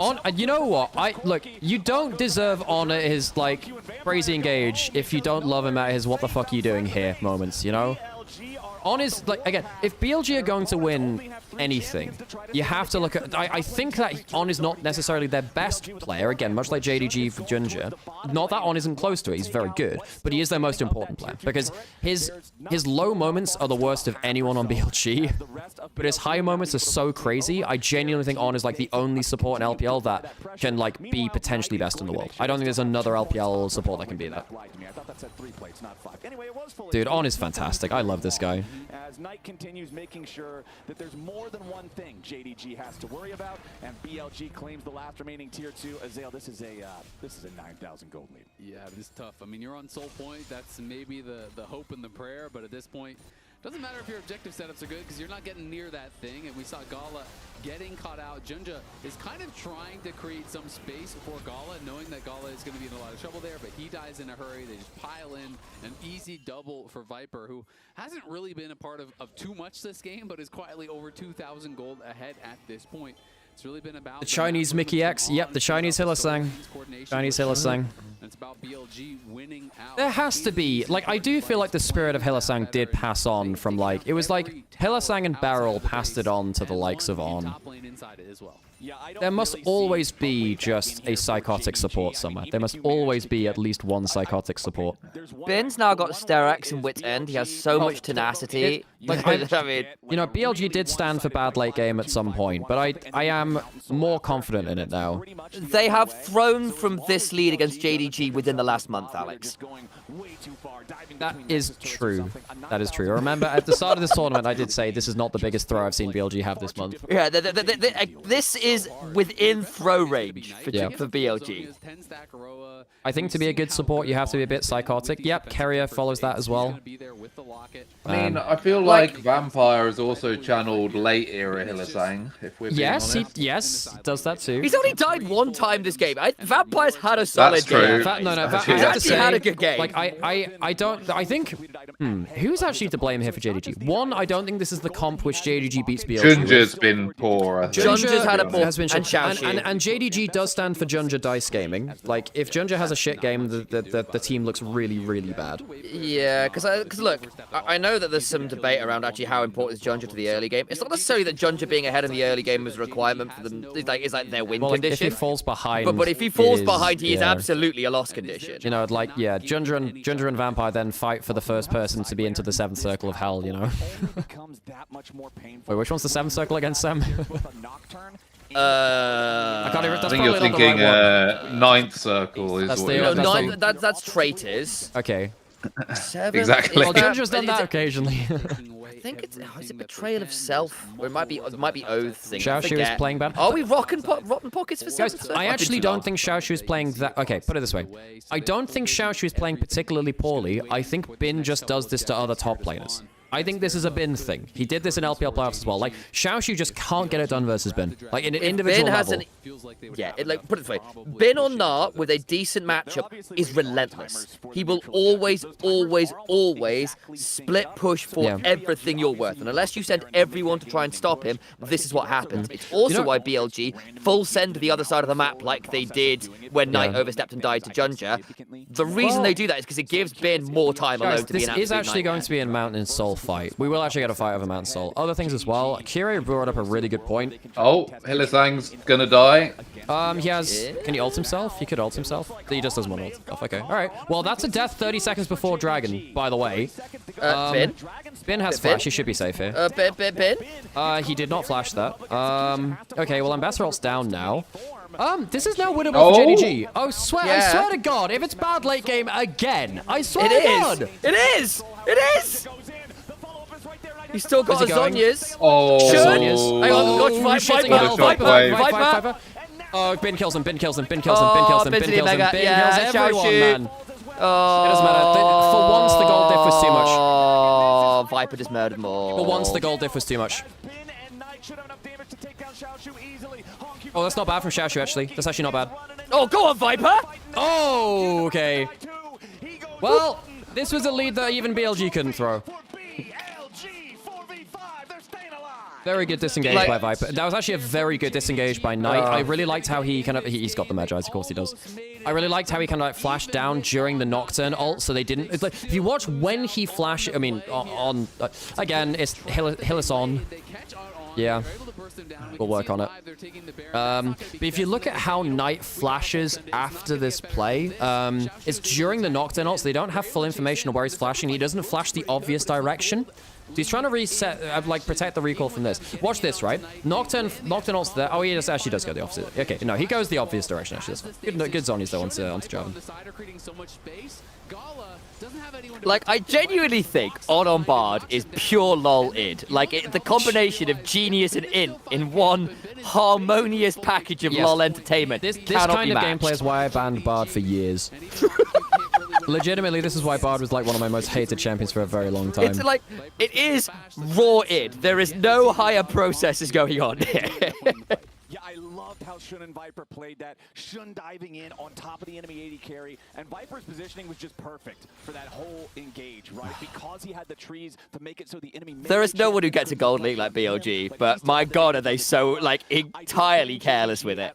For going for it, because in a game state like this, when you have a 5v4, you've got to just send it to try to get the soul, maybe try to get the Baron afterwards. But BLG's got hands, man, and those hands are heavy, and so are... Oh, yeah. I was on stream, and like, so Bard was for a long time my most hated champion, and then some folks from Valence League gifted me Bard live on screen. He might die again here, by the way. In fact, he probably... I think he probably just straight up died. Wait, he doesn't even die. He doesn't even die this time. Bin's coming in with Meganar. Oh, he's got such a Vampire big is dead. shield. No, he's alright. He's got a headbutt. I am actually somewhat surprised he lived there. I'm very surprised that On lived there. I'm kind of surprised this game has gone on as long as it has done to you. It's because On keeps face-checking and breaking their... Well, that is the nature of Bard. I would have thought they would have been able to just get like one knocked in Oriana combo onto a side lane and someone would have died by now, but... Also kind of funny It's level 16 Nocturne, the ult will be level 19 now, by the way. 10 stack Magi's Knight, by the way. Yeah, I mentioned that after the last fight, yeah. has no paranoia, so he can't reinforce either side that GA easily. for Bin. So they need to get these waves synced up and try. The moment you get Esports double on J. Hans Sammer, the last ADC of France, Hans de Gaulle. Damn. Exactly what you want as BLG. You don't want to give them more opportunities. Yeah, we're getting towards the point where that much more gold for BLG won't. Okay, so they have Baron for the wait, how long in the last minute? If they can break the base, they're happy here. I mean, they've gotten top inhib tab, but not top inhib. You can see how, like, they don't want to rush into Honkyu Victor, because even if this Chaos Storm resets, they can actually still lose this game. Especially with no flash on Orianna. I think they cannot lose this game. Oh yeah. Okay, well they have killed them to death. They have killed them to death. Or Shun dies now. Vampire's in the back line. Bin has GA. Bin has GA. Bin has GA. It actually, yeah, it does not. He doesn't care. He doesn't give a damn. He doesn't give a damn. Very good game from Shinnon actually, and Bin was disgustingly strong. Well, if this is look, JDG don't really win if Xiaoshu is not in the game, and I don't think he can do anything against Bin. I think that Bin is back to 2024 form to the point where it's actually unwinnable for JDG with Xiaoshu. It just doesn't happen now. Okay, I gotta go see a food sit. Bard is a champion with main character energy. Yes, and that's why I ban him, because he's a main character. He forces me to be a side character in the great game of Bard, which I'm not fond of. Yeah, I'm also off to get food, by the way, so speak to you fellas later. Okay, thanks for hanging out. Bye. I might run to the bathroom then, so chat. Cool. You're on your own. On your own for like a brief moment. Okay. Yeah, just behave. Maybe we can get Kira in instead. Let's see if we can get the better one of the top. On being everywhere all of the time, whether he's using the opportunity to show up in a place where you wouldn't expect him, whether he's just giving hot cocos. He was smurfing, BLG was dominating. Lounge, what do we think? I think Bin is Gigabin again. Yeah, this is the best that Bin has been since 2024. Anyway, be right back. I'm gonna run some adverts and we'll be right for the next game.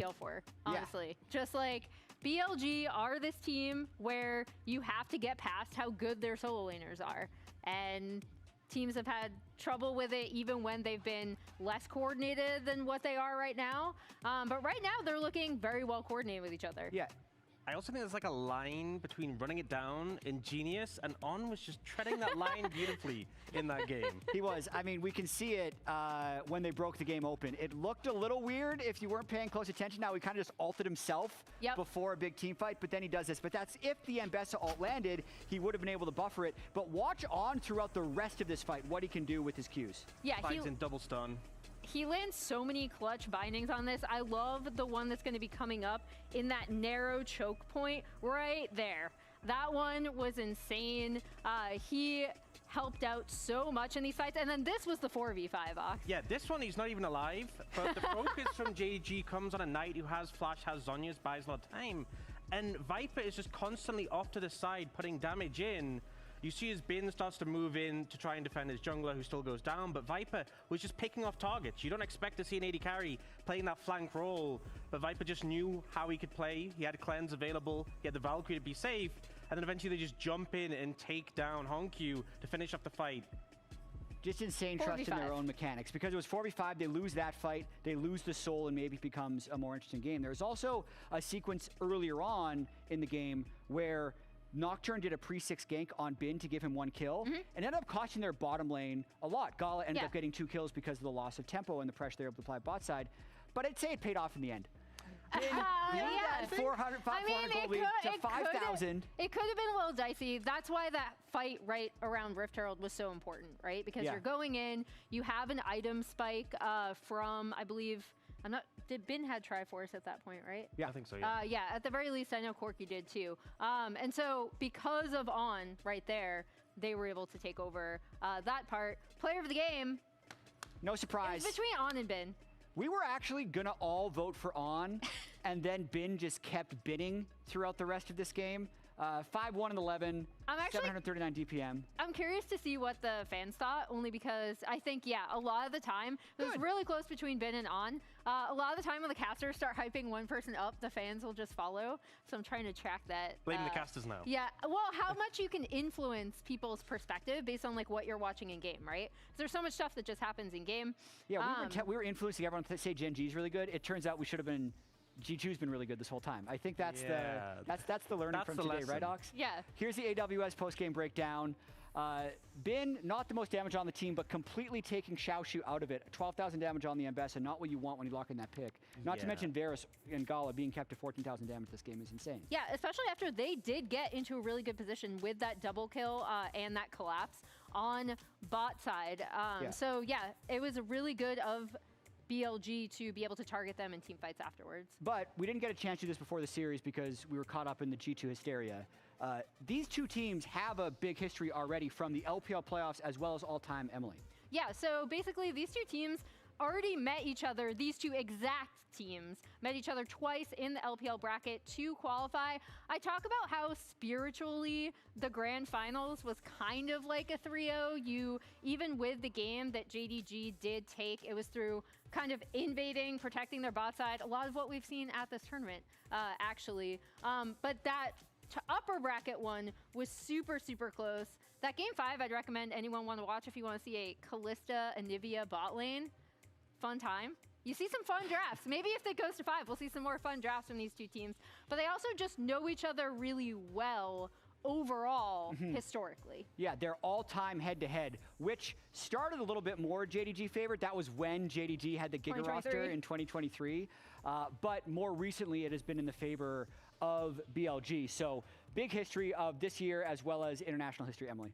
Yeah, and I mean, I think the big important thing to know is these are just two orgs. Folks, I have Shin Ramen. And they've kind of swapped places a little bit. Initially, during that 2023 season, you had this JDG super team. Everyone was looking at them. They're going to do the Golden Road, right? Where BLG initially, I know we think of that team now as like an insane team, made it to Worlds Finals the next year, right? But like that was not supposed to be a super team when they came together. They were so messy at that time. I remember them even making finals in that MSI. Yes, they're really phrasing this well. BLG at the start of their run in 2023 were actually very middle of the pack, and they had to do a lot of stuff.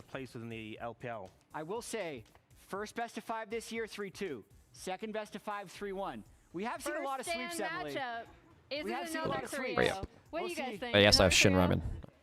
Obligatory Mambo.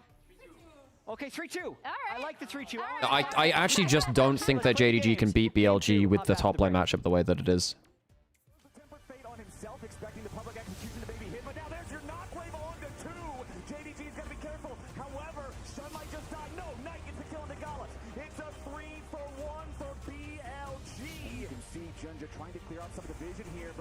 Jat saying Skumon might be the best jungler in the world. I agree. I agree. Yeah, I think that BLG 23, a lot of people think of BLG as being an elite team now, but they really came out of nowhere in 2023. Like, they were a good team, but they didn't really become anything until Abe joined them. And then, of course, they were obviously behind JDG. JDG was so nuts.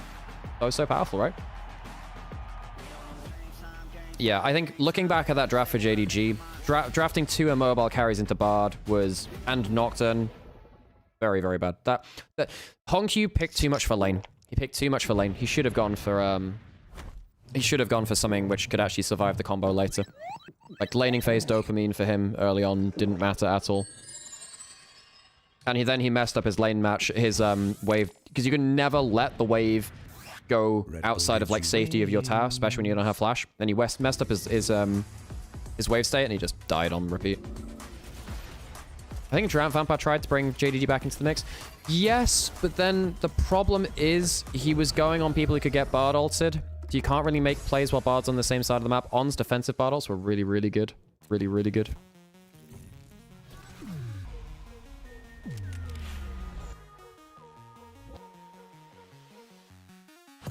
Holy moly.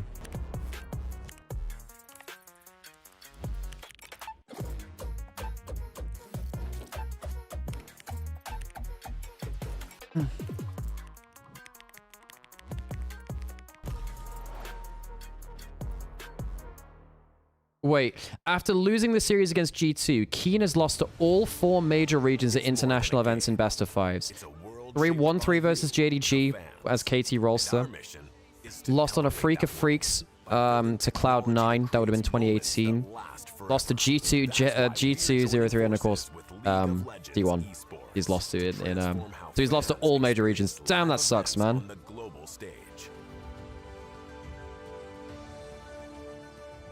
Okay, we ran ads, right?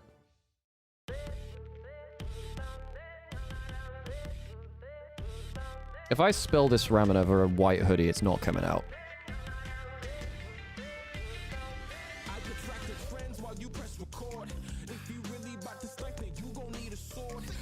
Oh, I miss Shin Ramen.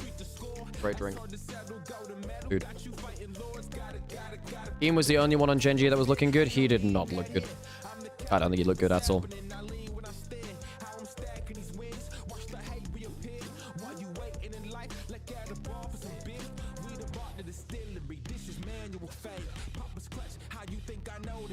Well, I don't know. I mean, this was the greatest chance for a Golden Road, we were saying. It ain't happening now.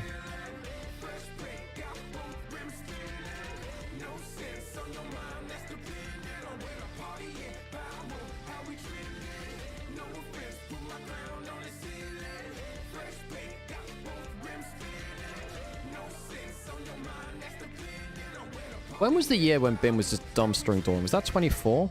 Or was that like 22? It was that kind of era though, right? Maybe it was 23 actually. Yeah. Oh yeah, I mean, there's still the Golden Road for BLG or G2. True, true, true, true.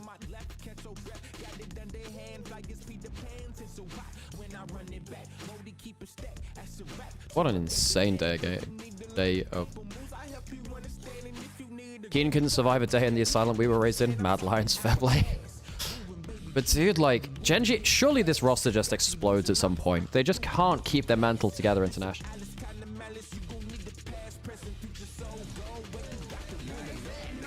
Even the coaching changes contain changing. Crazy.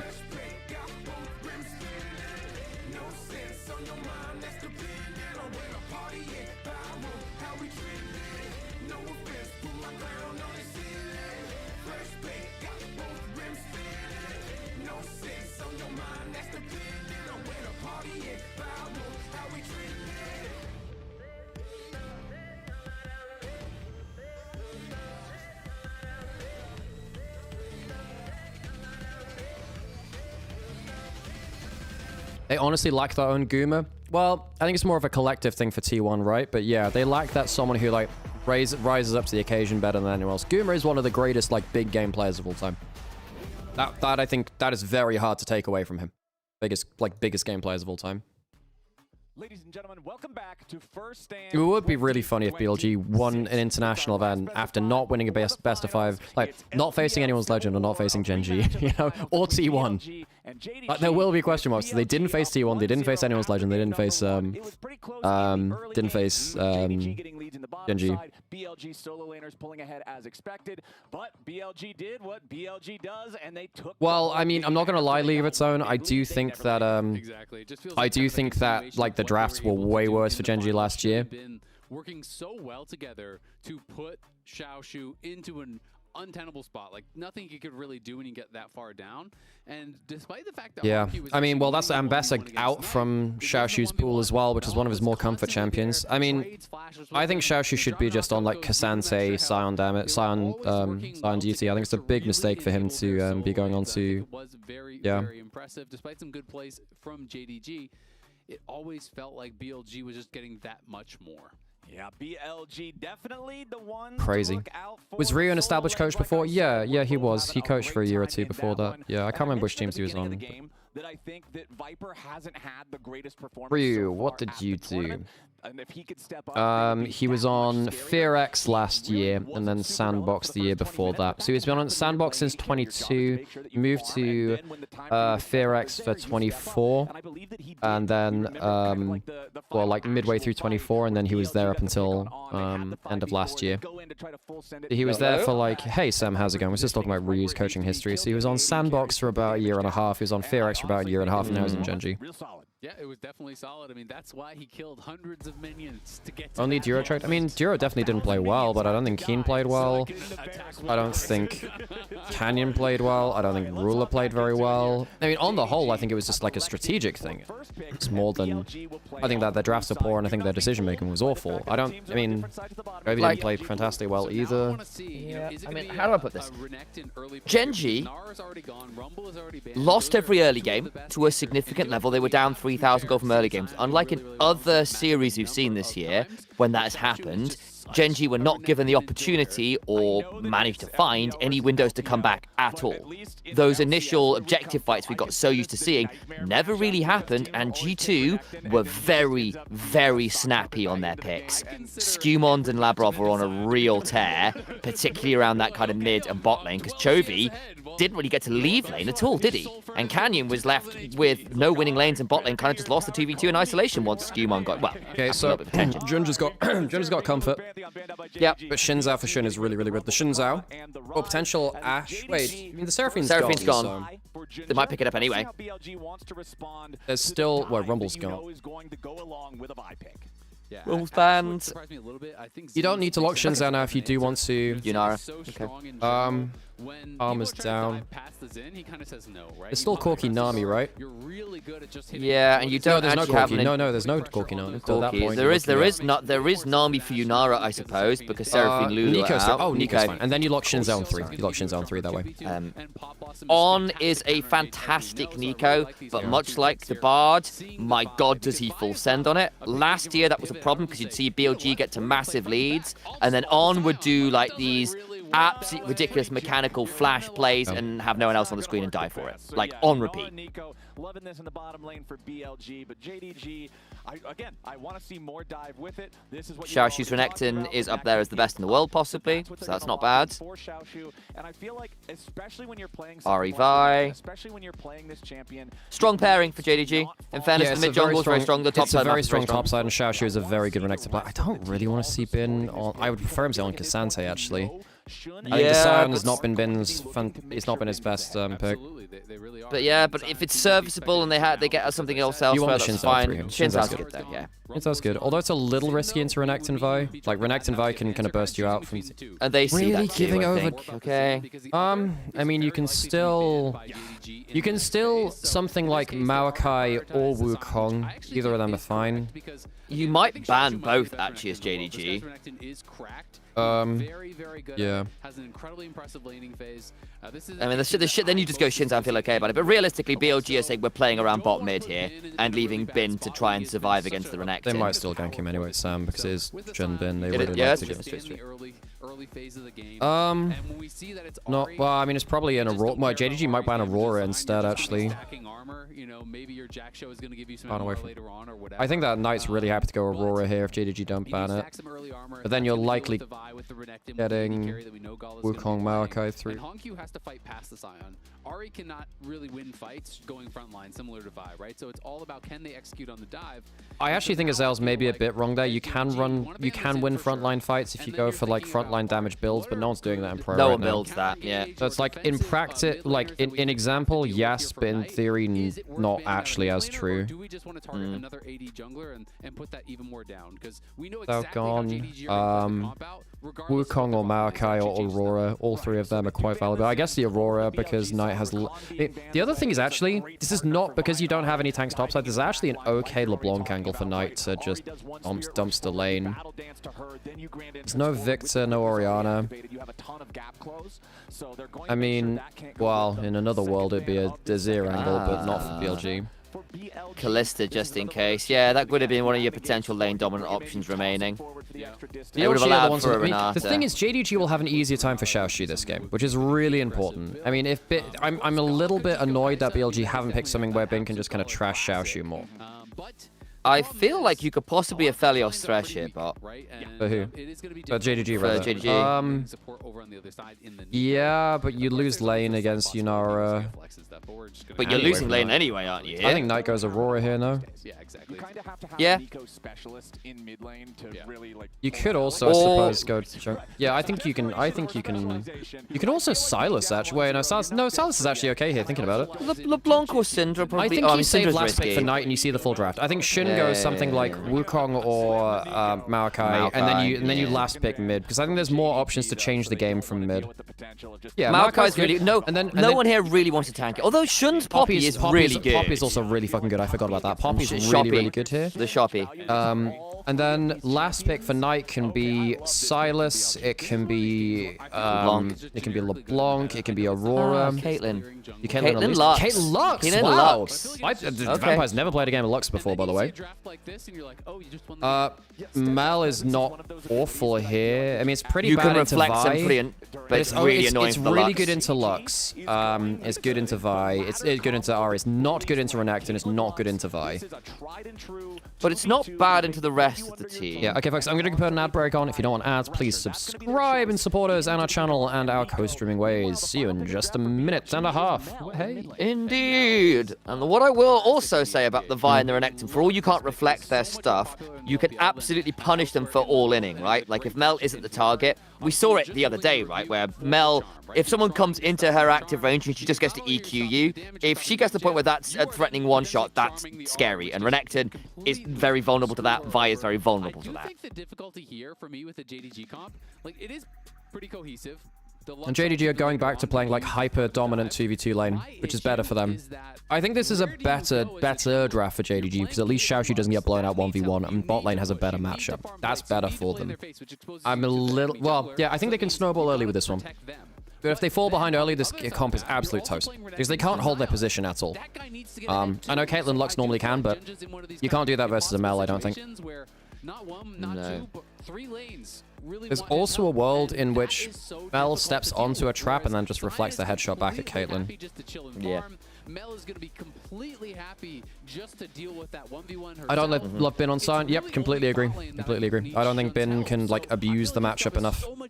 I like the rest of BLG's comp well enough, especially if JDG's comp ends up, like, it is very possible as JDG to send at someone and then get caught by Poppy, caught by Mel Root, caught by Nico Root, and just turn around and blast it. Yeah, the single target pick is kind of crazy. And the anti-dive with that pick is, you know, it's not a fun comp to... If you don't have full information, or even if you do and you just get so it slightly I'm wrong... just looking at jungle stats, by the way. Like, Honky Blue bone plating on 9 got a decent trade. Ward on Raptors. There's no jungle information from JDG onto Shun, which might be important. Yeah. W star from Honky got the electrocute. That's why you had a little bit better there. Like I said, Knight's gone for the bone plating. Tends to be pretty good into Ari because she goes for those very heavy kind of 3-hit combos, which bone plating is very good against. Vampire will presumably start Q level.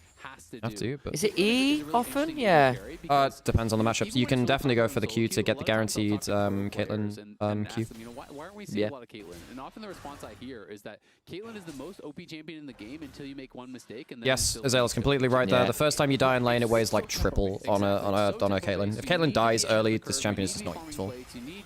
There is that element of... how do I put this? There is that element of old school Jace to Caitlyn. Yeah.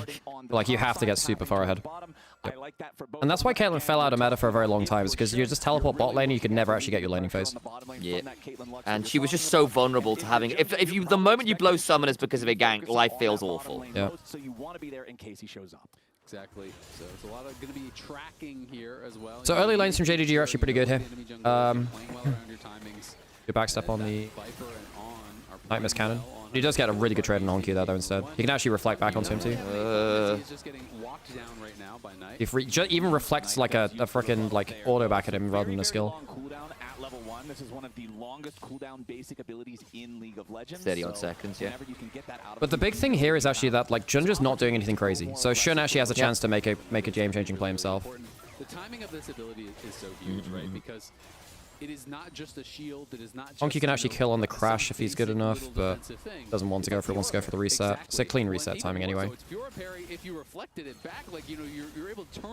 Both mid laners coming back with the same CS, both resetting at the same time. Both junglers going top to bot, nothing crazy there. 10 CS lead for bot lane because it's Caitlyn Lux. No attempts to break the pressure. But it's not 10 CS. That's good for JDG. Yeah, this is better for JDG, and I think, well, yeah, I mean, this is not really how BLG beat JDG. I don't think that, yeah, this isn't like, always crazy for Bin. regional competition, but this time definitely So this is just Shun heading up towards Raptors, puts a war. Yeah, Shinja puts a. Yeah, Shun wants Scuttle, yeah. Yeah, but it's just that Ginger actually gets a ward into enemy jungle before his reset. I'm assuming Shun will do the same on enemy Raptors here in a second. Like, it's the reason he's pathing the way he is, right? He'll come over, hit Scry's boom, put the ward down. He's not going to bother with that. Okay. Ah, hang on. Honky? Oh, nice. Okay, gets flash away. That's good. That's good. Summon it down. No charm flash angle from Honky now. Yeah, Honky does have this habit of over-pushing and losing stuff. He's really quite bad at... or like, JDG on all... This is why it was really important for Ginger to be ahead of the game for a lot of them in regular season, because that's how they kind of got away. That's how they got their jungle information. Ginger having a crazy... It was really nice from Honky. Ooh, was that? What was that flash? Vampires burn flash and heal, by the way. That's really bad, no? And then I just saw him flash out of the bush, and I didn't see any skill shots come out, so I'm not quite sure what happened. Wait, hang on. What the hell happened there? I was eating some noodles. You know, Azale's like, I didn't see what happened either. I'm not sure if that was accident or if it was like a flash binding that went into the minions. I genuinely did not catch it, but Honky flash. Oh, did he just flash bind? Hang on, let me check. Is important because he had just TP'd back. So if you don't flash early and you tank a bunch of damage, and you have to take a really bad base there. Sure, it sucks that you lost your flash, but it's better. He missed the flash binding. Oh, shit, there we go. Nice. Yeah, Vampire missed the flash binding out of the bush before that. Oh, damn, that's, well, that's Caitlyn Lux for you. Yeah, it doesn't matter. They still land the binding and you die. Caitlyn Lux doing what they were drafted for. Yeah, and playing against Caitlyn Lux sometimes can be a bit of a bullet hell. Bin has a negative record versus LPL. Yeah, because he lost to, like, Weibo at Worlds 23. Into the full Caitlyn combo. He's lost against JDG MSI 23 twice, right? And then he lost against Weibo Worlds 23. Oh, what a binding! Okay, that's a good Vampire. binding. That's a good binding. That's a good binding. Nice. He does get taken down there. Vampire sets it up well, and Vampire has been playing, I think, quite well. You know, he had a really good roam towards the top side to help out Xiaoshu last game with that early TP on the Alistar. And Vampire is just a very interesting player. He's a guy who's had kind of a mixed history. You know, he came in and for a while was considered worst support in LPL. Player, you know, worst support, maybe even the worst player in the LPL. Yeah, he was awful. You know, really been struggling, but has had such an incredible turnaround. Yeah, Shin Ramin. Yep. On WE. What I got. On this roster that was so even in lane mid, top lane slightly behind, bot lane significantly behind now. And has completely turned around his trajectory, and now I feel like he is, you know, one of the best supports in the LPL. Yeah, I'd say he's like top 4 LPL, you know? Yeah. Oh, nice. What's the ult at? I mean, it would have killed him, I guess. So now Honky's ult's down. Oh, okay, try and take him by Caitlyn with the W's auto. down. Shun needs to flash the charm. Hang on, turning around tonight. That's not bad from Tonight at all, actually. Does he live here, though? Yeah, he can't go any closer, because if he does, then Shun would wall charge over. That was really well played from Knight. Very well played from Knight. After the dragon's already down, but nobody falls. Ginger, I mean, Shun didn't have level 6 either, so couldn't do much there. BLG with a losing early game. Yeah. I think BLG... Bin has to ult. I think that Shun might... He's going to clear the way for this, I guess. You fight with him a little bit. Once it looks like you're going to lose, you just run away. Well, Xiaoshu is out of Dominus now. Yeah, I guess he can't do much now because Bin's cooldowns are back up. Yeah, he doesn't know where Shun is, so he's a little bit nervous. What is Lux building here? He might go Storm Surge, or he could go Protobelt as well. Protobelt's fine.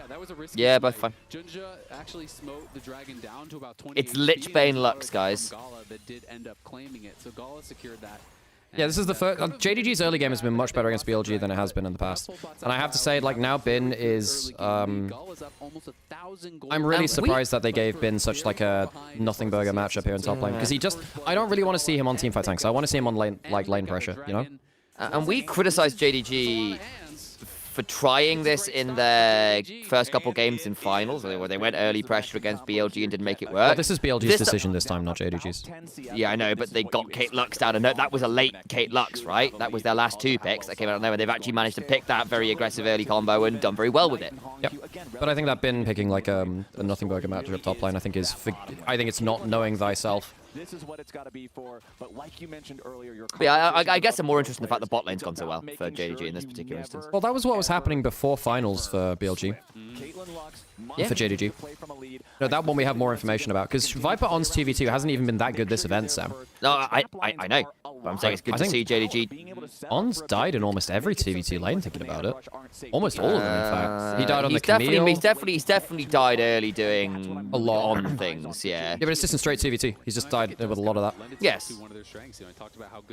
And I'm not disagreeing with you, nor am I taking that away. What I am I'm just saying that he's died in 2v2, and that like the lane hasn't really been their strength for Viper on. I don't think that's been their strength. I'm talking about Gala and Vampire drafting Kate Lux and making it work, and that being actually JDG playing for an early game comp, doing good things in the early game, which has not always been what they've done. And actually, when they tried that against BLG, it was a mistake in the finals. It's not been so far this game. Yeah, but before finals, it was well. But in finals, BLG were actually out drafting them for bot lane 2v2 pride. They actually weren't getting winning. Yes, but they also tried to play for early game stuff and didn't make it happen. That was one of our criticisms, or certainly one of your criticisms. Yes, I agree. But this case, like in this case, JDG have much better early agency because BLG have not chosen, particularly Bin, to have agency for himself, which I think is a mistake. Sure. So like I would say this is more about BLG's choices than JDG's, because JDG have tried this before and it hasn't worked. I think BLG had worked better against them But it is working here, and I appreciate the fact that it is working here. And I think yes, no, but what I'm saying is the reason it's working is because of BLG's choices, not because of JDG's, I think. I think that's probably a bit of both, honestly. Oh, on. Well, that's a good double flashback. He missed the route. He missed the route. I mean, it was a good flash to avoid it, but yeah.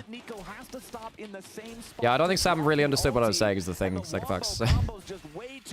Like, I'm not saying that JDG aren't doing well. I'm saying that JDG have tried this before, but BLG are playing something different, and this is how BLG tend to, like, this is not BLG's I don't think strength. BLG have necessarily gotten a bad early game comp here. Like, Nico, Yunara with Mel and Poppy is a pretty strong early comp core. Mid lane's fine. But I don't think they were expecting it to be losing when they drafted it early, right? Because again, the Caitlyn Lux came in later. Hang on. Another Bin classical. I don't like this at all. I don't think they win this, by the way. I actually don't think they win this. I think they do, because they got Knight here. The Execute here. Oh, they got the Execute here, yeah. Oh, okay, fair play. Knight gets the roam. Okay, fair play. I didn't expect Knight to exploit him like that. Okay, well... that's huge. Knight's actually got some kill participation now. Bin's actually even with Xiaoshu. That's huge. That's actually huge. Magic trick, BLG right back into this game now, creating those solo lane leads that they so desperately need after this engage goes bad from... Yeah, I mean, this is also the best that Gala and Vampire played in 2v2 for a little while, because they were playing really badly in 2v2 before this. Bin has Thornmail already. He's very happy with that. That's how you play the matchup. Yeah, got the charm. And in fairness, at least Honor's now got the flashes out of Gala and Vampire, so theoretically you can punish that and they will need to. Yeah, for sure. Because the 3 grubs is a problem.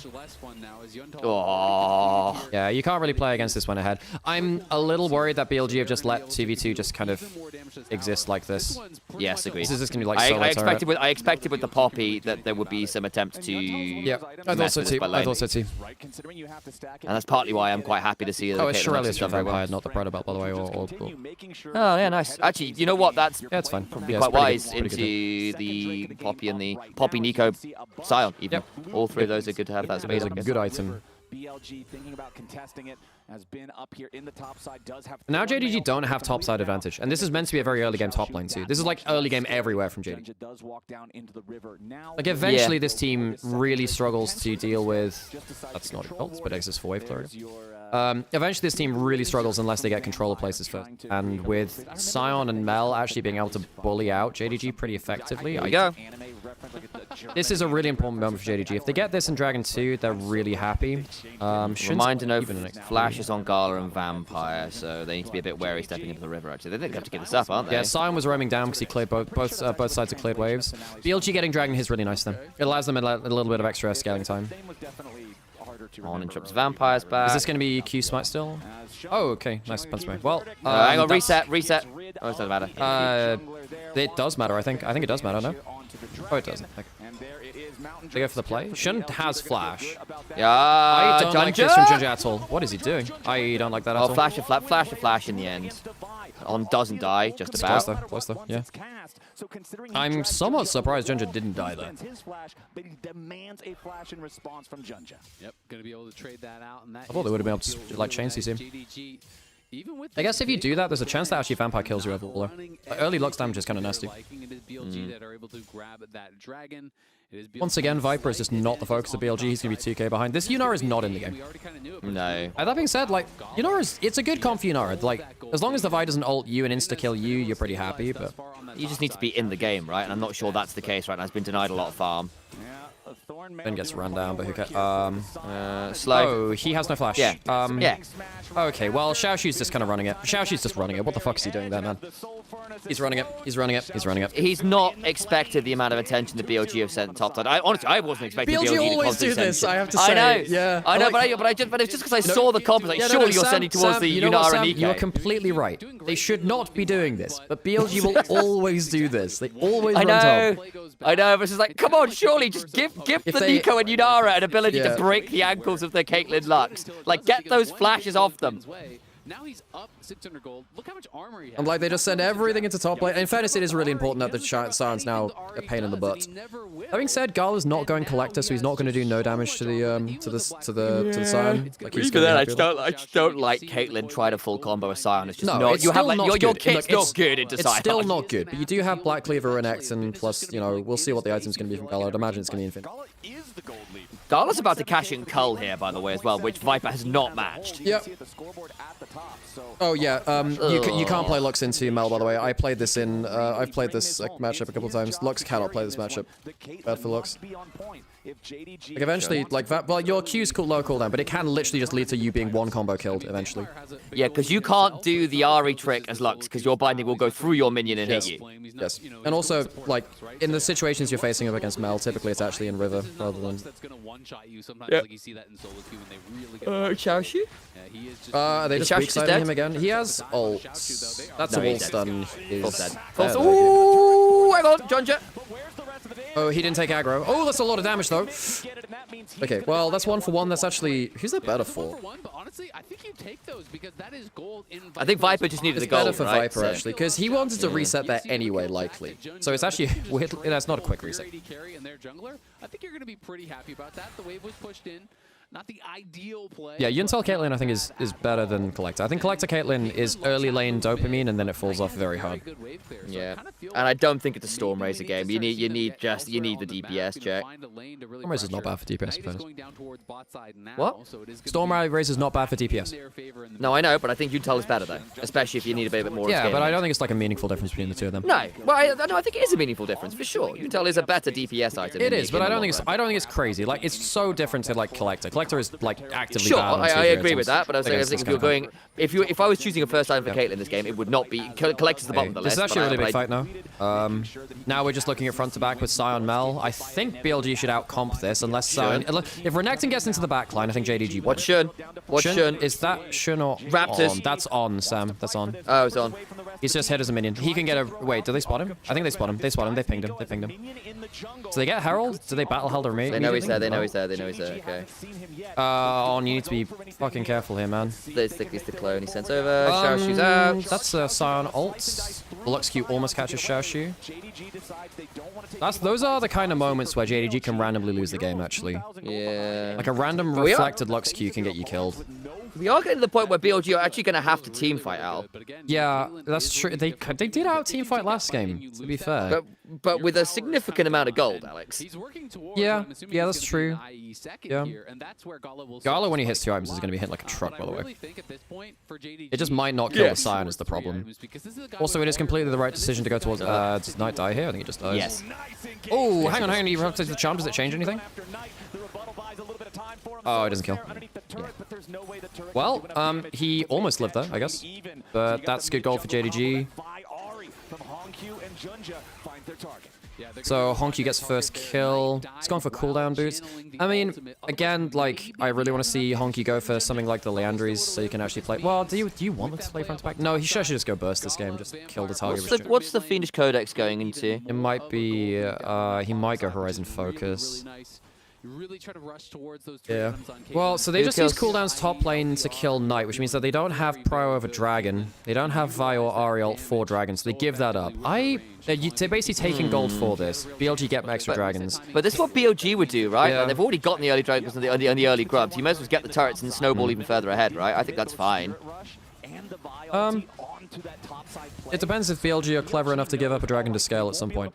position of setup. They won't have strength around this dragon. Gala gets Infinity Edge on that back, so Gala is now an absolute monster. I think he gets LDR next, and he really just breaks people's ankles. Yeah, you can also go Fire Cannon if you don't want to. If you just think I'm not hitting frontline ever, and I want to hit like the back line, Fire Cannon can actually be fine. But yeah, it should be LDR really.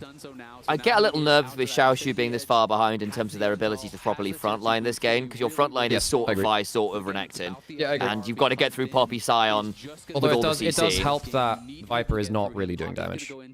Not yet, no. So there's going to be so much It'll take him a long time too. Power that Gala will have to be able to knock through, and it's all like the lane's definitely not been easy in BLG. It has been like BLG's decision to kind of like not give Viper resources. Yeah. I mean, at least Viper has got gold relative to the game, just not relative to Gala, right? No, Viper doesn't have that much gold, no? Well, he's the second most gold in the game. Oh, really? Oh, shit, I'm just wrong then. Okay, yeah, my bad. Damn, Gala's fucking bad. I mean, gold leads on Caitlyn can be a bit fake. Depends who you're hitting, and it depends, like, if you're actually able to get DPS. You're very good single-target DPS, not very good at... Wait, on? Okay, ult for ult's fine. Hang on, look at Ben, look at Ben. Very good for Ben, very good for Ben. Oh, good wall stun. Does that change anything? Oh, yes, it well does. Played. There we go. Huge play. I think Viper John chased just him on a down now. ward. John just on a ward. Oh, he was spotted out anyway. He might queue over the wall. I don't think it changes anything, though. Can't. W. Oh, man. Give it to Viper. Give it to Viper. There we go. Right. Awesome play. Very good from On. Very, very good from On. If he gets hit by that charm, it is kind of lights out. Very good from him. Want that to happen. As you're pointing out, you know, despite the fact that it is this massive gold lead, Viper still has a lot of total gold. He is still a strong character. Well, in this game. that's Dragon up for BLG, gold lead cut from JDG. I don't know. I don't really know what Ginger and Honky with. Well, if they actually land the CC, it's fine. Yeah, it's on full sent it, right? And then they had to flash out. So it's actually a defensive play from BLG as JDG are trying to fight for vision. Vampire flashes Honky ults. You at this point, and at this point they can't just because Ben zones Vampire. Yeah, out. very good for Ben. Yeah, just everyone full sends it. Credit to him. Yeah. Yep. They burst out Honky, and then they're just fully committing to this. So many flashes spent. They're going in on it. They know Gala's not involved. Yeah, and Gala's got like 2,000 of gold is in mid lane, right? Yep. Yep. It's really hard for Caitlyn to like press buttons aggressively there, though. JD's like, ah. Oh, did Ari go pro belt again? I swear to. Yeah. I mean, no matter in this game. It's an extra dash for Poppy to cancel. Yeah. Yeah. I mean, I suppose if it allows you to catch Viper more repeated, if Honky lands a charm onto Viper every single fight, then I'll forgive it. I'm not sure though. You're Soul AP. Do you really need the Rocket Belt this game? Yeah, I don't think it's just. I think you just want a stat stick here. I don't think you actually want a Leandries because you don't want a front to back. So I think you just go for another stat stick item like Shadow Flame. Viper and ult back. He should be safe here. Ben's here now as well. Yeah, it's a good play. JDG are doing I mean, by the way, BLG are pretty much even in gold with no turrets taken. They're only getting the first one now top lane. Does this get a charge? No, it doesn't. It doesn't, but it means that JDG don't get to just instant push mid. It's not the best Herald of all time, but I think it was about to time out, so... Gala was really good on Caitlyn last year for IG. He played like one game in play-ins, right, against T1, and he was actually really good at Worlds. The only game I can remember from recently, though. At this point, despite the 1,000 gold lead, I mean, you're down at Dragon. You look compositionally at how difficult it's going to be to get through Bin. I feel I think it's crazy here. Also, Knight with that tower is now completely happy topside. Yeah, I'm just like, again, Poppy's nearly at a dead man's. Bin's got Thornmail, Unending Despair, got Merc Treads for the CC, is just double armored, cloth armored, like... Yeah, and actually, Gala's also not gone LDR, he's gone Rapid Fire. You needed LDR. I know there's double Black Cleaver, so some people are shredding armor for you, it's true, but, like, Bin is just going to be a monster. Yeah, basically by going Proto Belt and Fire Cannon, you're saying we're never killing Sion, and the goal is not to kill Sion. And I suppose that might be an inevitability anyway, but then BLG say that, and BLG should recognize that now, if Bin is somewhere on the map, they are unbeatable. Yeah. Like, BLG don't have to play for this dragon, by the way. Also, like, JDG are just not that good at diving. Then they are not the team which does the dive the backline comps. This is not their specialty. Now, BLG... I mean, Junja kind of does it, but yeah. Well, do they do it well? Because actually, I think that's been part of the way that JDG have lost a lot against. Remember when he was playing Malphite and struggling with that? Especially when he was the sole go button. Yeah, his Vi is one of his better ones for it. In fairness, it is, but yeah. Oh, okay. We are contesting this BLG, are we sure? I mean, Bin can just walk in. Yeah, okay. Dragon's they get it anyway? Bin. That's a lot of damage on Team Begin ult out.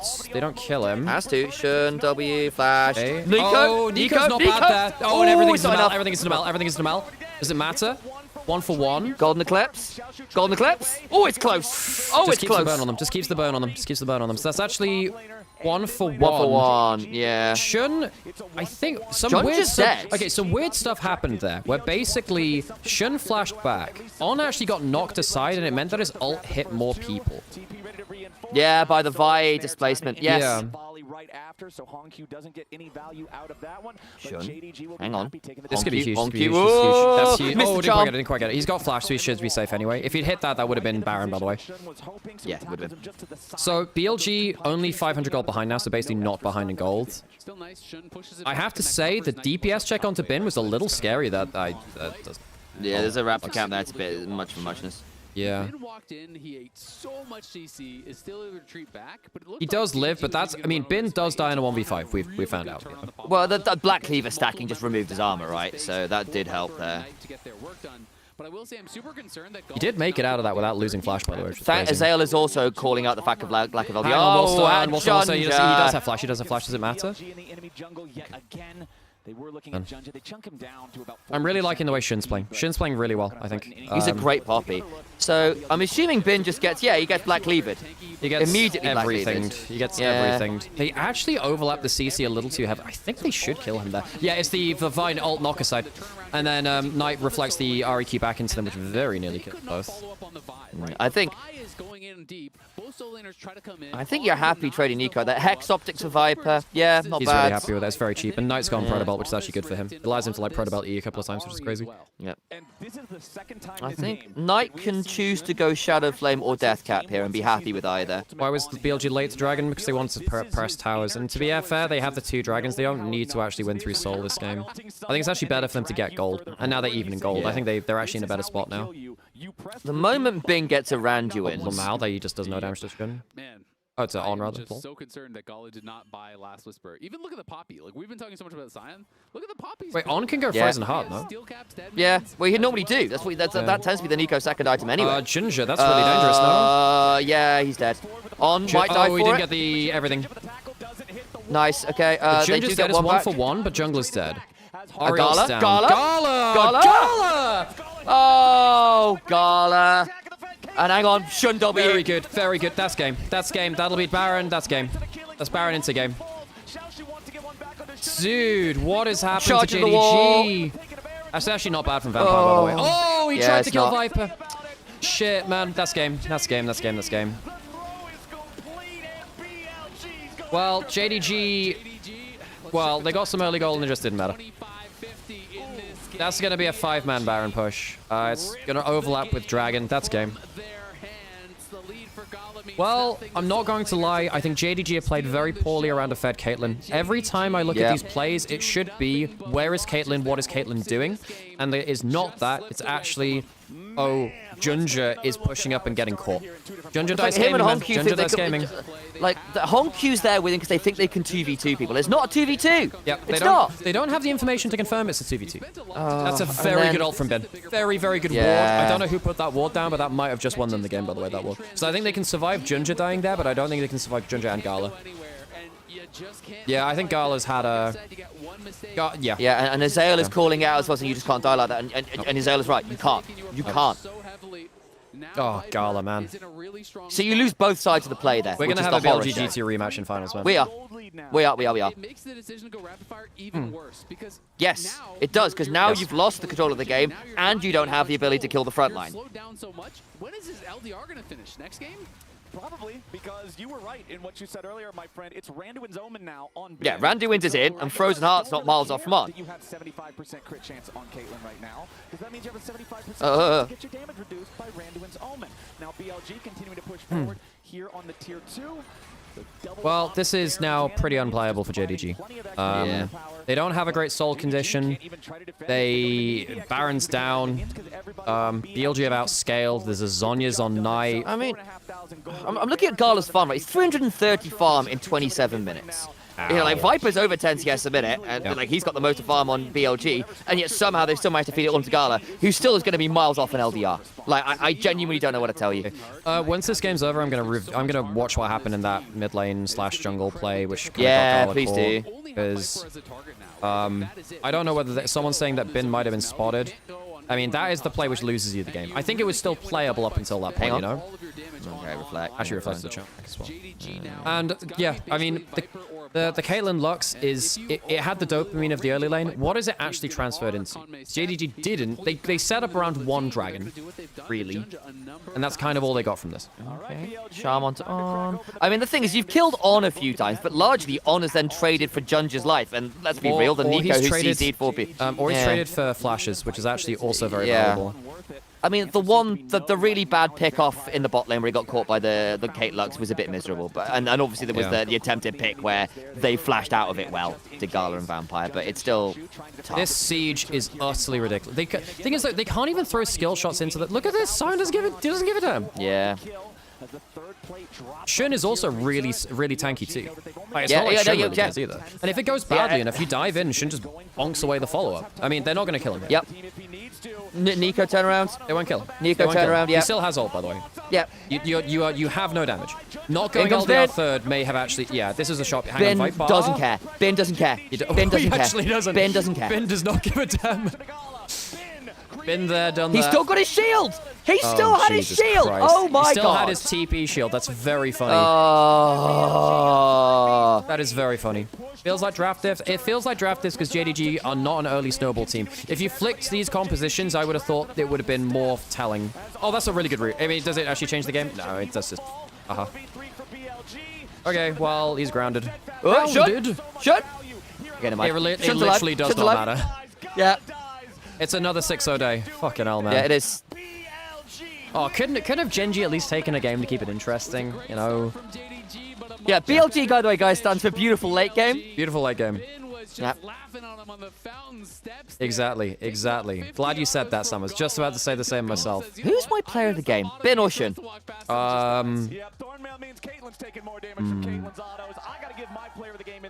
Shun, yeah, I think Shun deserves his flowers. Like, Shun has so often been relegated to being the glue guy or the chemistry guy. You forget that he's actually a world-class jungler. Yeah.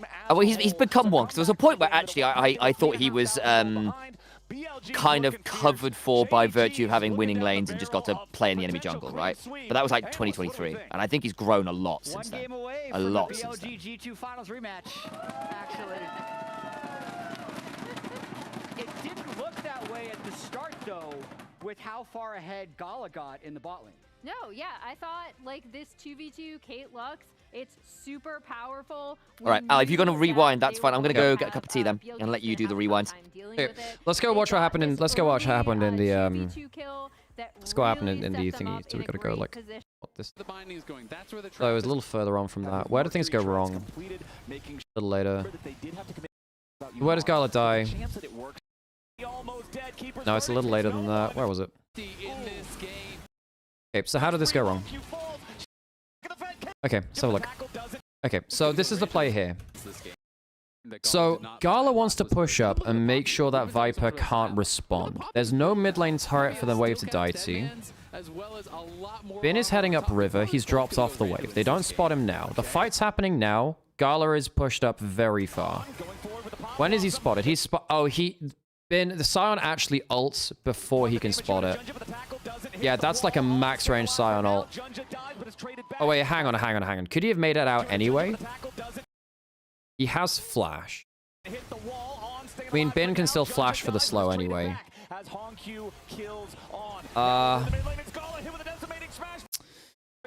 Well, I just don't think he respects Sion sideswiping. I don't think he should be.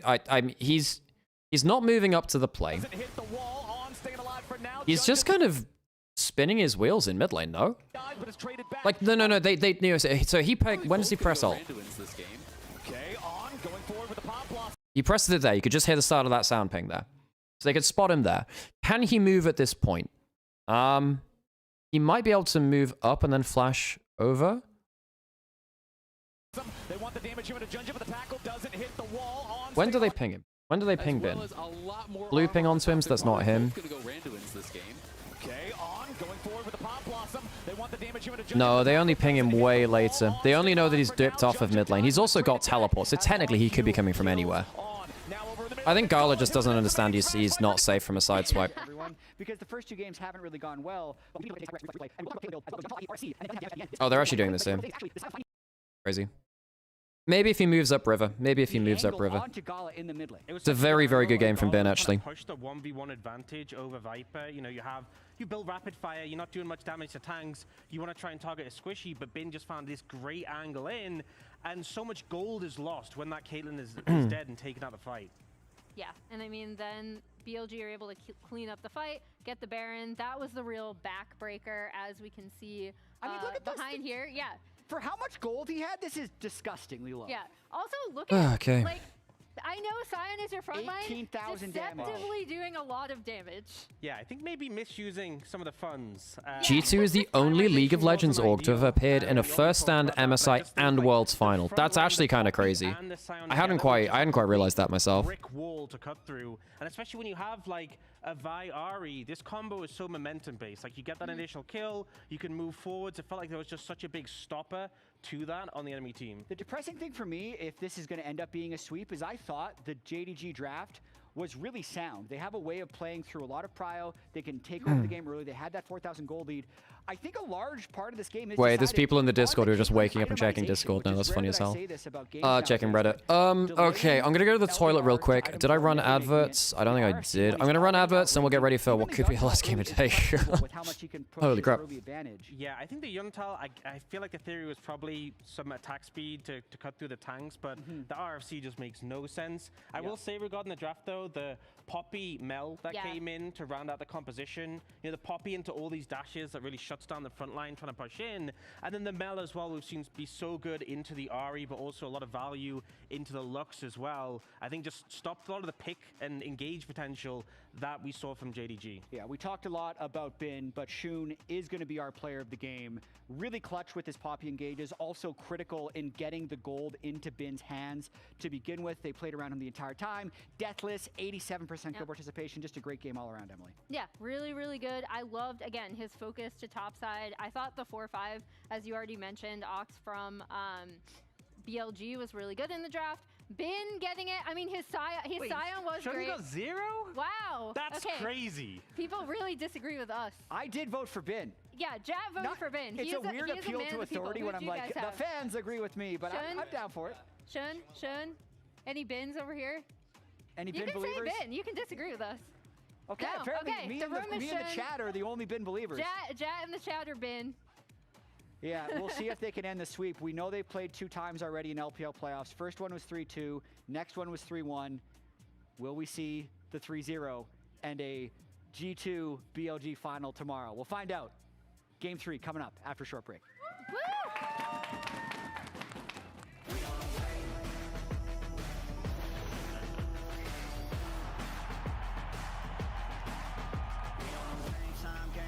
Game time, they about to step on a landmine.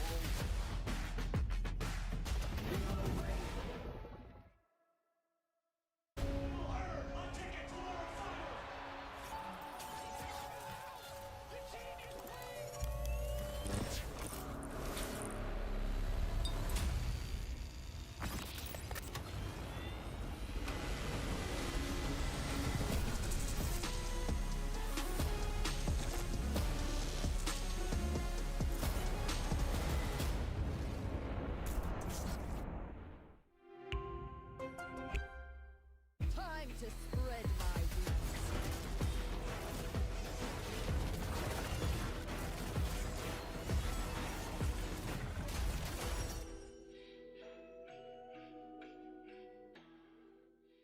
When I was a player, if I was to like make a misplay, maybe it's my mouse, maybe it's my armrest, something feels wrong. If you were at home, you wouldn't do that. The Infinite Precision Armrest is part of the larger Circle Lab on Stage standard initiative. aimed to bring your home or training room settings to the tournament stage. 이제 저뿐만 아니라 다른 선수들도 세팅을 더 원활하게 할 것 같고 가장 편안할 때 더 강력한 플레이가 자연스럽게 나옵니다.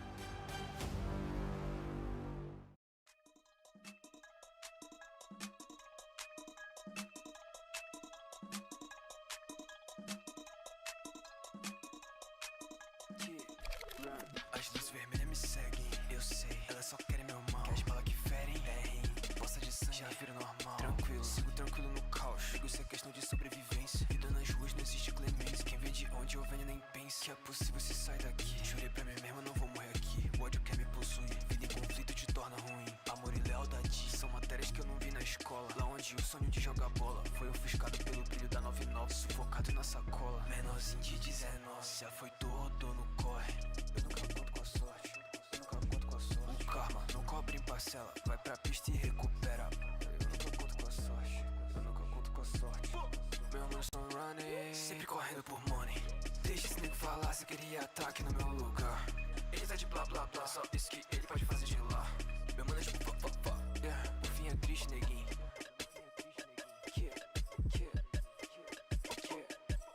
Hoje ela cresce na lady, agora ela sabe meu name. Agora ela sabe, eu só penso no paper. Eu jogo e faço no rain, agora chama de meu bem. Key acquired. Será que antes eu não merecia? Será que ela só quer de 20? Ela me puxa pela minha corrente. Me solta quando eu quero my love. Só quero descarrego. Hello chat, how are we doing? Se eu tiver com a mala cheia, eu sei que ela vai ligar. Nunca corro do problema, mas é melhor evitar. Antes eu não tinha nada, agora eu vou pra New York. Miligramas no meu corpo e substância alivia. Meu mano são running. What language is this in? Deixa esse nego falar, se queria ataque no meu lugar. Ele tá de blá blá blá, só isso que ele pode fazer de lá. Meu mano é tipo yeah, o fim é triste, neguinho. It feels like Polish rap, but I don't think it is.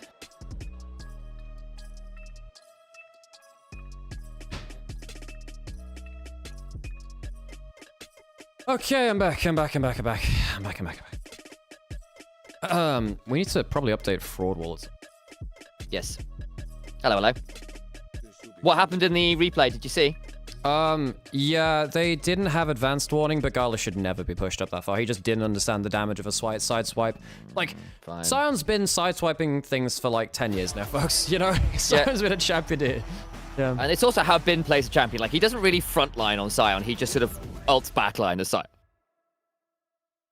在没有打之前，我觉得其实这种东西很难说吧。然后只需要保持好我们自己的状态，迎接好每一场比赛就行了。然后我们整体玩的，其实大家也是比较偏进攻。偏进攻的话，就需要打野在整体的配合和一些交流想要做的啊，对，看起来像融合技吧。然后整体大家配合也都不错。其实，在场内我觉得我们一直都是就是在保持良好的交流嘛，然后在大家其实一致认为都是对面其实没有什么机会能赢，然后我们只需要稳一点打好团战就行了。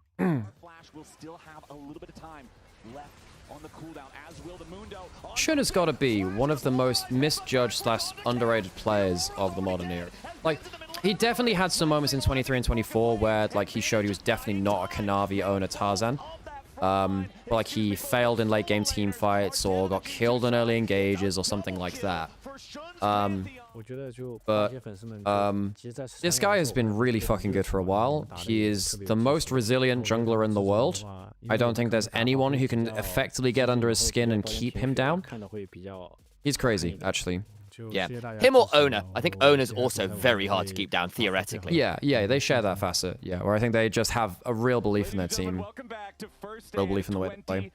And in fairness, like, much like Shun has on, like Owner has the joy of having Carrier on his team, right? Yeah. Potential game left until the finals. If BLG can clean sweep this, they're up 2-0 over JDG. Game number 1 was close for That's a ringing endorsement of Azael's casting. Captain Flower's mother. Was a very powerful Nice. JDG early mid game, and honestly at one point Maybe I should do my free 10 pulls. Oh yeah, I like pulled like Narita top roads MLB in like half the pulls. Like I've gone crazy. I pulled like 5 copies in 115. I'm trying to get Skirk's signature. Yeah. So I have MLB NTR like already, which is crazy. Don't question the anagram or whatever it is, the acronym. Okay, I'll do my free 10 as well. About his items this game, Yeah. stacked infinite armor. The only MR he had was the Merc Treads, and you need tenacity because they have so much CC. Yeah. So I felt like he built Draft really started. intelligently. Shun as Yes. well. They just had the answer to the Caitlyn.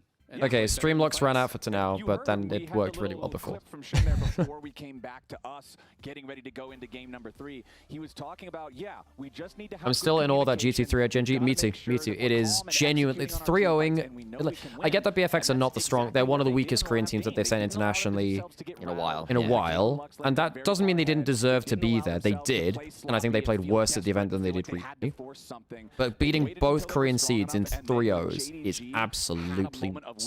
And particularly against GENG, the thing that I think needs to not go under the radar is the manner in which G2 won. It wasn't just a good early game plan or good early drafts, which they did have both times. It's then they got to the mid game and GENG were given no angles. G2 won all but one team fight. And the one team fight that GENG won was in their own bloody base when they were down 11,000 gold. Like, Canyon is the most untiltable. That's not true. Canyon tilts all the time, actually. He does. We just saw him tilt. He does tilt. We just watched him tilt. Yeah. No, he does tilt. Like, he's definitely someone you can get under his skin. Become quite streaky, actually, which is really quite worrying for me. Okay, so what's big right now? Well, Shinzao's the huge one, right? Shinzao's still there.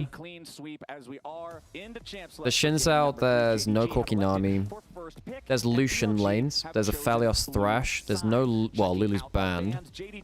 Varus is gone from game 1, yeah. Seraphine, there is Ashe. Do you want to separate the Ashe? You can go Ezreal Seraphine, but you could go like... You can go... Wow, what enchanters can you go? I think Vampire Seraphine has been very scary, actually. So Yeah, you're almost obligated to get an Ashe here, and you don't have the Bard to go with it. Shinzao's good. You want to remove that from the Seraphine anyway. And then you can actually go Ashe yourself for Viper, even if Gala gets Ezreal. I don't think it's as good, but because the Make It Rain, the MF... Seraphine MF, yeah, they talk about that. That's true. Do you pick the MF yourself and try and do what G2 did? Do you MF that's Nautilus? True. MF Nautilus might not be bad, actually. Yeah, no, that's a fair point, Sam. That's actually a fair point. And that's the question. There's nothing like an ambassador to kind of stop the combo. Yeah. And they're at least considering it, but not necessarily having to go for it. I always think this is really interesting. Anytime that would be very different. Specific 2v2 lane becomes so popular. You have to break up the combo. Yeah, Lucian Nami went through this too, right? And you started getting like... Because Lucian was only good with Nami for a while. Yeah, until they reworked his passive again, yeah. You don't know what tilt looks like? No, I think I do. I think Canyon just tilts. I think it's quite clear. We've seen this before. Like when Canyon was really struggling... Yeah. Not last year. Was it last year when he was having a bad time? Yeah, it was last year. That was some... So there were some dodgy moments. Yeah. And you know how Canyon are they going to do this again? Because Ashe can get ran out. He's very good against Shinzao too. Yes. Junja is a bit of an Olaf player. This is something that Junja used to beat BLG in one game in upper bracket finals. Yes, and it would look good too. Yeah. Although that was with the Lulu extra follow-up and the extra heal and shields. Like, Lulu was really important though. But Seraphine is good with... I mean, basically, because again, Olaf is a great ult extender for Seraphine. Yeah, I think Knight can Aurora here, right? Very good versus Olaf to just keep distance for forever. Oh, Senna Seraphine. I haven't seen that for a while. Oh, I'm a little behind. I'm going to double up on that. You need to have stuff to run away now. You need to have stuff to run the hell away. Is Yorick beat Olaf in a 1v1? I have no idea, actually. That's just DPS check, no? The Dark Possession is very annoying for Olaf, right? That's very true. Although he gets enough attack speed that it can become a bit of an issue. If you Yorick, what does Xiaoshu have to survive that? Now that's what I would have preferred BLG to do last game, which is just pick, even though they did win it, just pick for Bin to just demolish Xiaoshu. I don't think it's winnable if you have a winning lane. Bin doesn't like to early Yorick, so like early series Yorick. He likes game 3+ from it. Well, there's no Gnar, no Renekton, and no like a lot of the you ban Jax, which is the last remaining good matchup, I think. You ban Jax, and I think you're okay with Cassante. Jax is like the LPL answer into Yorick, and then you have nothing to help top lane anymore. Yeah, if Knight goes if Knight goes Anivia here, Olaf can just get walled out of things. She can walk through it and and Olaf cannot. But I always feel like split push is the best counter to these hardcore just death ball comps. I would think it's Shashu Mordekaiser. He might Mordekaiser. I don't think it helps that much. Mordekaiser's not that much of a Yorick counter. It is a little bit, but it's not crazy.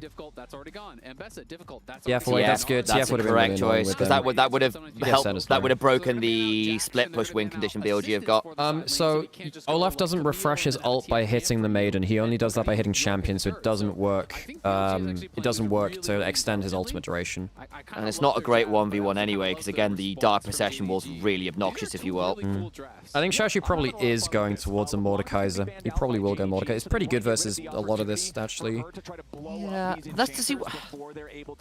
So then, I'm trying to think what a spicy option, because you don't want to do something like if you were going to go for a spicy option, what's Aurelia like into Yorick these days with the ghouls? Do you get really bad into Shinzo Ash? No. Yeah, true. You can't dance around enough. So I think, oh my god, Anivia support. I told you!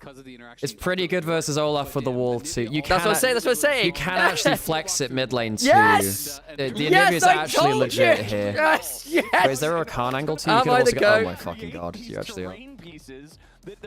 So this On's actually a very good Anivia support. It's also very obnoxious with the Ashe. Yeah. It's the Freljord bot lane. We actually might have Onivia again. I feel like what they did was really clever here with the Olaf and the double enchanter bot lane. I mean, maybe it's AD carry center, we don't know. But I mean, you can flash over the wall, but that's yeah.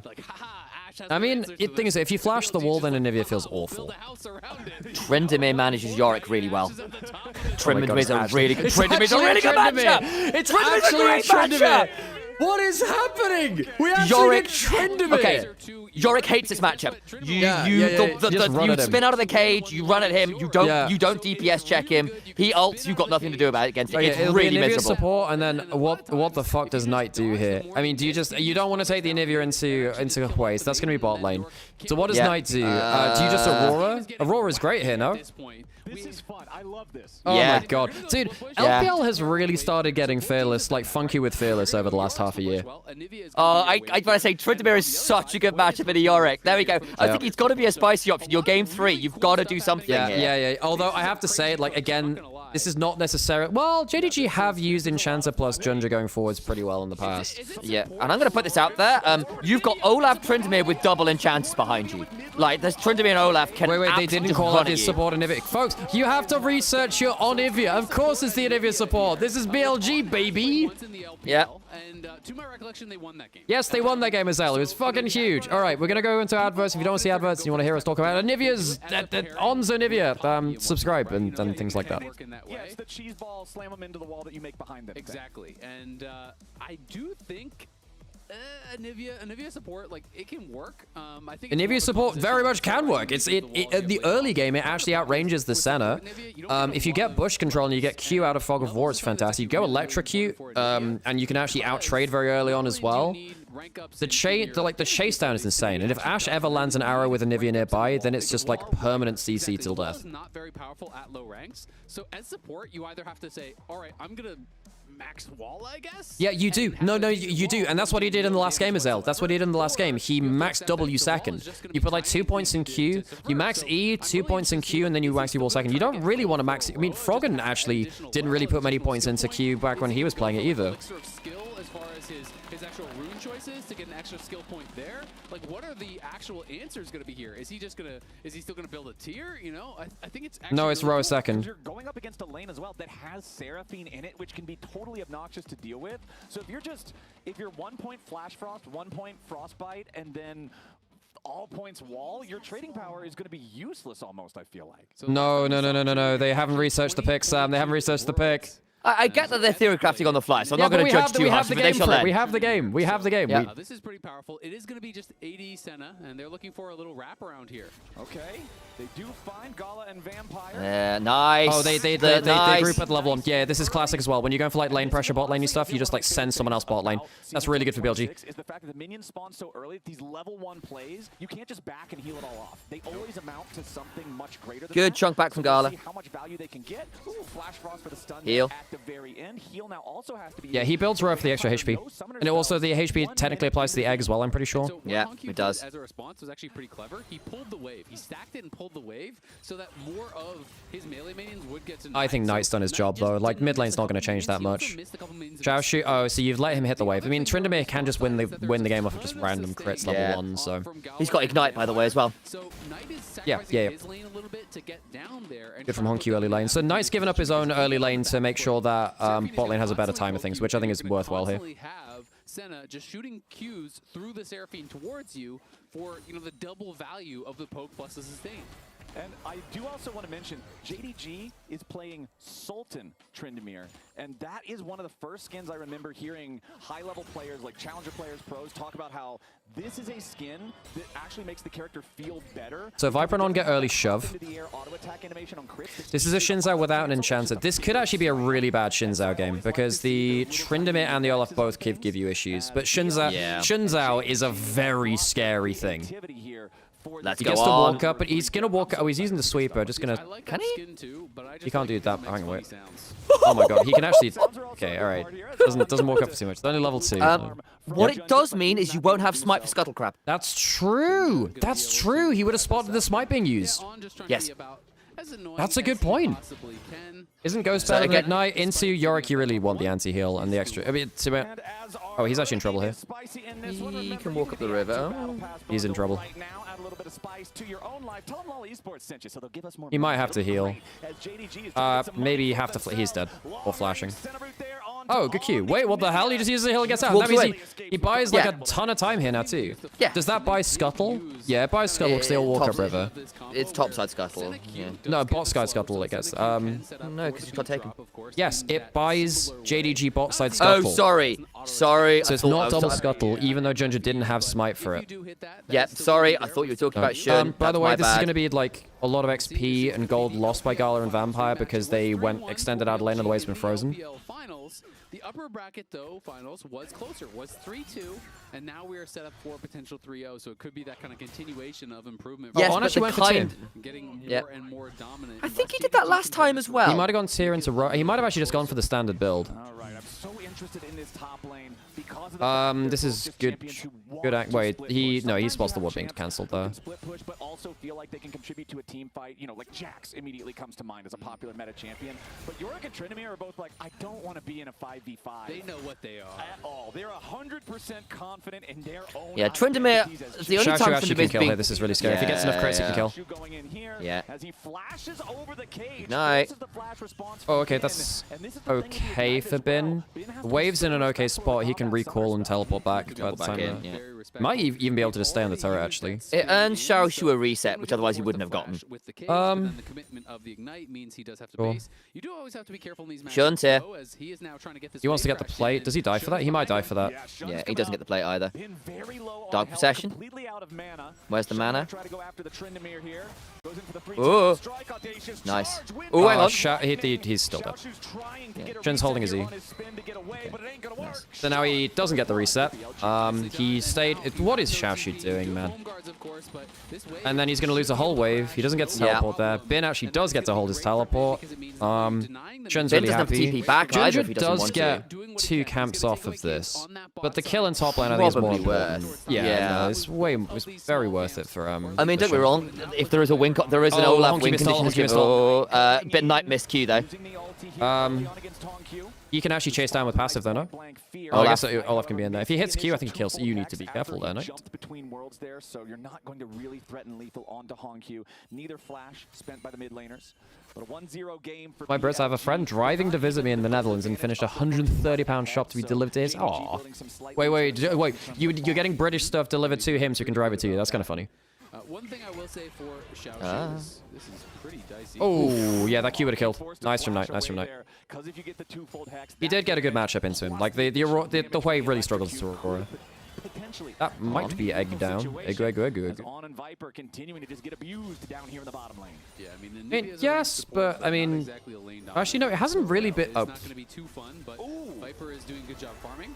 Yeah. that actually could have killed Viper there too. But we'll be able to res, not really Whatever. under too much threat, but I was just going to say, I Can't mean, win a it's good bot for lane without Shao having to Shu. break a few He eggs. did not get the kill. Yeah. Right? So yes, it sucks that you died. No worries, Evan. I Yes, think it I'm sucks you good. lost the minions, but at the very least, Bin Sam's did not back in the get UK the anyway kill, so right it's not now. gonna swing this I am, match yeah. out of control. What's Shun doing here? Can he? Shun. Wait, Honky has to flash. Yeah, That's he his dad, can. Honky. Yeah, he's dead.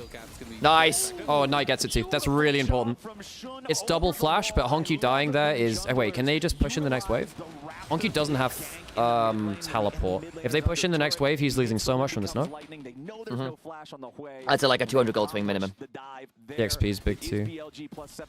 Yeah, the blind Hui thinking it was into the... Surely they must have respected the Anivia support. The Anivia, yeah. It feels like Shun is just running this series, man. He has been so Yeah, that's been fantastic. Well, Junja hasn't really done anything wrong. You know, he's just power farming. You know, he's doing. Yeah, Junja's not like been as flippy as I thought he would. Well, no, he was really bad in the early series actually. Make a big difference. And Careful on. Remember, he has no egg. Yeah, he does hit the flash for Oh, Ghost on Viper. Whoa, Wait, Vampire whoa. dies though. Vampire just Whoa. dies.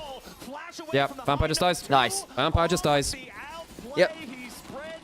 Really well played from On. On has been so good. On is such a good Anivia. It's because Sam was back for some work, Amber, and yeah. Yeah. I was doing sound tech work at a blues club last night. Just that. Oh yeah, the maiden doesn't take aggro, so you can just like use it for that. Who does have that early Vamp Scepter, so we'll see exactly how he wants to build. Ravenous Hydra, no? Vamp Scepter is at least going to give him some sustained. Oh, the arrow, the arrow, Arrow? the arrow! Oh, he's so dead, man! He's so dead! Oh, and the Arrow Duke's Flash so... Oh Frost my god, it's and so the unfair! farm. Oh, it's so Beautiful. unfair! Holy crap, that's so unfair. Okay, this is just a straight 3-0, man. I mean, BLG are just too good, man. What can you say? They're just too good. They're just too good. Everything right. You know, the level 1 from Knight. JDG just smashing the Freljord mashup. Shun to put top lane ahead. A gank from Shun Thanks for the follow, by the way, Hero. ahead. Then Viper gets a 2v2 kill. Uses that. Yeah, I don't know, man. JDG, I think they abandoned a lot of what gave... Like, they were always going to fall behind to BLG because they don't have the early game, like, macro. In fact, Tabe was talking about control it. ward, my goat. Bin's even winning against Shao Shu now. Oh, this is rough. But that's the price of the back, because actually the steel caps is a huge early buy for Bin. Yeah. Yeah. And as long as he keeps the maiden alive, you can just poke out Shao Shu, because you can't do your normal trades against him. And the extended auto-attack range of the slam, the last rights goes wild, man. What was I going to say? Yeah, I think JDG, they actually had a blueprint of fall behind, but actually picked very... That's not death. It's just cool, that's all. Good back step. So if JDG can turn things around. Oh, no, he just walks out of it. He doesn't even have boots. He doesn't even have boots. Not get caught out. And not only do they not find Holy crap. Now you can kind of just like breathe a little easier. You know there's not that big engage in the bottom lane, as Shun still has control over the top side here. He'll pick up the crab. JDG might have got the first Drake, so that means there's no reason for them to really be worried about what's going on in the bottom. Well, I guess I better wash my BLG shirt for tomorrow. Yeah. You're going to say something else for a second then. Watch my... Yep. What begins with B, Alex? Watch my belly. That one soundbite. And it was a pretty hard force from the JDG bot lane. You know, Gala, I feel like maybe tipped his hand a little bit because he's not even picking up souls. He's walking past the souls to just run straight at the Anivia. And well, do JDG outscale? They do have Olaf. They do have Olaf Seraphine in the center, so that can run down Xin Zhao. Well, it can run down everyone but Aurora, basically. Another arrow. Oh, Arrow? It's so unfair! Oh, it's so unfair! Knight's gonna go Magi's and he's gonna one-shot the whole team, Sam. He's gonna go Magi's and one-shot the whole team. Viper's actually landing some crazy arrows, man. This is a good game from him.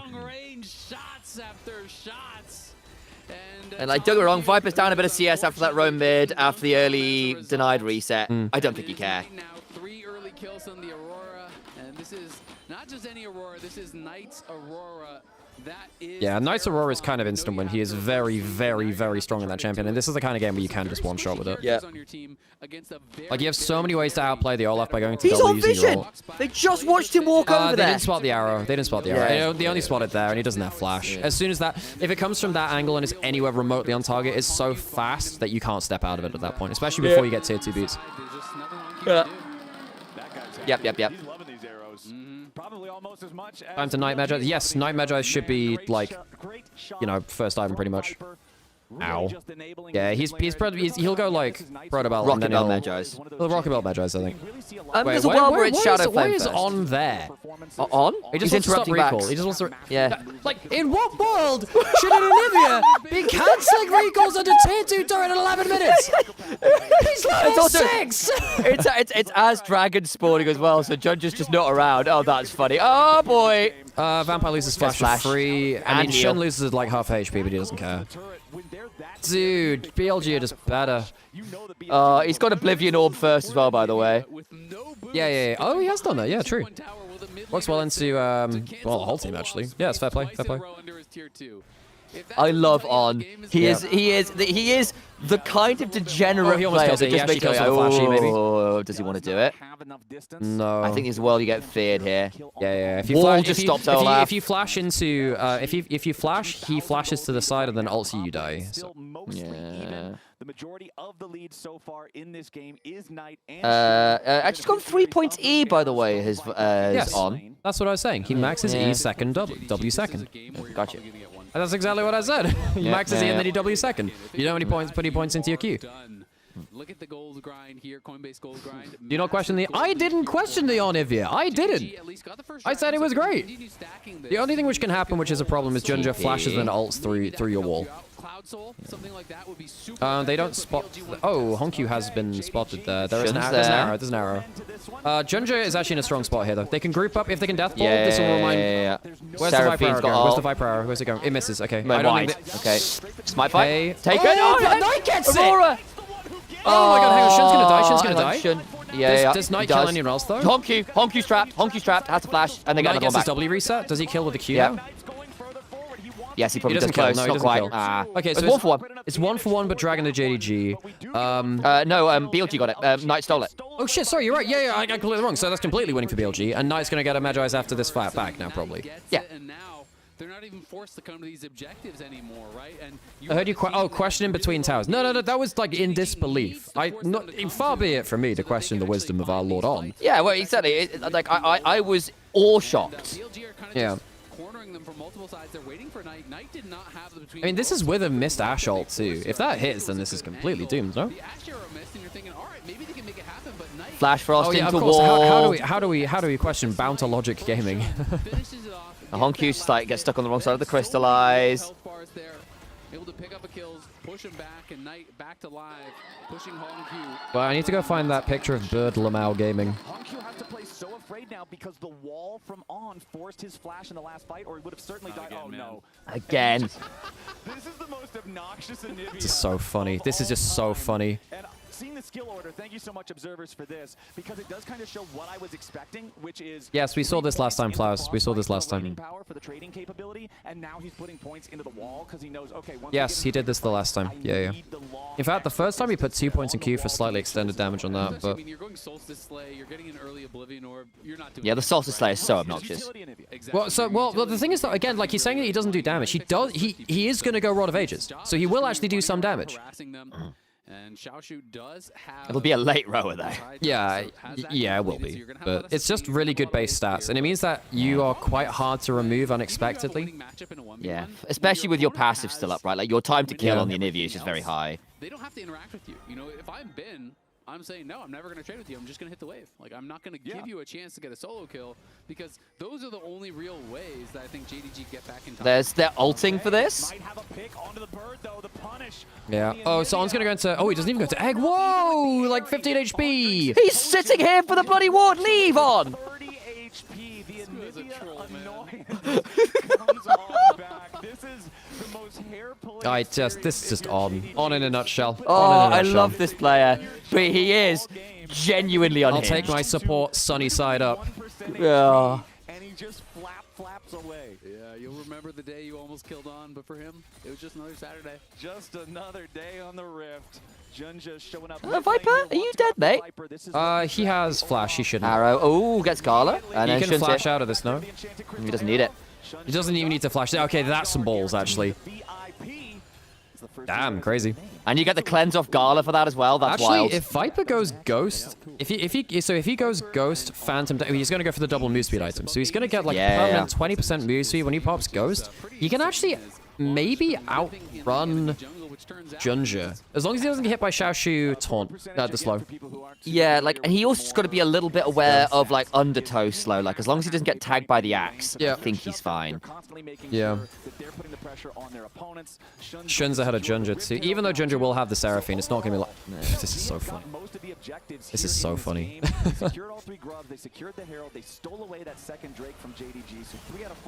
Oh, Honkyu's dead. Honkyu's yeah, dead. He's just dead now. He just missed his ult. Ooh, the W passive, the tranquil pull. He flash. Honky had no flash. On, why are we here? What? Why are we here? He's looked Charler the baby page. Wait, what the fuck? Wait, Junja has ult 5. Junja has ult 5. They actually need to be careful here. Junja has ult 5. Shun, don't take that, Shun. Don't take it. Don't take it. Shun! I swear to God, Shun, he had ult in like 5 seconds. Come on. Last game. I swear to God, Shun. Viper may need to Ghost here. Okay, ult goes away. He was trying to flash predict. Yeah. Junja losing flash is awful for him, though. There's 35 seconds until Dragon and Shun is dead. I'm very surprised that Knight hasn't got a Magi's. I will say Junja now doesn't have ult for Dragon Fight. Oh yeah, for sure. People overflamed On for years, partly because they didn't watch domestic LPL and they only watched him like in internationals. But like this guy was so damn good in a bunch of different modes. Like, it was inconsistent, but you can never like you could never underrate how much his peak value was. Viper can actually carry this game from this point, I think. I think that Ash can actually out-kite it from this point. Also, just Knight is nearly at, he's nearly at Shadow Flame. If he gets Shadow Flame's Magi's on timer. I think he should have gone Magi's, but sure. I think Shadow Flame's such a big spike. It is, but Magi's could, yeah. Wait, Labrov tweeted out, playing as Lost Retones was harder than GENG. That's so fucking funny, man. He deserves it. He deserves it. You're allowed to talk your shit. You're allowed to talk your shit. Larger than it was, 6 minutes ago or so. It's still not growing a ton, so it's not like they're just completely hemorrhaging the game. But the problem is, Knight is so fucking third. I think the problem is, because the problem with Olaf is that you're such a stat stick champion that if you do die before you get to do damage, your champion is useless. And I get that you've got a lot of things amping your stats in a Seraphine and a Senna who are going to be scaling very well. They both effectively hyperscale. But you're not going to build any magic resistors, Olaf, I don't think. Maybe you will at some point, but you don't want to versus... Yeah, the PD's... Absolutely. Not to derail what you're talking about there. I just but I think Junja might be in the issue where he's just not going to build much magic resistance, but Knight's going to one-shot him. The flat pen does so much value against him. On's got Actuator, by the way. He's going Rocket Belt. He's going Rocket Belt. He might actually go Rocket Belt, Sam. He might be a Rocket Belt Anivia. That's so funny. That's so funny. What is it? What is On doing? This is like the spirit of Darian has just filtered down through like his headset. Why is Vampire not finishing Circlet? I don't know. Does he feel like he needs Mikhail's versus the Ashe Arrow, no? Maybe not. I mean, maybe... And the Anivia stun. I actually don't... Wait, they're losing all their out of turrets, Sam. Yeah, they are. 3 grubs, fam. Yeah. Can JDG win a grouped up fight at this point? Now, last time we saw them with the... Because it was into the Mel, right? It was into the Mel, and they had Lulu for, like, the Flash knockup. Maybe if you get Flash, Olaf with an Encore, maybe that works. My worry is Gala's got a crap soul count. Yeah, it's a little low. Yeah, it's low. You want 60 by 20. Yeah. It's not crazy low, I'll say. Not from what we've seen. Where's that going? Is that going to kill her? Oh my god! Oh my god! What the hell? Like, Honky has not been able to stand anywhere, man. This Hui is just giga vulnerable. Viper has been so accurate. Yeah. He has gotten 2 kills and a flash out of his ult. It's also really funny. Yeah, we have like... Yeah, I mean, we've got Viper versus the only 2 other players returning back to First Stand, and Junja and Honky. But Viper do be the champion of First Stand. Yep. So you're getting a lot of mobility, a lot of spins to be able to try to chase people down. So funny. Just Onivia is so funny. You know, they're doing a couple the actuator is also just really obnoxious with the ult. Tryndamere has not really been a part of much. Yeah, you're just gonna proc it. You proc it on cooldown. I mean, Tryndamere's at least now got 2 items. Ravenous Hydra Flicker Blades is a scary power spike. Although, I'm not gonna lie, I think Bin being even with him and Tryndamere not getting any towers, I mean, Tryndamere has to get side lane value, you know? Okay. That's basically tower down. Oh, Junja. The wall as well. Shun. I mean, they want to one-shot him. They do one-shot him. Holy crap, they just one-shot him. Honku, shields. The knocker. Doesn't matter, Sam. It doesn't matter. He heals too much. Finally get him. Okay, they finally get him, but it's like a 1 for 2. And they lose the tower. Oh my god. Shun's our man. Yeah, I think Honky's been really punished by the fact that he had to blind pick this this way. Just he thought it was into the Anivia. It's just not a safe blind pick. Honky, yeah. Magi's. We thought about it. He's resold it. Oh, get it, Knight. Get your Magi's. Get your Knight. That's not the player I know and love. He actually wins these trades now, by the way. He just straight up wins these trades. That is it. If he catches him, and he doesn't kill because he's got ult. Yeah. Ben needs to be careful. Vampire's behind here. Oh, he's gonna prop ult. He already used his flash, so oh boy. He had to use his ult and he's used his flash. I mean, Xiaoshu has been. just gonna sit here and ult again. Yeah, Xiaoshu has. Yeah. To make sure there's no kill for Xiaoshu. Yeah, there with the wall, there with the stun, as that could have been an angle for Xiaoshu. Nice. Even though Bin has flash, that's a long lane, and again, I'm pretty sure there's a clip of me. So, he has ult. No, he doesn't have ult. Oh, does he? Did he already use his W? Yes, he did. Okay, Good. He threatened Knight Honky is with it. known to occasionally throw a random kill in a side lane. He's known to do this. Less so than Honky. On has flash. He's fine. He's got Viper behind him. He's all right. Yeah, that's fine. It's Thank you for the Spellbook on, by the follow, way. Chinese spy.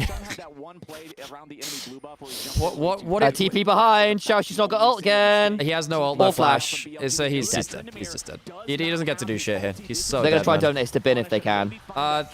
I mean, they should have given him Medrage tonight and just watch him to kill. Oh my god, of course he hits. Of course he hits it.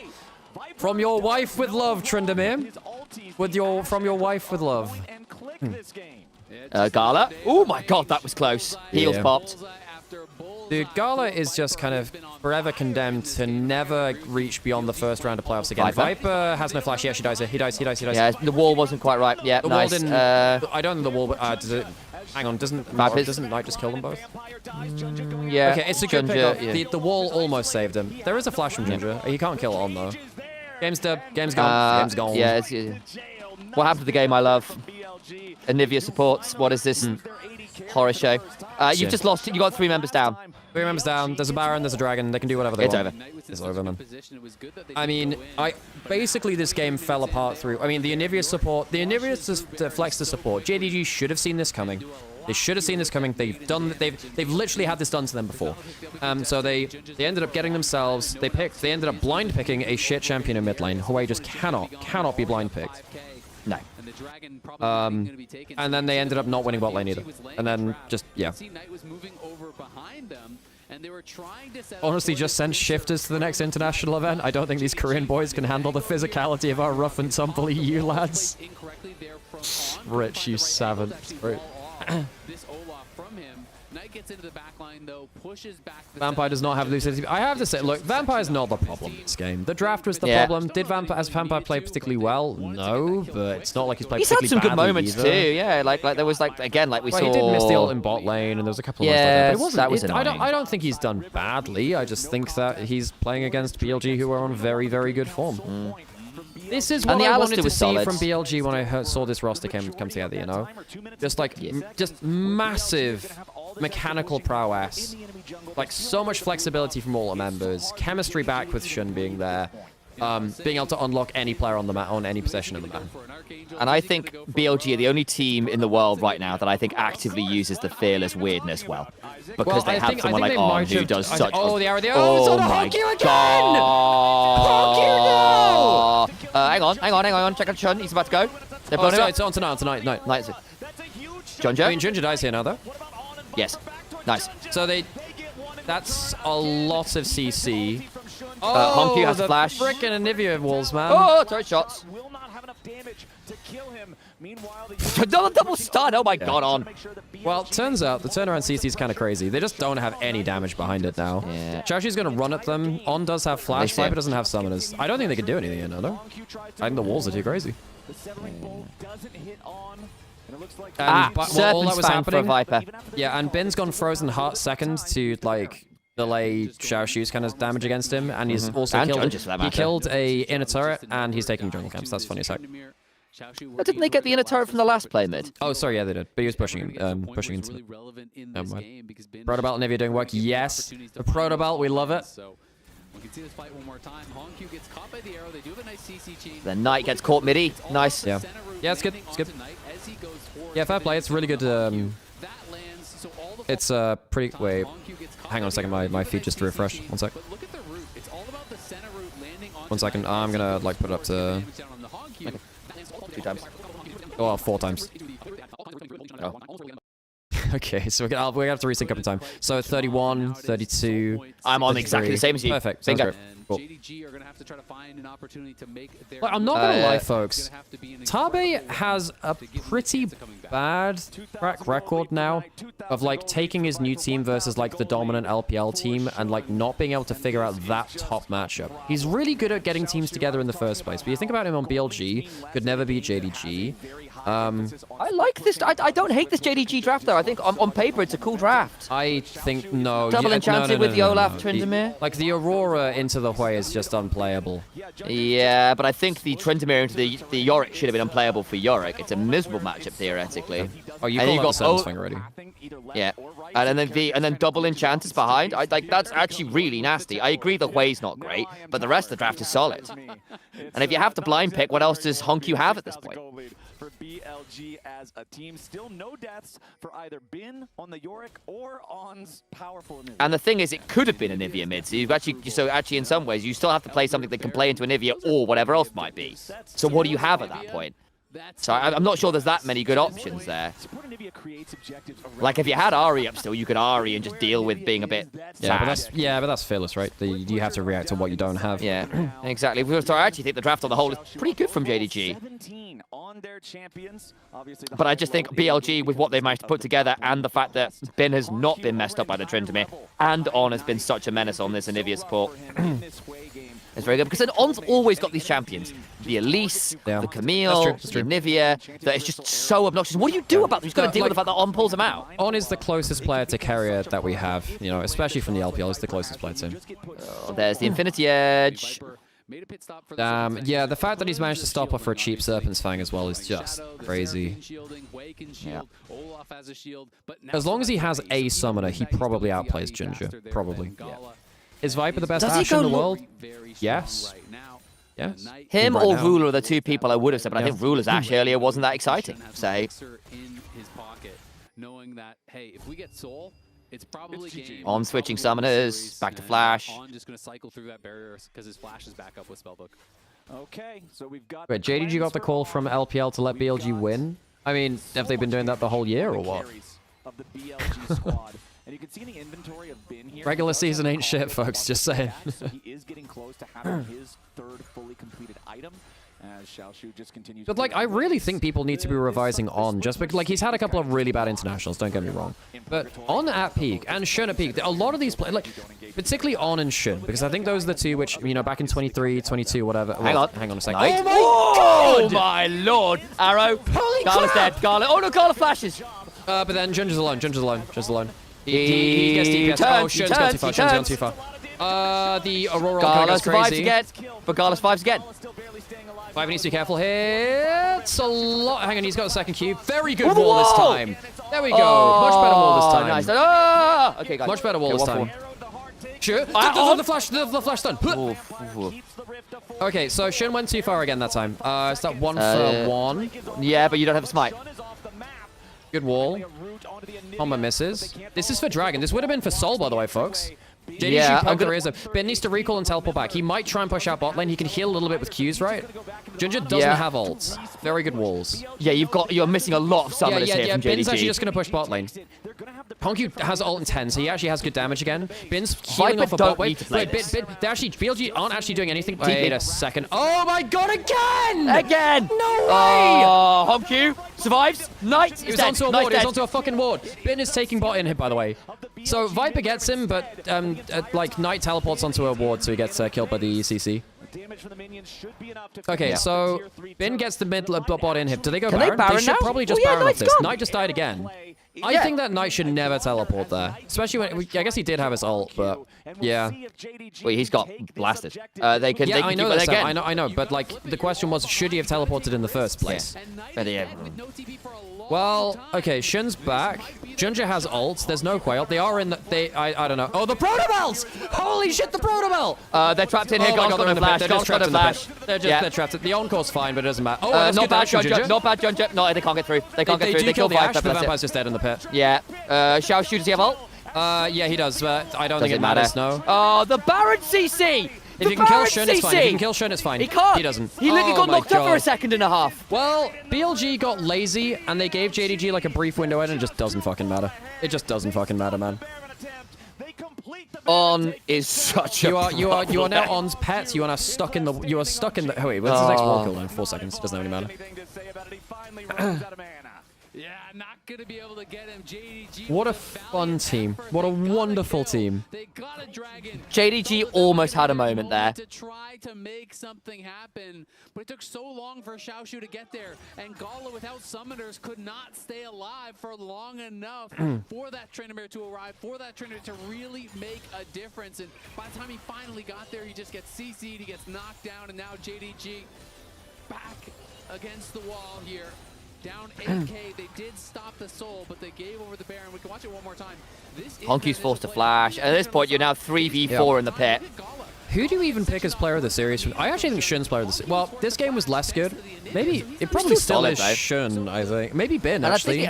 And Shun also murdered people. He's gone too deep like twice, but he's also like full set and gotten kills multiple times. Player of the series is Shun or Bin, I think.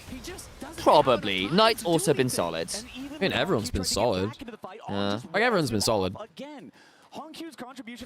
Player of the game is On. Player of the series, I think, is either Bin or Shun. Yeah, agreed. I mean, maybe... Probably Shun. The Poppy was excellent. Yeah. And game one, the Panther... What did he play game one? Wait, game one, Shun had Jarvan game one, right? Jarvan, yeah, the Jarvan was excellent as well, yeah. To be fair. And again, Bin's also gapped Xiaoshu in every game. Knight, why are you passing Knight, that way, oh, Knight. Okay, Knight's kind of fucking running it now. Knight's just running. What the hell is he doing? He even has flash he's looking there. he's looking for these, he's looking for these poke trades, and it's just getting blasted every time. He's being really greedy, Sam, is what he's being. He's being really greedy. Yes, he is. What is he doing, man? Yeah, Knight's just kind of brain off now. Like, I think he thinks the series is over, and he's like getting lazy. So what was a he does this. Game for him. He's gotten picked a few times. Now JDG know, okay, we have a slight advantage on the map. End of the day, he's still going to do more damage than Honky, but yeah. But the Anivia is so annoying. Anivia is so fucking... This Anivia is actually incredible. The terrain scaling has gone nuts. 116 stacks on center, about to get 120. Yeah, I mean, Gala's really ticked up in terms of the souls now, but... Yeah, it's so good against Tryndamere and Olaf. We've seen how good so what is that? So he just walks forward. Oh, no, he gets zoned out by the Honky... he gets zoned out by the Honky W. I think he should have just flashed up left after it. Yeah. You can see where they are in Viz. You see that little flicker when you hit them with the Starbase is leaving. It gets rooted up, and they do get that kill. Wow. Knight has He's been pissed. restless, but has been caught a couple times. BLG No, on replay, that was just a very good W from EW from Honky, or W rather. The Grim Visage. Sorry, it's the sorry, it's Gaze of the Abyss. Yeah, the Eye of Sauron. So if he can get to Infinity Edge, I mean, his range is getting ridiculous. Yep, agreed. As again, the we are not miles off center wink on here. Yeah, and Junja does have more now, so he does actually have some magic resist, and Knight doesn't have a Void Staff yet. On's getting scarily in range to like wall there. Yep. I mean, Viper's a terror still. Bin's a problem. But again, I am very frustrated by the fact that actually there is a real world now where Gala can just win you the game. Especially because I look at Vampire. Vampire's got triple Moonstone, Helia, and Diadem of Songs. I don't think he wins you. I don't think Gala wins you the game. I think that Infinity Edge is going to be a real problem. I don't think that he will have chance to auto attack much. I don't think he's going to. I think an auto Q is going to be enough, isn't it? Oh, close. gives you the opportunity to deal. But like Because I actually think killing Aurora still one-shots him. Shun will still do 1,000,000 damage to him. Oh, the cleanse used onto him, so good. Okay, so now his big. cleanse is down. 10 seconds till Dragon. If they get a Mountain Soul, it's doomed. They can just play it slow. Honky's teleporting in. Hang on, slow. Lord Almighty. Okay, Hui's got decent range at least. Bin's level 20. Xiaoxu on flank. Oh man, these slows from the center are getting very obnoxious.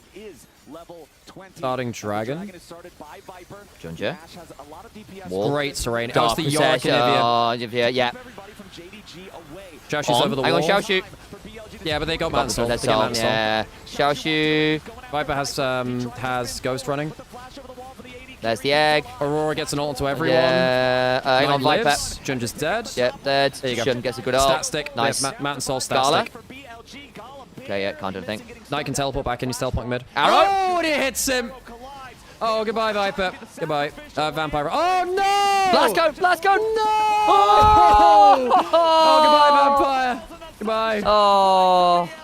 Dude, Viper has had some insane ults this game. You know what? Even Viper could get player of the game here. He was insane with those arrows. Yeah, and that's game. GG. It's another 6-0 day as expected, guys. It's actually just another 6-0, but like in completely the opposite direction to like. Yeah. I mean, not in this case. This is an expected 3-0, but. Well, it was another LPL finals, and JDG are still not better than BLG. Turns out. Yep. Well, last 3 best-of-5s JDG played against BLG. They're 0-3 in those. Okay, folks, you're gonna have to remind me if there's any fraud wall stuff that I missed, because things got a bit hectic around the G2 win. So if anyone's got any fraud wall things to change, you let me know. Yeah, we'll figure it out after that, I guess. Well, BLG International Finals, chance to have their BLG's first international title. It's eluded them for so long.